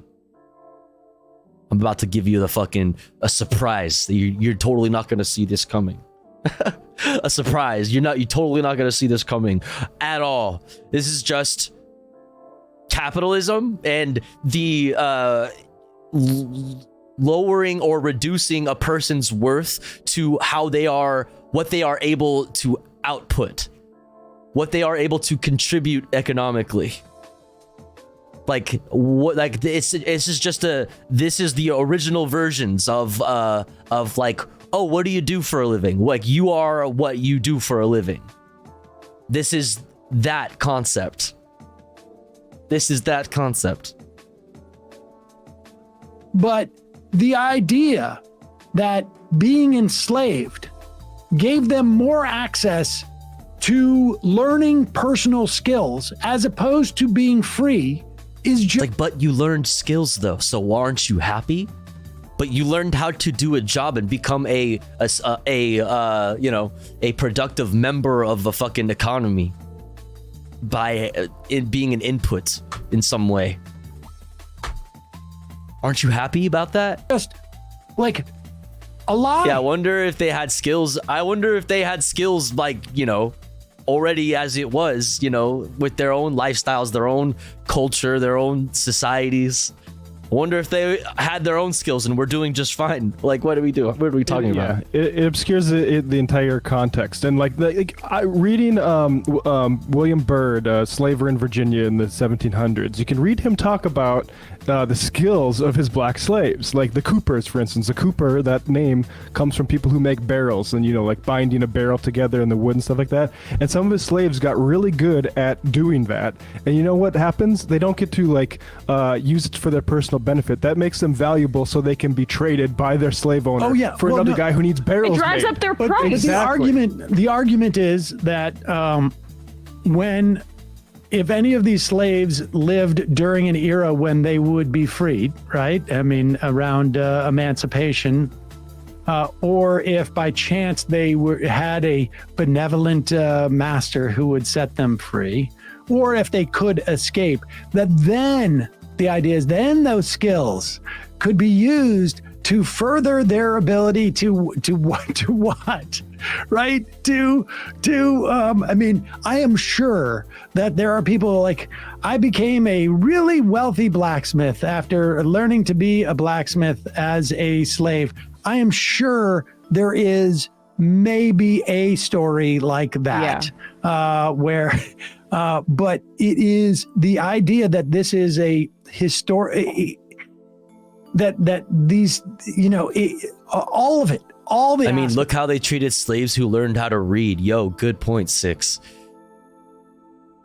Really good point. Of it, the fact that it implies they wouldn't learn skills that had personal benefit to them. That they were savages and just needed to learn. The white people, you know. No, that is literally what it is. Always comes down to. That's even when it says, when some fucking goofy ass racist motherfucker tells you some dumb shit like, well, you don't like it, then you can leave. Why don't they go back then? Blah blah blah blah blah blah blah blah blah. Like, if you don't like it here, I mean, you know, you're better off now than you were, because even if you did come here without your consent, like, you know, you're better off here than in fucking Africa or being a savage. Like, that's what it comes down to. It's just like they just considering somebody, a whole people to be subhuman. It's what it always comes down to. It's fucking insane. And defending that, like, and trying to spin that in any way is like continuing to believe that. Also, Jesse Waters, that, like, this is extremely fucking racist. This is racism. And they'll be like, oh, they'll say it's racism. They're gonna pull the race card again. It was bad Civilizing. how they did it, but we civilized them. Yeah. That's the it. implication. I mean, Like, this is old school fucking racism, white supremacy. Like, that's exactly what this is. because there is no experience that any human being has ever gone through where they didn't learn something that would benefit them later. You know, it's just absurd. Yes. Yeah. Crazy. It also, I just want to add, it feeds into their bootstraps theory kind of ideology, which is that as long as you teach someone how to fish, once they were no longer property, what this provides for them is like the ability to go out and be business owners. And the fact that, they didn't do so once the slavery ended, yada, yada, yada. I mean, doesn't that say something kind of pathologically about black people? They just the skills don't take to them in the same way. I mean, Emma, they are gonna clip chimp you. Motherfuckers are going to clip you out of context so hard on that one. The implicit message that it served a civilizing function was also the implicit. Yeah, they're gonna clip the fuck out of that. Behind Jesus. the maintenance of Jim Crow for the whole generations after it. Yep. We should say that a lot of the success, particularly in those, in those slave states, a lot of the success was then subsequently ripped back in the form of, terrorism, for lack of a better word. Yes. But you just need to take the Tulsa massacre for as an example. The one that is currently the head of education in that state is saying that it should be taught that it had nothing to do with the color of people's skin. Yeah. Another matter. There was a Tulsa event. The event of Tulsa. We are no longer calling it the Tulsa massacre. It's the Tulsa happening. The Rosewood Massacre and the Ocoee Massacre, another provision in the guidelines is to highlight that there was violence by black people in those massacres as well. Both sides. Yeah, both sides. Yeah, just to indicate that it wasn't both sides. A white. Yeah, the Tulsa conflict. Yes. A lead race. The Tulsa clashes. Like West Bank clashes. Clashes in the West Bank. Riot against black people. Damn, bro. Classic. All right, let's stick with our friends Sam Seder and Emma and talk about Justice Alito. Also being a moron. Let's go. Let's do There's this piece. I'm Sam Seder. I'm Sam Seder. Bob's Burgers. Go through all of this, really, but a Wall Street Journal opinion piece. You know why they put it in the opinion section, right? Well, I don't know. Why did they put it in the opinion section, Sam Seder? Because then they can allow any type of BS. Because it's an opinion. You can't, you could go ahead and fact check it, but it's an opinion. It's an op-ed. So you can't shoot it down. It's also so ironic, okay, that a Supreme Court justice having the ability to use the fucking, what's it called? What's the fucking Wall Street Journal or whatever the fuck as their personal twitlonger. You know what I'm saying? They can use an op-ed in one of the biggest fucking most notable media publications as their twitlonger, effectively as their twitlonger. Just whenever they fucking want to. As if that in itself isn't already extremely fucking problematic and unethical. It's so ironic, using that as to argue that we don't actually need ethics oversight.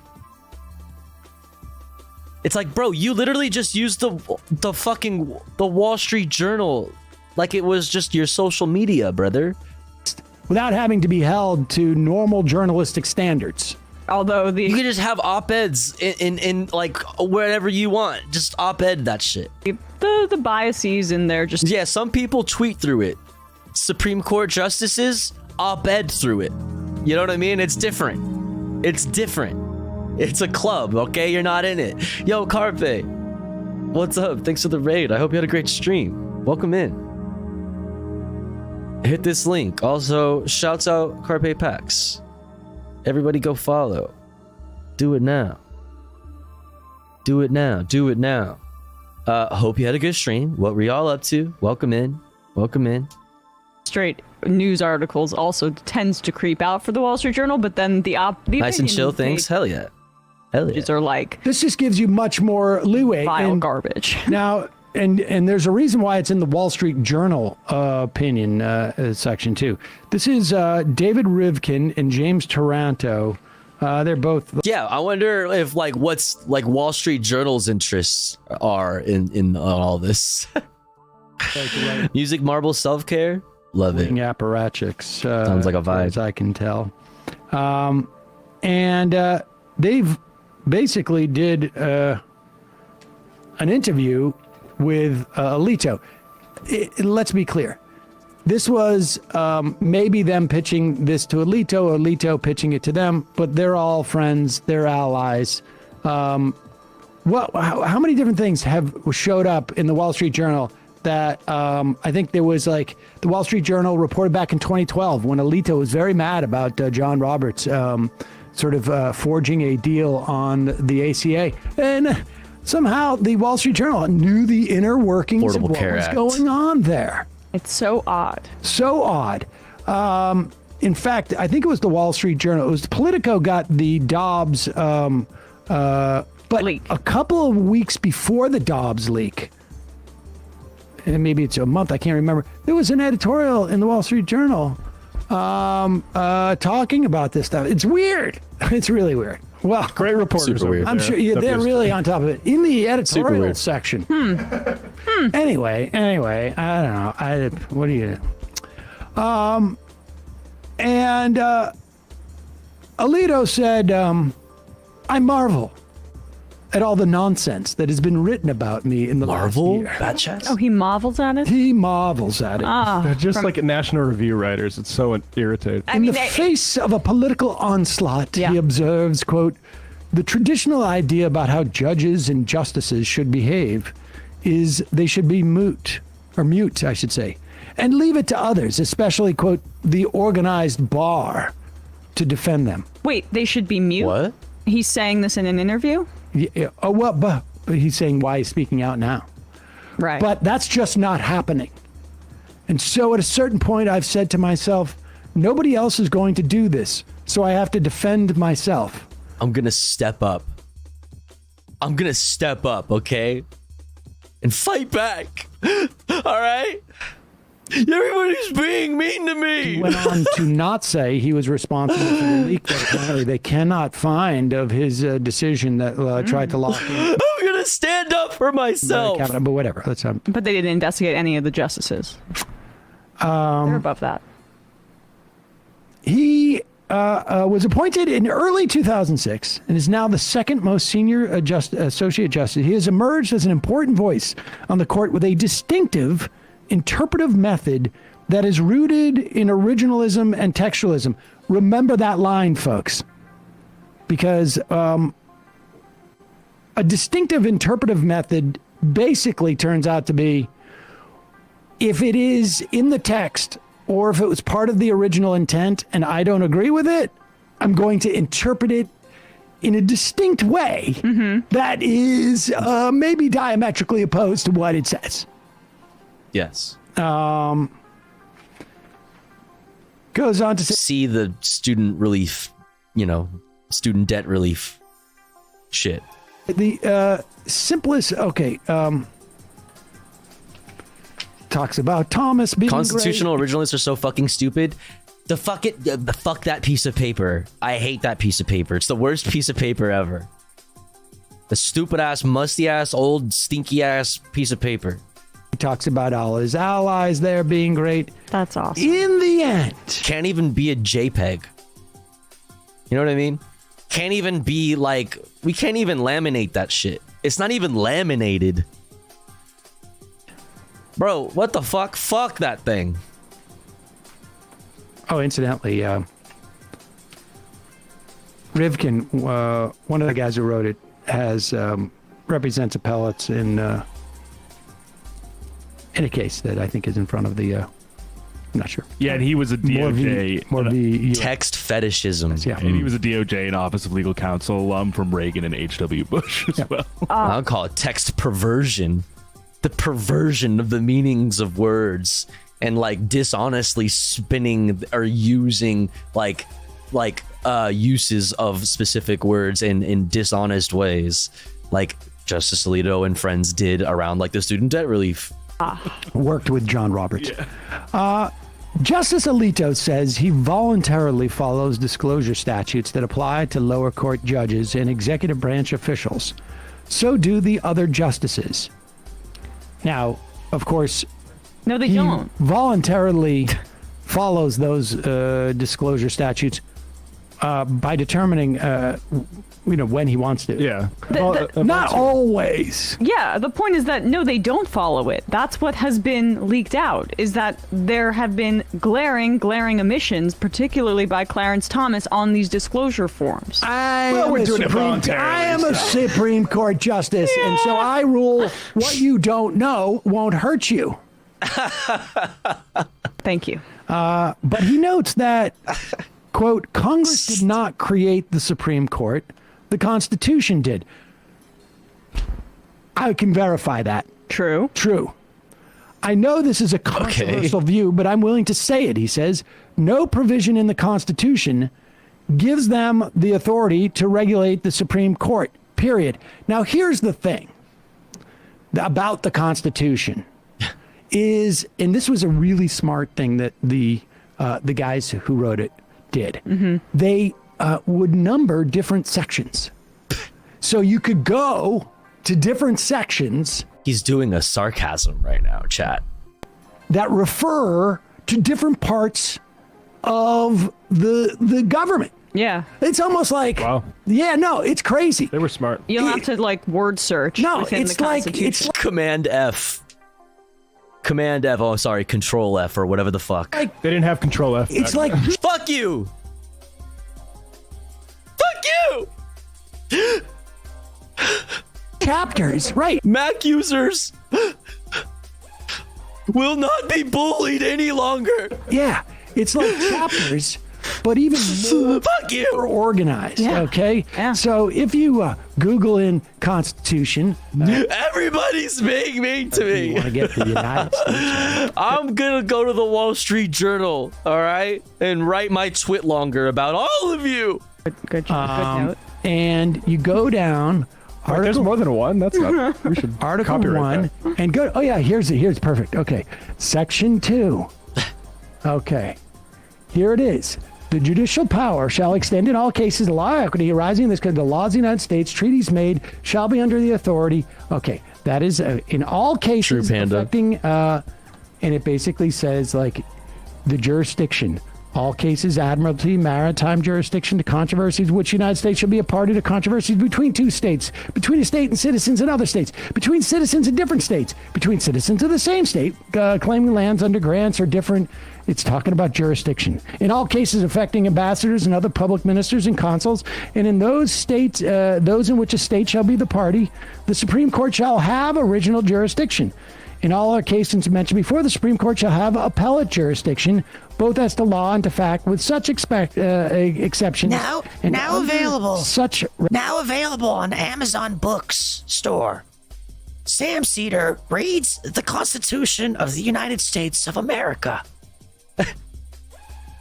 That's right. Now available on Kindle. As read by Sam Cedar. Regulations as the Congress shall make. The trial of all crimes.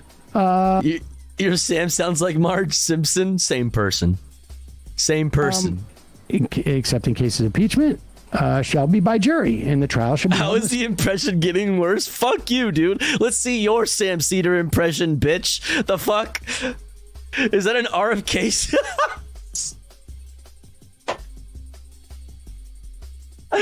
Stop. No, that was Sam Cedar. Okay. Fuck you. Said crimes have been committed, but when not connected with any state, the trial shall have such place or places as the Congress. Come on, don't do me like that. Congress may by law have directed. So things like jurisdiction and any other sort of like auspices under, if you're going to hear these cases or those cases. He kind of does sound like masculine Marge Simpson. Wait, now that I'm like, wait, but he actually kind of does sound like masculine Marge Simpson. Going to do it under these circumstances. So if Congress, Section 2. Wait, like, no, for real though. I can't now. I can't unhear it. Decides that the Supreme Court's not going to have any appellate jurisdiction, both as to law and to fact. Oh my God! They do wait. so only under the context of what regulations as the Congress shall make. I can't unhear it. It's over, homie.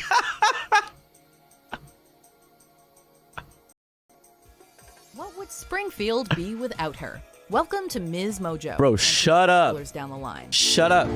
Spoilers. Additionally, but it's abundantly. Oh my God! You're ruining this.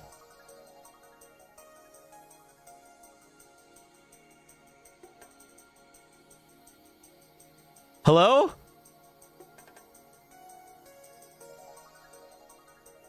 What? Don't do this. I usually don't get into politics. But I bet you're about to, Sam Cedar. I know it's you.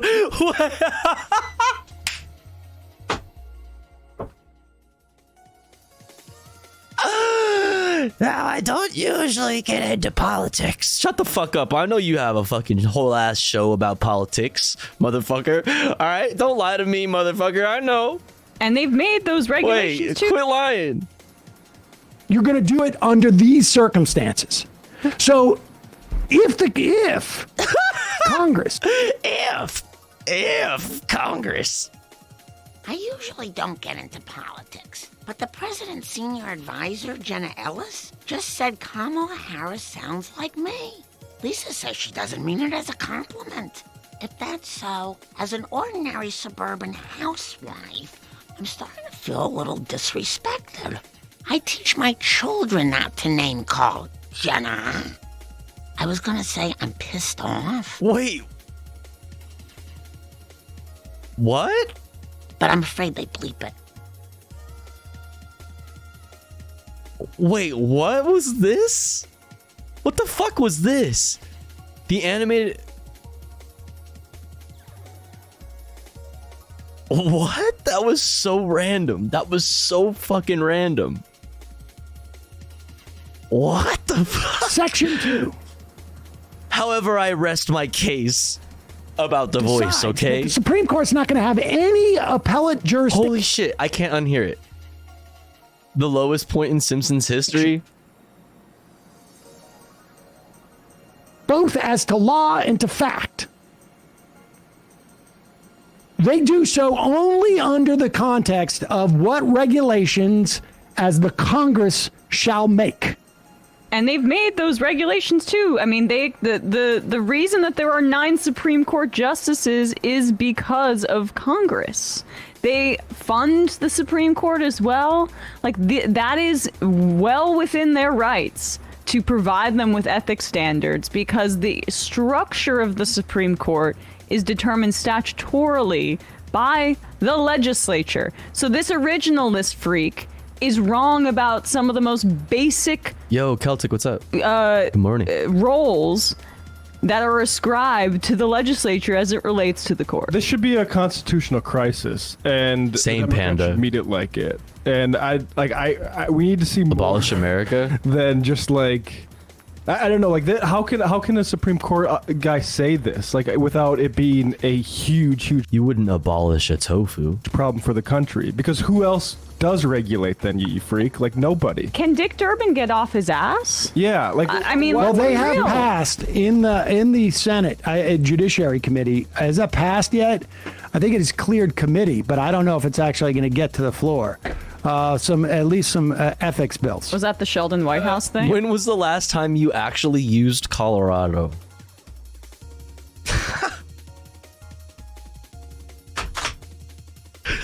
Wait, but doesn't the water from the Colorado River come from the mountains? Alito's also Levelhead lives there. right. If nothing comes of this, like it's not because of the Constitution. It's because there's nothing actually that does control the Supreme Court, and it's whether that's some sort of. Congress has the ability also to impeach a justice. Yeah, do it. They should. This sort of honestly though, holy fuck, why aren't they even trying? Should be impeachable. I don't know. Like, I feel like in other times we would have. I mean, you're not looking to expand the court. You're not looking to fucking name any fucking progressive judges anytime soon. Let alone just a fucking a liberal judge. Why not? The fuck. The Supreme Court, like. But no, we have to have this conversation about like whether or not we should even have ethics oversight over the Supreme Court, a completely unelected body with no term limits, who has so much power. Like a lot more disdain than this. I don't know how we've got to this point where they're able to just gallop like this. The public does. Because chuds have Congress, libs have the Senate. Okay, right. I mean, they're historic low trust, but that is not translating whatsoever. However, I mean, I just don't. We still, in any opportunity to expand the court, we haven't done so. However, in terms of like how the Senate is approaching this, and he says. No floor vote yet on that White House bill. I mean, he's asked, do the other justices agree?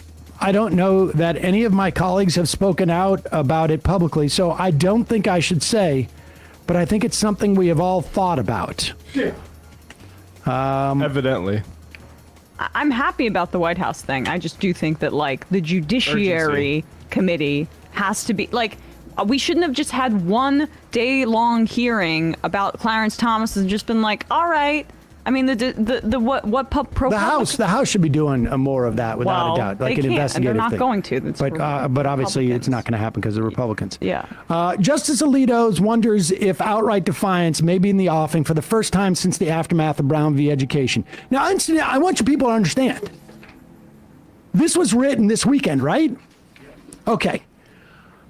Bradley, I'm going to give you time. Google Alabama Supreme Court congressional districts. Go.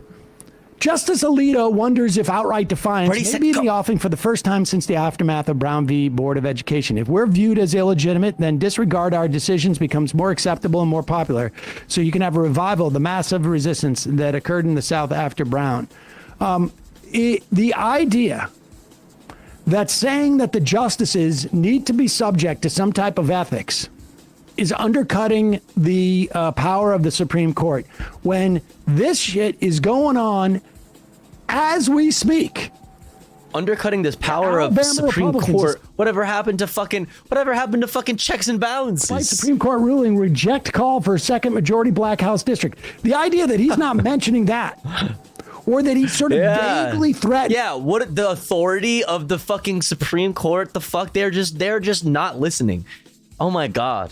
Like they said, no, we don't want to ungerrymander our districts, our voting districts. We want to continue doing systemic racism. Actually, fuck you, Supreme Court. If you come after me for ethics, people in the South might decide that they're not subject to the Voting Rights Act. So, yeah. Here's Mark Joseph Stern on Mehdi Hassan's show. Yeah. Talking about Alito's assertion. I mean, the Constitution literally uses the word regulation to say what Congress can do to the Supreme Court, and yet Alito claims that no provision gives Congress the authority to regulate his court. So you know what? You're right. You're just God King then. Fuck it. Whatever. We have all of these elections and all of this democracy that we love to fucking talk about so fucking goddamn much in every other aspect of our fucking government. But no, you just get to be God King. Cool. We'll just continue to suck your eternal fucking cock and be grateful that we get to, like, okay, yeah, all right, dude. Cannot be squared. The guy is just lying. And I think what Steve is trying to say there and making such an important point is that for most of our country's history, Congress did regulate the Supreme Court. You know, it added or subtracted seats. It forced the court to hear certain cases and took away the power to hear other cases. It moved forward certain hearings for totally partisan purposes. I'm not saying all of that is good, but it shows that embedded in the Constitution is this idea of checks and balances among all three branches. Hello, isn't that the whole idea of there being different branches? That was the whole fucking idea in the fucking first place. It's the whole fucking point was checks and balances. Where the fuck is that? Where the fuck is that? You don't have any oversight, and also you are unelected and you don't have term limits? What? What? But the president, no, they have term limits. Okay, the president has term limits. Congress, Senate, term limits. Fucking what? Alito seems to think that the Supreme Court sits... Wait, what are the limits? Wait, hold on. The government and simply doles out checks and balances to the other two branches. That is not how it works. If Congress wanted to turn Sam Alito's chambers into a transgender health clinic, it would have full constitutional authority to do so. And I think deep down he knows that and he's scared of it. And that's why he wants to go out and tell the American people the opposite. Without a doubt. Yeah. 12 years in the House.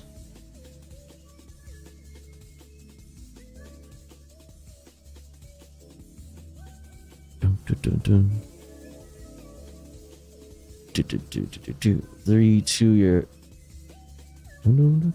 terms for assembly members, 6 years, and 2 4-year terms for Senate members. 8 years. Oh, got you. Got it. Just making sure I had that right. I remember being in a social studies class in school. I've totally forgot my social studies. That's why I was just doing a little Google in there on the side to make sure I was right there. And the teacher asked me something like, "What is the strongest branch of government?" And I said judicial, and she said, "No, they're all equal." Little Mortog was onto something. If you thought that he had a legal basis, he would not be out politicking right now about it. True. True. You wouldn't be trying so hard and doing op-eds. Oh my god.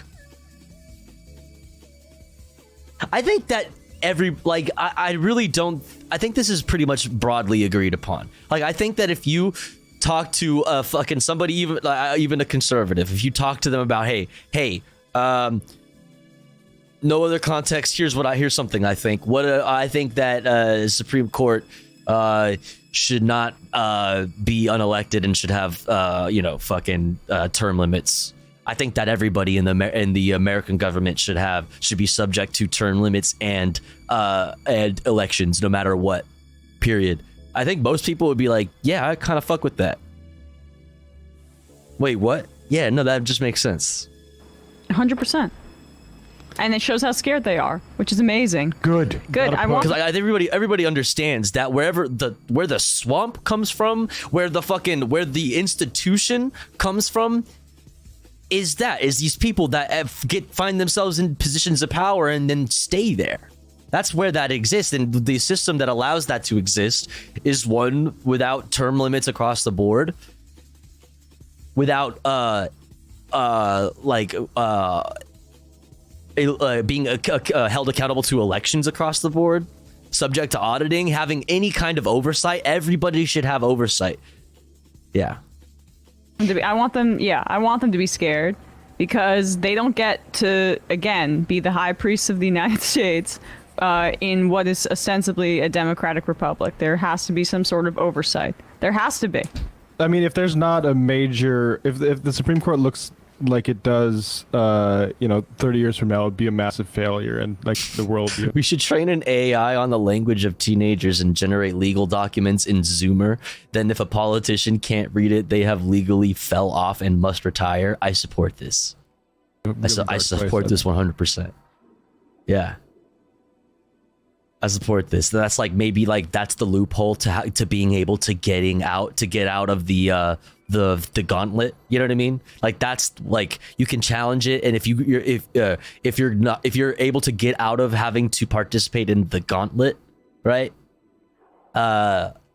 You can opt to take the test, the fell off in Zoomer test. I think that's a good idea. I think that's a really good idea. All right. Next up, chat. Next up, we got CNBC Ghoul cries about historic UPS union win. Let's fucking go with Good Politic Guy. And then we're going to go to More Perfect Union, the failed promise of electric cars. Then from there, depending on how much time we have, we'll hopefully get to some of these or at least one of these essays here. Our Changing Climate, Second Thought, Legion Miller, Johnny Harris, Wisecrack, that we have lined up for us. Also, exclamation point watching if you would like a link to the playlists that we've been watching tonight and with all the videos we've seen and we'll possibly see. But here's the thing, chat. Before we get into New Good Politic Guy about this fucking dude crying about the UPS win, Teamsters win, and a More Perfect Union video, we're gonna run an ad because it's been about an hour since our last ad. And here at the Tofu Ghost broadcast, when we run ads, we run them while the streamer, that's me, Tofu Ghost here, is away from the stream. That way, even if you're unsubscribed to the channel, you don't miss out on any of the content.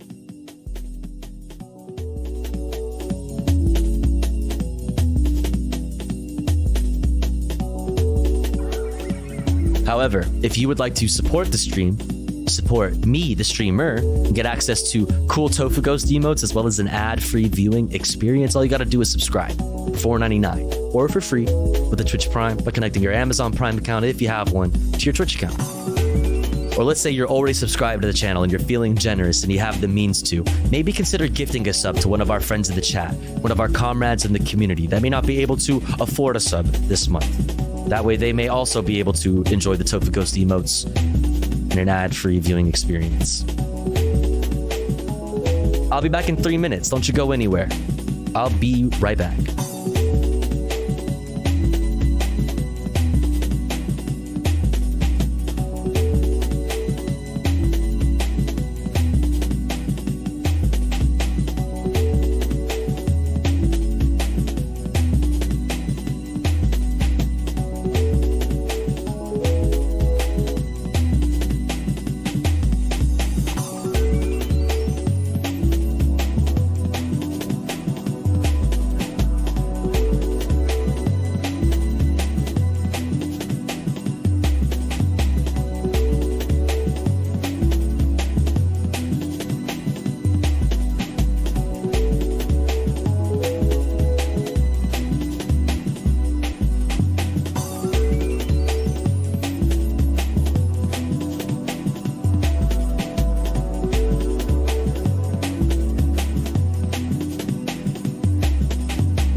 Do I make you horny, baby?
Perfect timing. Hydrate time.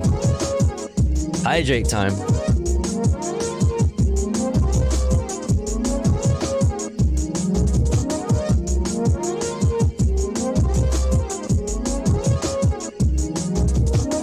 Drink some water. Do it right now.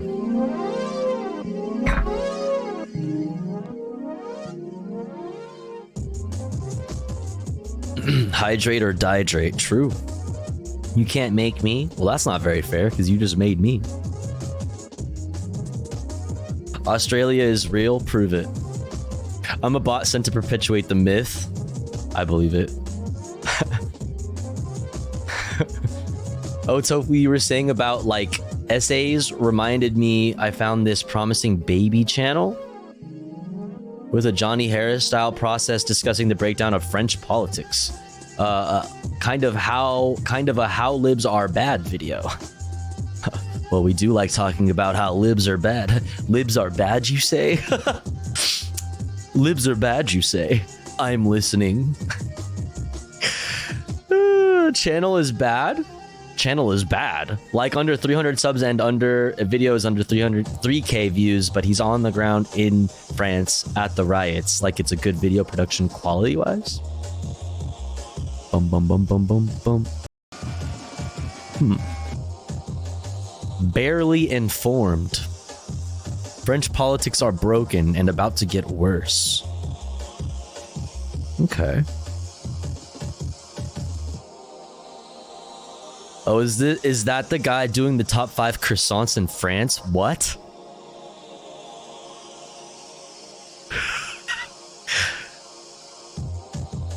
I think this is a different person. That's funny. About trying to make sense of the news, but news mostly, but not exclusively in Europe. After 10 plus years in the news industry, I'm finally jumping into the deep end as an independent journalist. On my channel, I'll be discussing politically relevant issues. Mostly, but not exclusively in Europe, the news industry, and whatever else I feel important at any given time. Okay. I mean, I'm down to check it out sometime. I'll put it on the list. I'll add it to the list. There's a video of a guy reviewing croissants and there's riots happening in the background. Wait, that sounds... Wait, I need that. Wait, that sounds amazing. Wait, what?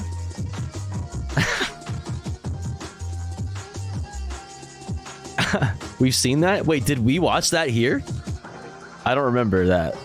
Do I just have that terrible of a memory? Holy fuck. I don't remember if we did. On Hassan's? Oh, okay. Gremlo watched it? Oh, okay. Gotcha. That's fucking hilarious. Chat, you need to remember tofu is high. True. That sounds like the video of a guy reviewing scotch while his girlfriend is moving out in the background. What? That sounds awesome too. That sounds awesome also.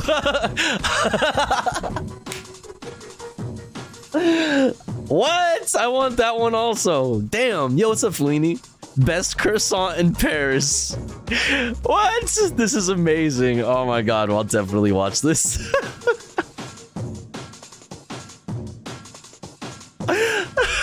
This is great. Oh, that's amazing. I'll definitely add that to the list. That's fucking amazing. Top 5 best croissants in Paris. Oh, that's so good. What is this?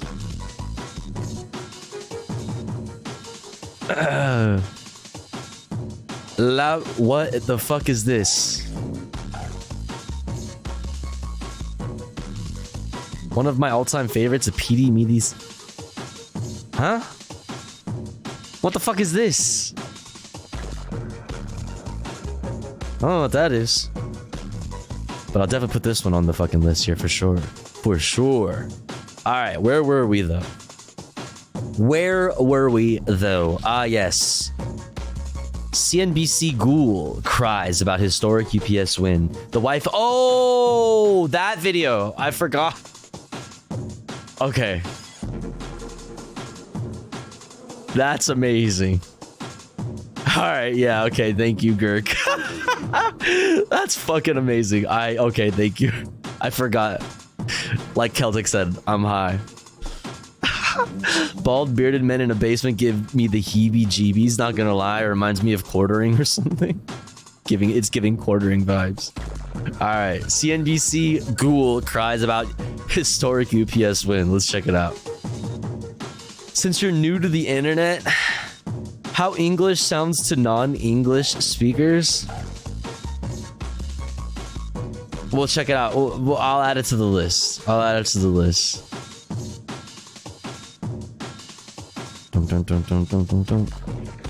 Boom boom boom boom. Boom boom. Boom boom boom boom. But let's get into this good politic guy. I'll add you to a list. Huh? What? Speak American.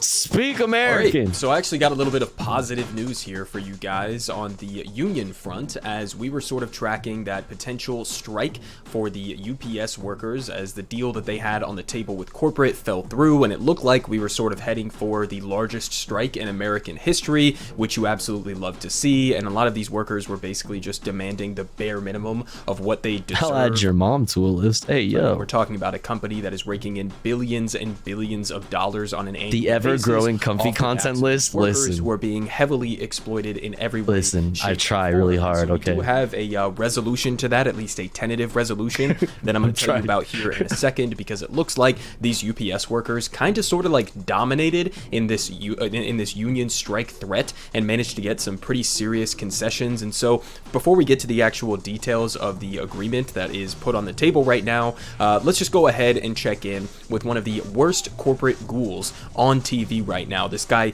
Jim Cramer, over on CNBC, who's giving a reaction to Holy light mode. I know. #1 critique of this dude's videos. Unironic light mode user. It's bonkers. It's basically extremely upset. Should I say something? Should we comment? Hey, King, love you. Wish you'd use dark mode so you don't flashbang us at fucking 3:44 a.m. when we're watching you, King. Love your content, King. However, UPS gave too much to their workers. So let's just go ahead and hear what he's got to say here. Be an exaggeration. How about the way that UPS stock initially went up on that deal? Yes. And then he needs the comments for the algo too. People see that maybe the Teamsters got the best of them. Although it's a good thing for the U.S. economy that there is not going to be a UPS strike. You know, I'm so glad you mentioned that. You know what? You know what, dude? Listen. We're doing it. We're down in the clash.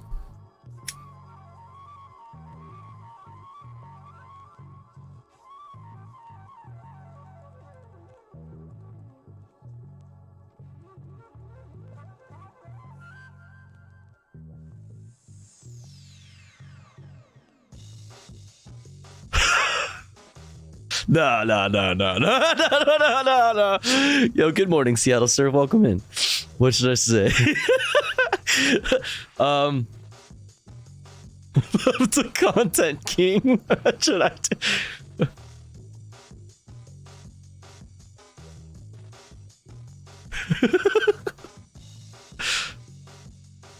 Please.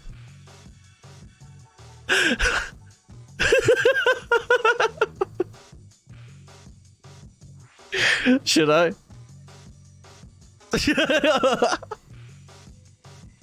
Big fan of the content. We watch your videos a lot, but like, brother. All right. I'm scared. Should I do it?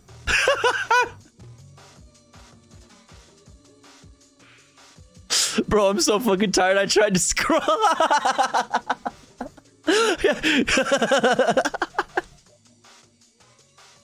You're like, damn it, I can't see the video. That's fucking... Alright, we're doing it. Love the content cream, please.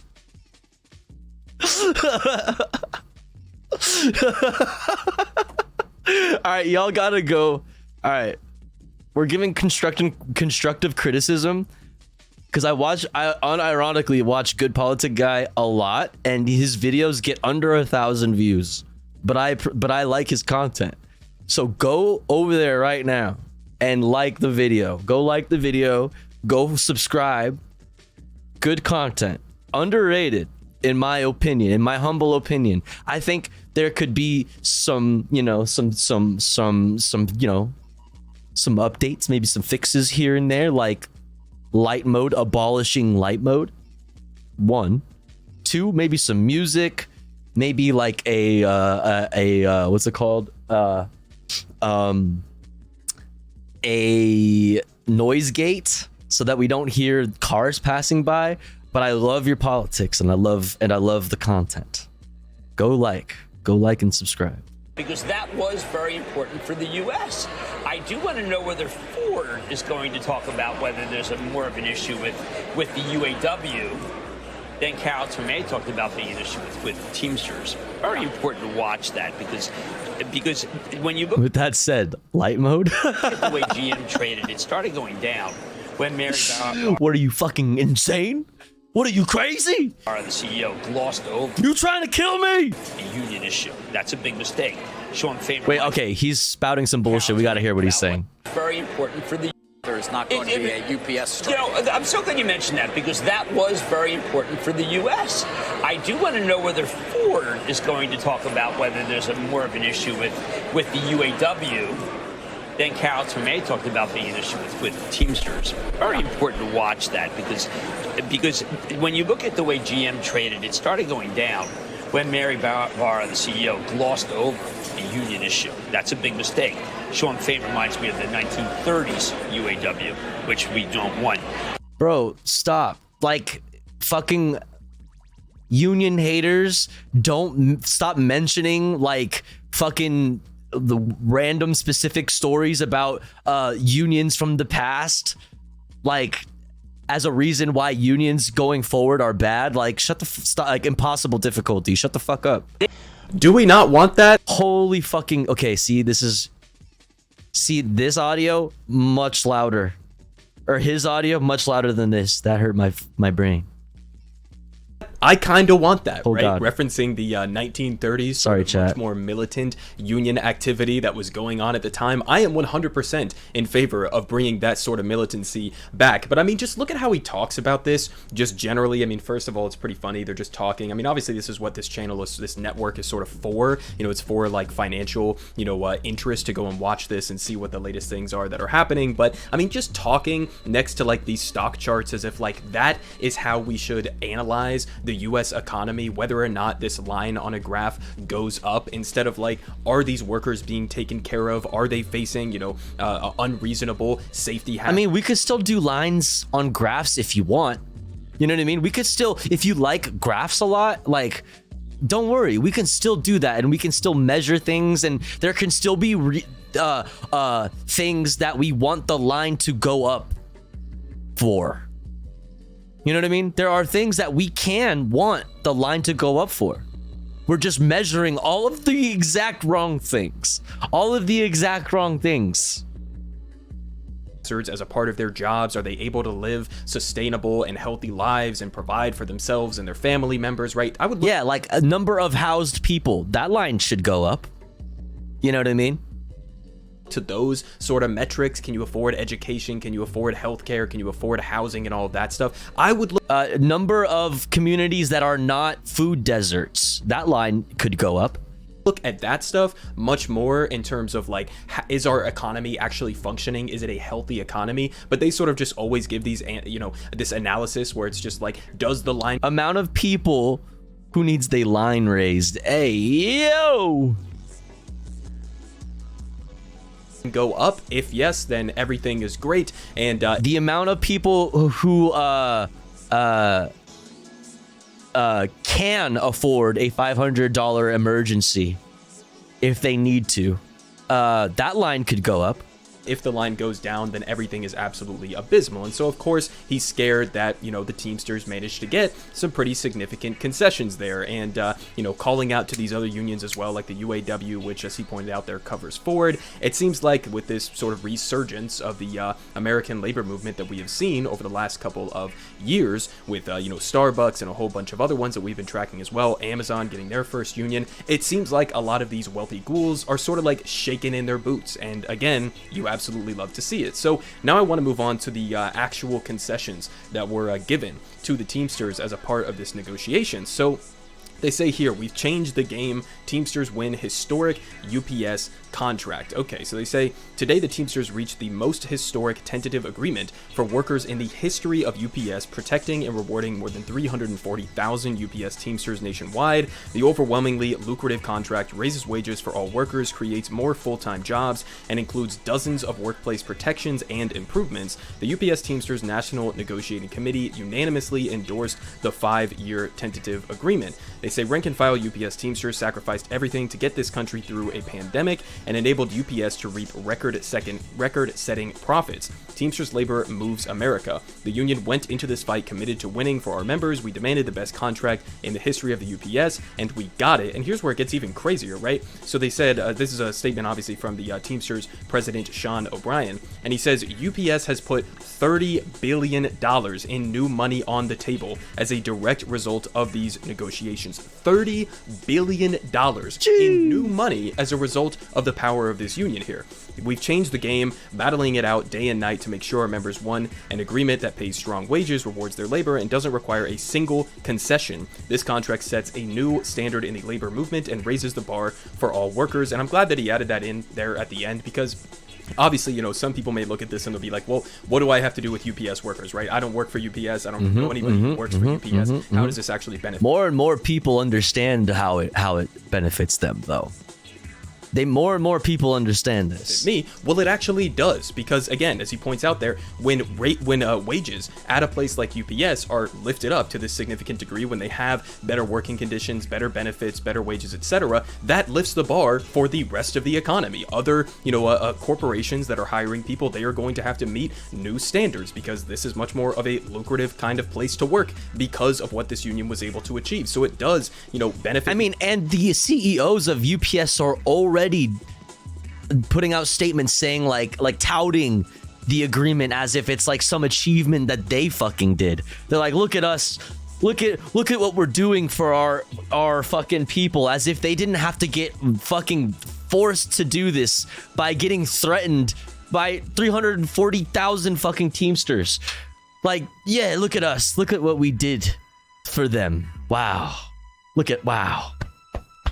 Good job, guys. the economy, benefits everybody across the board, and that's why I think that it's important to always show solidarity in these kinds of moments. So a little bit more specifics in terms of what they actually got here, because I personally think that this is really interesting in terms of how much they were able to actually get from UPS. And I mean, keep in mind, as he pointed out there in that clip of those two CNBC ghouls, you know, I mean, yeah, it would obviously have had a dramatic impact on the US economy if they went on strike. That's the whole point of the strike, right? I mean, that's where the leverage comes from, and you see that leverage actually playing out with concessions like this. So it's quite literally the only place that you have, the only way to have any leverage. That's the only thing. Can't recall if they are giving compensation for how much people worked during COVID. That might be one of the things the agreement misses on. Not sure, because I've only seen highlights and not full terms. Okay. Hoity-toity bullshit. Well, it's still got to get voted on, right? Hoity-toity bullshit, CEO patting themselves on the back. Yeah. They got historic wage increases.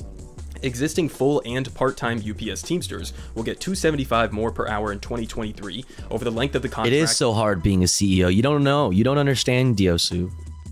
Diosu, don't joke about it. It's not funny. It is really hard, okay? You don't know. Okay? Wage increases will it's lonely at the top, all right? $7.50 per hour in increases. They say existing part-timers will be raised up to no less than $21 per hour immediately, and part-time seniority workers earning more under a market rate adjustment would still receive all new general wage increases. General wage increases for part-time workers will be double the amount obtained in the previous Teamsters contract, and existing part-time workers will receive a 48% average total wage increase over the next 5 years.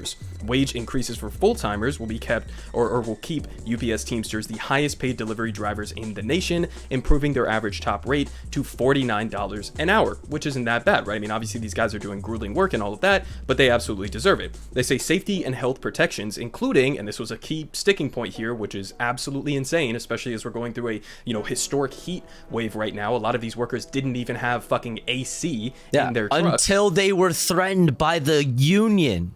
The unions did that. They were about to go into this summer, the record-breaking hottest summer ever recorded, ever. They were gonna go into this summer with no ACs in their trucks. Not even fans. Now, because of the unions, by the threat of striking, they now have new trucks coming that are finally equipped with AC, and in the meantime, the trucks that are not currently equipped with AC will now have fans, because they did not have fans before. In 2023, they did not have fans already. Ay. Time for work later, Tofu and chat. Yo, Girk, thanks for hanging out. I hope work doesn't suck too much. And hope to see you next time. Hope it goes by nice and easy. They are also venting the back of the truck as well. They say that this deal includes vehicle air conditioning and cargo ventilation. UPS will equip in-cab AC in all larger delivery vehicles, Sprinter vans, and package cars purchased after January 1st, 2021. All cars get 2 fans and air induction vents in the cargo departments. They say all UPS Teamsters would receive MLK Day as a full-time holiday. You love to see it. They say the creation of 7,500 new full-time Teamsters jobs at UPS and the fulfillment of 22,500 open positions. So we were talking about those jobs and new job openings and even like additional work that would normally be given to temp workers because, you know, profits or whatever, because it's profitable to do so. Part-timers and employees get access or get dibs on those hours and on those like increased like those extra like jobs and work hours that are available usually to temp people, which is good. Talking about like potentially tens of thousands of new positions that could come as a result of this deal. I mean, talk about expanding the economy. Yeah, Mortog, true. Yeah. The company that UPS gets their trucks from actually includes AC in their base model, but UPS requested their trucks to not have it. They had to ask for no AC just to make that much more money. just for them to be that much more profitable. Just like squeezing it for all it's worth. Right? We're talking about thousands of jobs that are being created. Thank you to the union, right? Not thank you to the corporation, right? The unions did always this. love to praise themselves as these, magnanimous, job creators and all of that. Oh, we're so benevolent and we're the ones who are creating the jobs. No, the union are the people who actually created the jobs, because maybe you need more people to actually fill these positions so that they aren't stretched as thin, right? 7,500 new full-time Teamsters jobs at UPS. And they finish off here. They say more than 60 total changes and improvements to the National Master Agreement, more than any other time in Teamsters history, and 0 concessions from the rank and file. So basically where we stand right now, it's going to take a couple of weeks. The rank and file members of the unions are actually going to have to vote on this tentative agreement that has been put in place.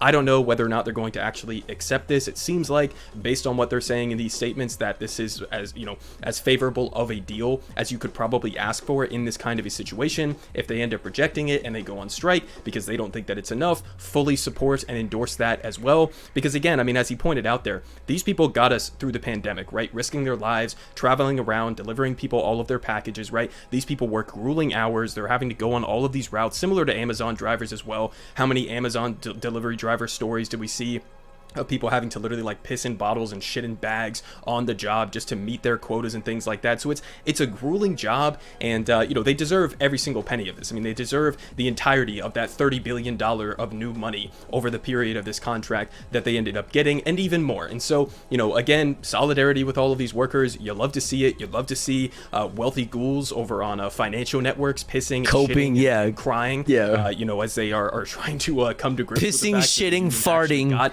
a W in this situation. But if there is any other sort of like shakeups, don't forget Tofu in 19 minutes. It'll be 4:20 a.m. Time to start packing that bowl. I'm already ahead of you. What's up, Jaina? Workers end up rejecting this deal. I'll certainly keep you guys updated, but for now, it looks like the UPS union won them a deal. And again, just a perfect reminder in terms of where the power of a union comes from, right? If you wanted to go to your boss and you didn't have a union or anybody to actually guard and represent you in that kind of a process, you have no chance of actually getting, better benefits, better wages, better working conditions, or anything like that. Your boss can just ignore you. But if you have a union, you have legal protections, you have the protection. Can't believe Tofu doesn't have a weed sponsor, bro. Can you imagine how amazing that would be? I would do all of the ads, bro. Weed companies, what's up? Holler at me. And you can actually go and threaten these companies' bottom lines, threaten their specifically unionized dispensaries. Holler at me. What's up? Yo, good morning on your leftist. What's up, Emma? How are you? Profit margins, threaten to go out on strike, and you can force them to meet your demands. Everyone is saying good politic. Everyone is saying that good politic guy has the best politic, except for when he uses light mode.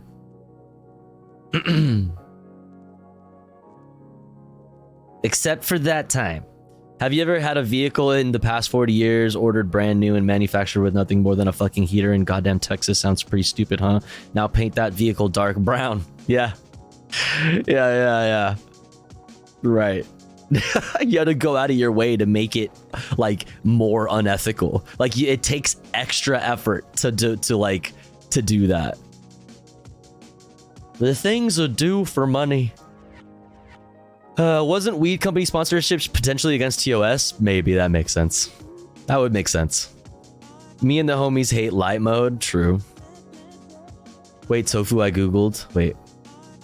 Twitch's new branding policy, no matter. Oh, wait, but alcohol gets a pass? Wait, fuck you. Marijuana moment. Wait, that's hilarious. What? I mean, classic, but the fuck, man? For real? That's so dumb. Whatever. Whatever, bro. Whatever, bro. All right, chat. What time is it? 4 a.m.? Oh, man. I have so much. I gotta start. I was late again today, so we're not gonna be able to get to some of these essays. They're a little long.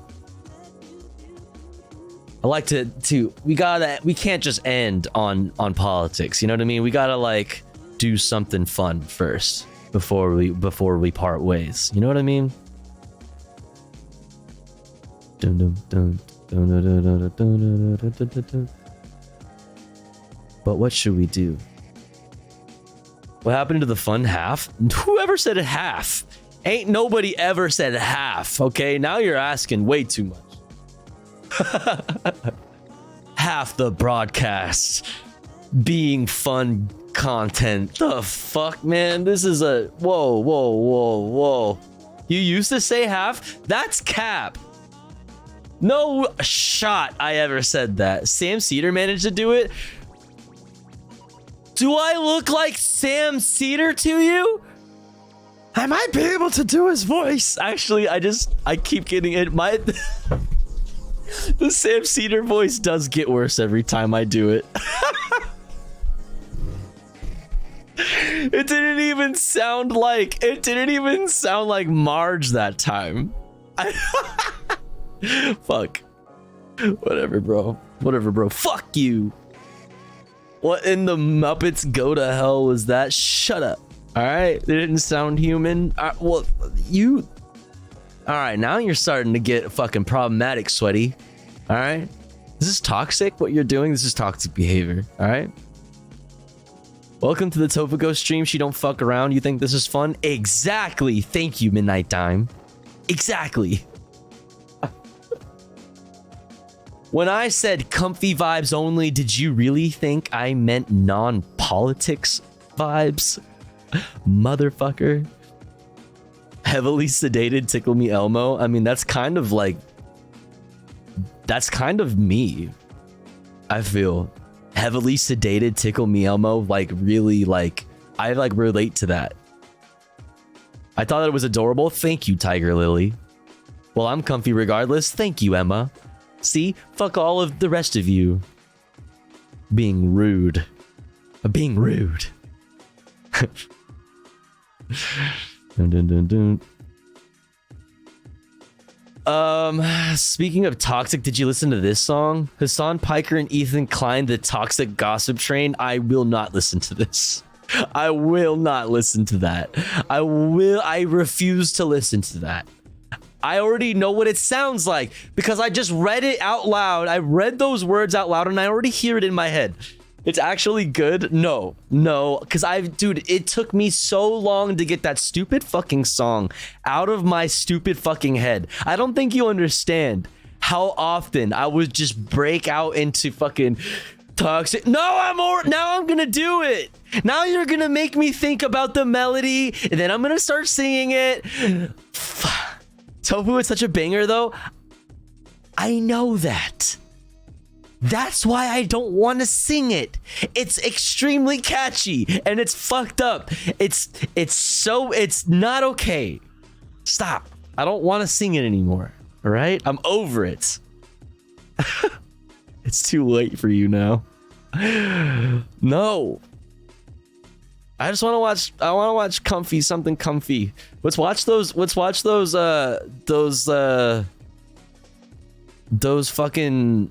cool guys that like to get stuck in tiny caves. Let's watch that. Freaky water tunnel leads to magical room full of crystals. Tofu, you are aware that Colleen is literally in the thank you next video? I didn't, bro. I didn't even know who Colleen was until that whole fucking thing popped off, and then I was forced to also reckon with that fact. I was like, who the I don't know who this person is. And then I saw like her, like people talking about her. Obviously I was forced to deal with that, like every single one of us was, and fucking forced to also learn that she is like one of the people in that video. And I'm just like, I would have never known. That's just some random person. She's just in the fucking beginning. And I'm just like, man, now that fucking video sucks. Because I never knew who she was. She invented YouTube. I never knew who she was, and they forced me to. Against my consent. I hated that. Hate that so much. To be fair, you didn't know hug me, I'm scared. I don't know anything about anything at all. Why are you... Why are you linking it now? This is not the K video. I can see your links. This is toxic what you're doing. This is toxic what you're doing. It's good. No, it isn't. And we're going to settle this right now. I'll prove it to you. Hey, it's been a while since I saw my face. I haven't been doing so great, so I took a little break. So a lot of people are saying some things about me that aren't quite true. Doesn't matter if it's true though. Just as long as it's entertaining to you. What is this new background? Right? You guys having fun? All aboard the Talks. Are you having fun? Are you guys having fun? Are you having fun, Celtic? Thank you for gifting a sub to Toxic Gossip Train. I hope they enjoy the Tofu Ghost emotes and an ad-free viewing experience. Are you having fun? Toxic Gossip Train. Chatting down the track, so this information. The Toxic Gossip Train. You got one-way ticket to Manipulation Station. Toxic Gossip Train. Damn. To the trucks and harass me for my past. These rumors look like facts. If you don't mind the gaps, I won't survive in the crush, but at least you're having fun. At least we're having fun, chat. Sharing my life online for over 15 At least you're having fun. I poured my heart out to you, and because of that I feel like I'm talking to my friends. But in the beginning of my career, I didn't really understand that maybe there should be some boundaries there. There were times in the DMs when I would overshare details of my life, which was really weird of me. Yeah, it's pretty weird. Because I changed my behavior and I took accountability. Why are you doing this to me? Why do you like me suffering? Toxic Gossip Train. Both the motives fueled with hateful accusations. Toxic Gossip Train. All right, I can't. All right, I'm done. I'm done. I tried. I fucking tried. I tried. Listen. I fucking tried, dude. That shit is... No, I can't. Unsubbed? Listen, you're doing psychic damage to me, chat. You're literally cyberbullying me right now.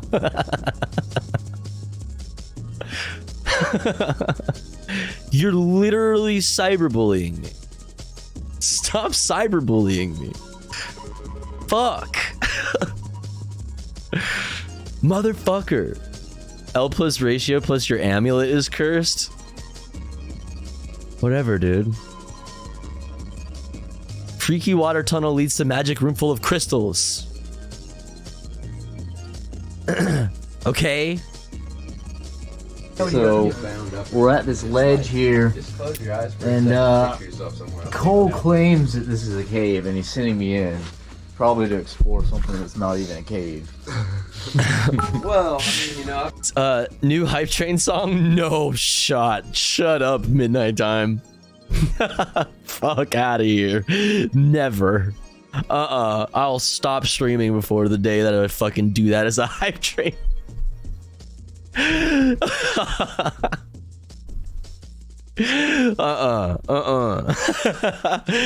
you for the 1,000 titties, Midnight Time. I appreciate it. Thanks for the 1,000 itty bitty titties. That's a lot of titties. Goddamn. Go to the... Wait, what? Whoa. Go to the H3 channel. There's a wholesome announcement. Really? Wholesome, you say? Wholesome, you say? H3. Dum dum dum dum. Bum bum bum bum bum. Oh, is it this? He was pregnant? Oh, dang. Nice. Congratulations. Oh. I hate this. Swoon. That's cool. That is that's very... Preggers. That is very wholesome. Hell yeah, congratulations. Breeders, oh my god. Dun, dun, dun, dun, dun, dun, dun, dun, dun, dun. Should we watch this or should we watch Nardwuar versus Lil Uzi Vert? Dun, dun, dun, dun, dun, dun, dun, dun, dun, dun, dun, dun. Or Bad Cat. Bum, bum, bum, bum, bum, bum, bum, bum, bum, bum, bum, bum. Nardwuar versus Lil Uzi Vert. Let's go. 2023. Thank you, bro. I appreciate what you do for music, man. Oh, thank Seriously, you. bro. I appreciate you, bro. I just want to, he's over there. Get over here. I gotta introduce you, but it's my artist, DC the Dom, bro. I need to introduce you. Oh, yes. Yeah. Yeah, that's my guy right here. Yeah, well, let's get a photo quickly. Quickly. Yeah, we gotta go. Hey, yeah, we gotta go. We gotta do photo shoots and blocking out. Thank you, guys. Sorry. Let's go. Thank you.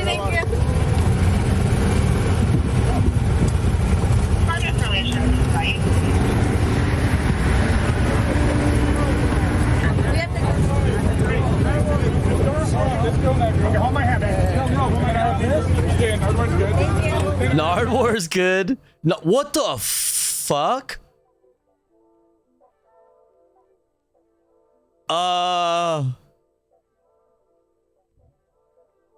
What? Nardwuar's good. Yeah, Nardwuar's good. Nardwuar's cool. Yeah, let the armed guards know that Nardwuar's cool. Yeah, that's right. Let Blackwater know that Nardwuar's cool. All right. Yeah, Nardwuar's on the list. Okay. What the fuck is this shit? What the fuck is this shit? Maybe they're backup dancers. Can you imagine? They're fake guns and then they're actually strippers. You're under citizen's arrest for being too sexy. Lap dance.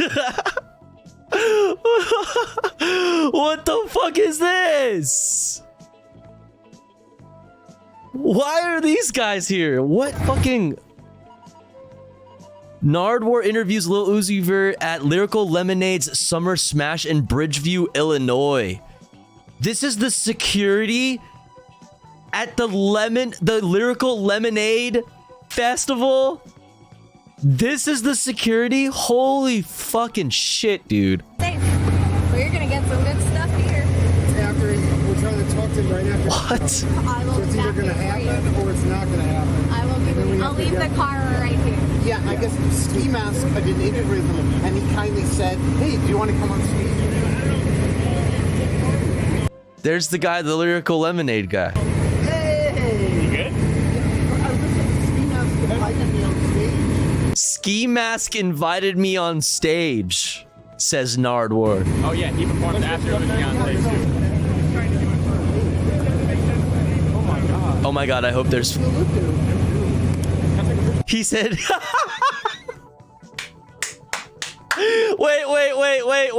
Wait.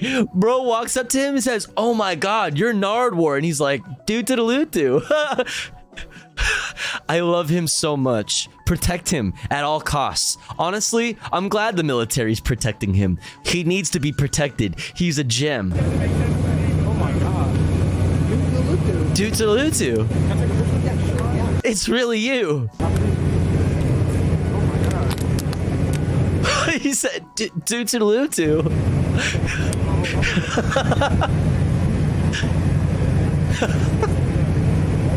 Thank you, brother. I appreciate it. Have a good one. Living legend, dude. Oh my god. I've been out now for a lot of years. Oh wait, that's Uzi? Oh, he's doing the fucking thing. He's doing the thing. Oh, Pog. Uzi's doing the thing. Hey. Oh.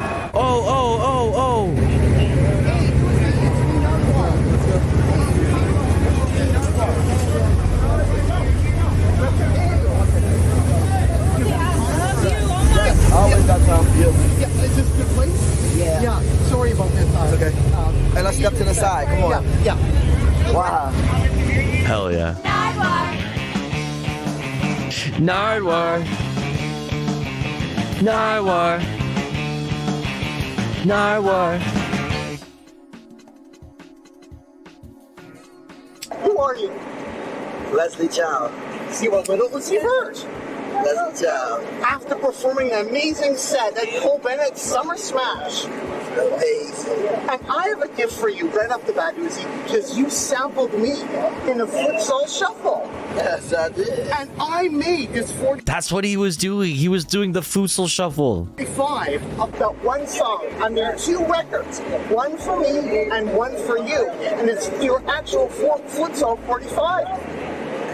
That's what you sampled me. I was curious. Because you're one of my best friends that I've met late in my life. Protect Uzi Vert also. Protect Uzi. Okay? Protect Uzi. I fucking love them. Okay? Uzi and Nardwar in the same fucking, like, look at all these people just looking at them because this is a special moment. Also, the audio does suck, but it's okay. They make up for it in wholesomeness. So much people love our encounter. Okay.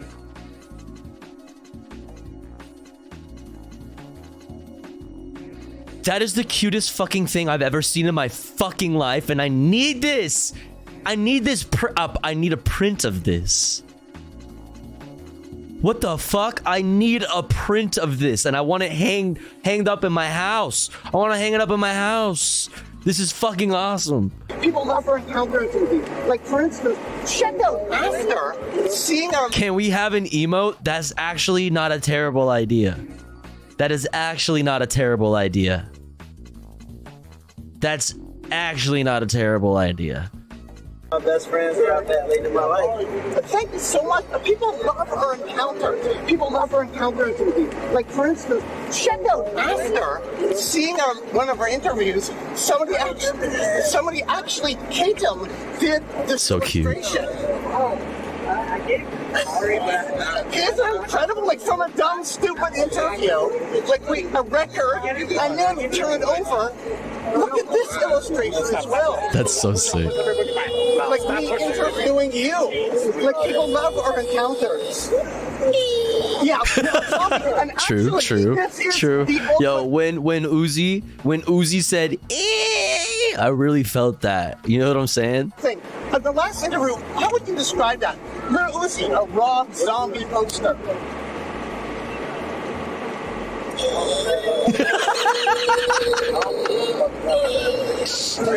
Exactly. And somebody. I agree. So real for that. It was so real. They were so real for that. Made a meme of that and then brought it to a gig and put it on Jocelyn too and put it on the side. Where have you been? In Vancouver, BC, Canada. I haven't saw you in a long time. It's great to see you. Where have you been?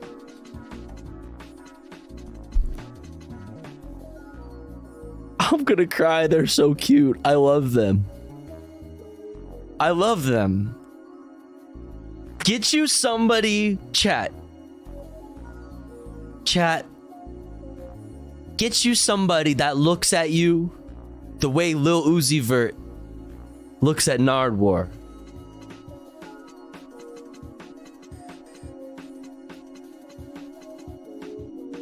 Where have you been? I love them. I haven't saw you in a long time. It's great to see you again. It's great to see you. Make me cry. It's great to see you. Oh, I have a gift for you. Speaking of Canada, what do you say about Scott Pilgrim? One of the best movies I ever saw in my life. I've been watching movies for a very long time, and I haven't found a movie that topped this movie. The story behind this movie, the cinematography, the action, the everything about this movie is just so perfect for the time that it came out, and it's classic and timeless and a very, very I've never seen it. gem to Canada and America and the whole world. Canada mention. It's the greatest movie ever. And that's a gift for you. Greatest movie ever. Scott Pilgrim LP. Thank you. And also, just winding up here, I wanted to He's so grateful. So humble. I love him. Them. dancing, because you were such a great dancer. Yeah, I used to break dance before I rap. Yeah, what moves did we see tonight? Dude, no. Honestly, B-boy, be they. Like, Uzi's a real one, dude. There's some amazing, instructions. Well, tonight I used to be a power head, but tonight I just gave them a little style, with a little tempo. BNB. There you go. Cool stuff, but yeah, shout out to all the breakdancers around the world. It was such amazing stuff. So 1984, an instruction book, if you want to explore this at all. And winding up here, Uzi, we also have for you Pot locking. by Ethan DeFloyd. Is that Playboy Cardi? Of you and Playboy together. Whoa. So Whoa. He said, whoa. I remember this video. I was fried.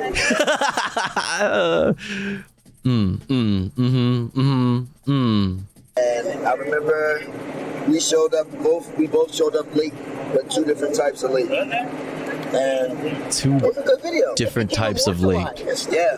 And also, lastly here, Uzi, we have some special treats for you. I know Peanut you butter love flavored cupcakes? muffins, and there's some peanut butter flavored cupcakes as well for you to experiment with some crickets. Nardwar, no! No, Nardwar!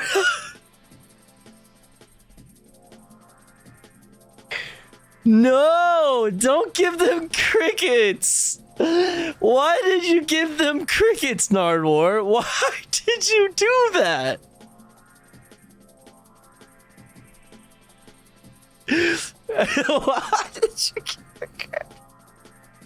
Why did you do that?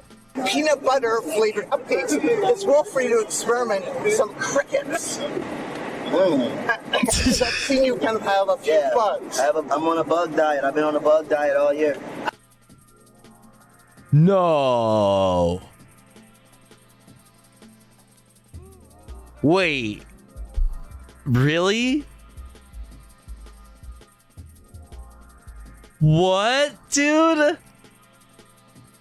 No, Uzi, don't eat bugs.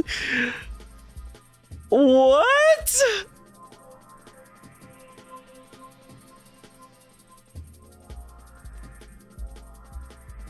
Oh, the only references I can get that I see are this video.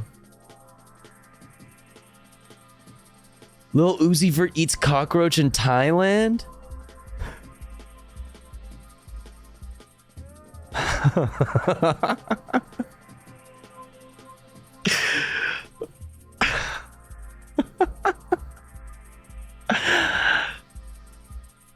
What is this? What does this have to do with anything? What?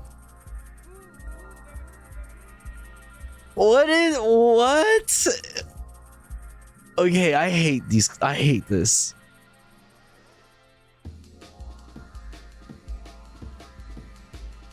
Lil Uzi Vert's alter ego Leslie and cockroach eating. What? Okay, so that's why they said Leslie?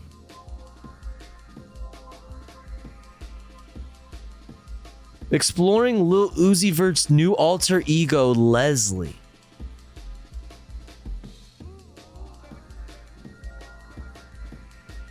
Yo, the lore we are just unlocking is crazy. Aside from the cockroach incident, which I don't know if I want to dive into that one. I don't want to see it. Lil Uzi Vert has also introduced an alter ego named Leslie in one of their Instagram posts. In a video that they posted, the rapper can be seen standing outside an over-the-water bungalow with a robe on. They probably deleted it. Lil Uzi Vert appears to speak in an altered voice before walking off. The rapper wrote a caption for the series of pics and videos. Leslie was in Thailand. What if Lil Uzi Vert is coming out?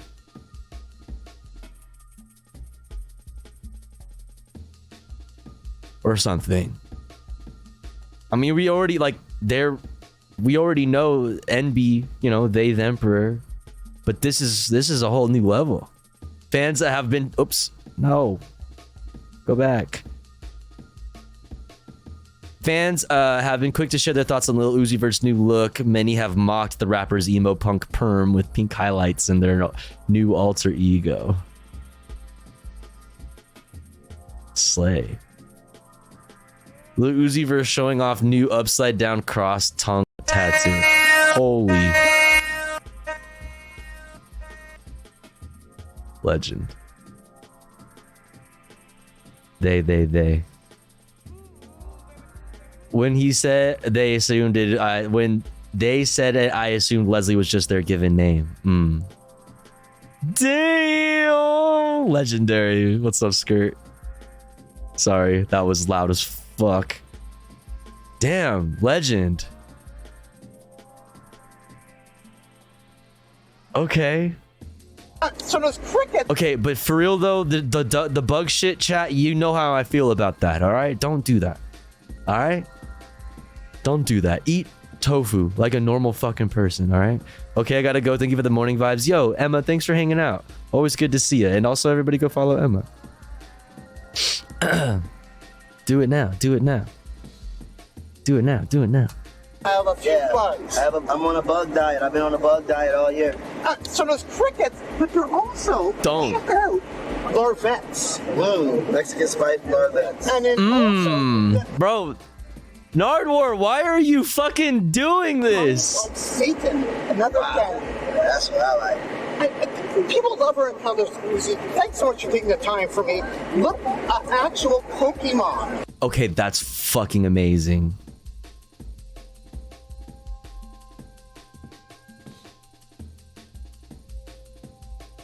Oh my fucking god.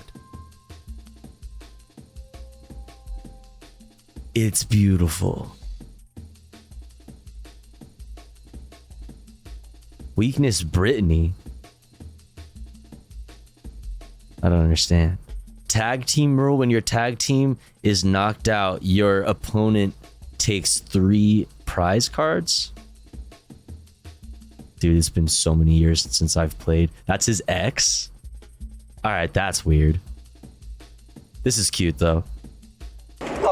By Lettuce from Chicago. You mean, that's me and you together. So, like, all this stuff happened because I did an interview with you, Uzi Vert, and you sampled me. Thank you so much. I really appreciate that. Been a long time coming, my friend. Well, hopefully it won't be so long. You'll come up to Vancouver, British Columbia, Canada. We'll see you again. Or you could just come to my house and have dinner. Oh, that.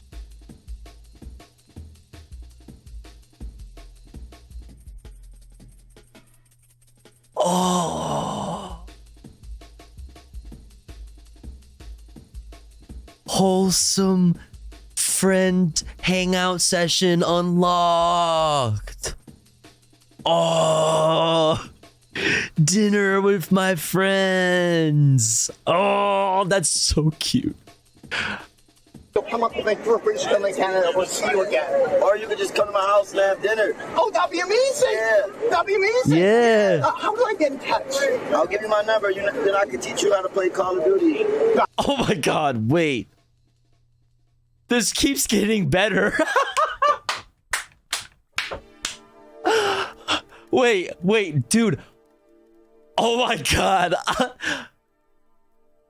I need this in my life. Oh, bro, I need... Okay, I need Nardwar and Uzi having dinner, hanging out, being buddies, and playing fucking video games and shit. I need this, okay? Oh my god. Haven't played COD in 2 years.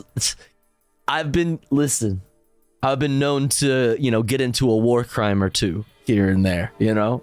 Heart is melt. That's what I'm saying. This is so wholesome. Boom! That'd be amazing. Anything else? Wait, hold up. Teach you how to play Call of Duty. Boom! That'd be amazing. Anything else you'd like to say? What an easy person you out there. About Cole Bennett, about this festival, about tonight. Cole Bennett is really, really cool and a really nice guy. What else I like to say? I should encourage people to eat more bugs.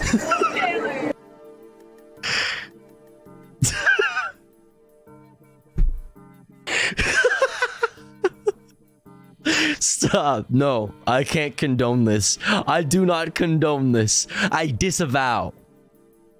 All right? I disavow. Don't do this. They're really good. Just, don't judge a book's by its cover. And I don't know, bro. I just can't believe I'm seeing you right now. I can't believe I'm seeing you, Little Uzi. This is incredible. Is there anybody else in the crowd that you'd like to point out? Would you hold this for me? We gotta keep this tradition. Let's go! Go!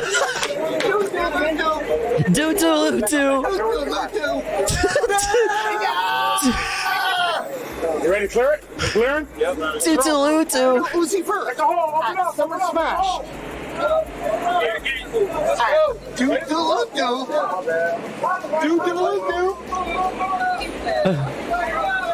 Babu.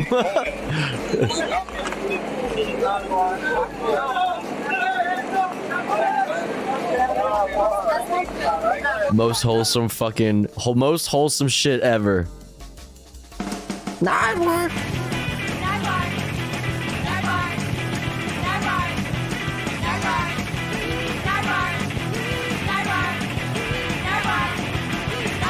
Nardwar. For as long as the language. Nardwar.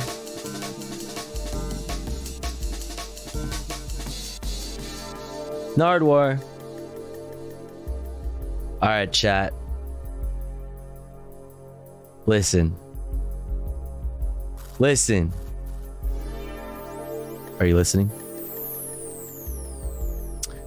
I've had a good stream. It's been a good stream. I enjoyed it. I hope you enjoyed your stay because I enjoyed your company. Thanks for hanging out with me. I hope you enjoyed hanging because I enjoyed hanging. But it's that time. I gotta listen. I'm starving and I'm sleepy and I want to try to get to bed somewhat soon so that I can try to be back on time tomorrow, aka today, later today, for another fucking stream, for more news, more politics, more comfy reacts, maybe some more gaming, maybe some war crimes, who knows. No eat bugs raid. No eating bugs raid. Just a regular raid. Just a regular normal raid. No eating bugs raid. But chat, thank you so much for hanging out with me. I really, really appreciate it. I hope to see you again tomorrow. I'll be back, like I said, 9 p.m. to 4 a.m. PST. More news, more politics, more other stuff. Yeah. Thanks for all the support. Appreciate you. Thanks for all the subbies and all the biddies and all of that stuff. Speaking of which, we didn't quite hit the sub goal today. Pausers. Any last minute gifters? Mod check. Just saying, throwing it out there. Anyways, I'll see you guys tomorrow. Let's raid someone who we've never raided before. Let's raid someone new. Let's raid Bloodglow. Bloodglow is dope. They're a musician and artist and streamer, and they're tight. And they're streaming right now. So let's get a rare Bloodglow raid in. Oh, and Young Skirt's a mod over there. Also, shouts out Young Skirt. Go follow Young Skirt. Do it now. Do it now. All right, y'all. Spam those emotes. Have a good night, everyone. Remember to hydrate. Remember to drink some water. Remember to take your meds. Remember to be nice to yourself. Remember to be kind to others also. Don't be a dick. But also don't be a pussy. And I'll see you guys tomorrow. Sweet dreams.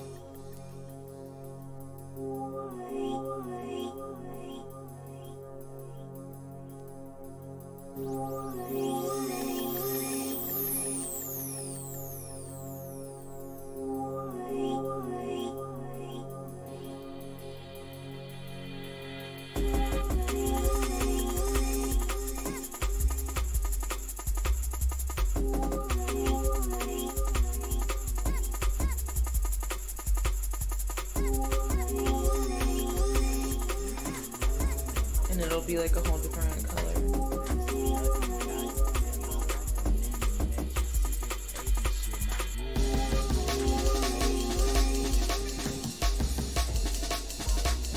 You just crossed over into the Twilight Zone. Please, Louise, get the fuck out of me. Tofu Raid, how you guys? Y'all just missed it. Y'all just missed it. We were watching Pee-wee's Big Adventure.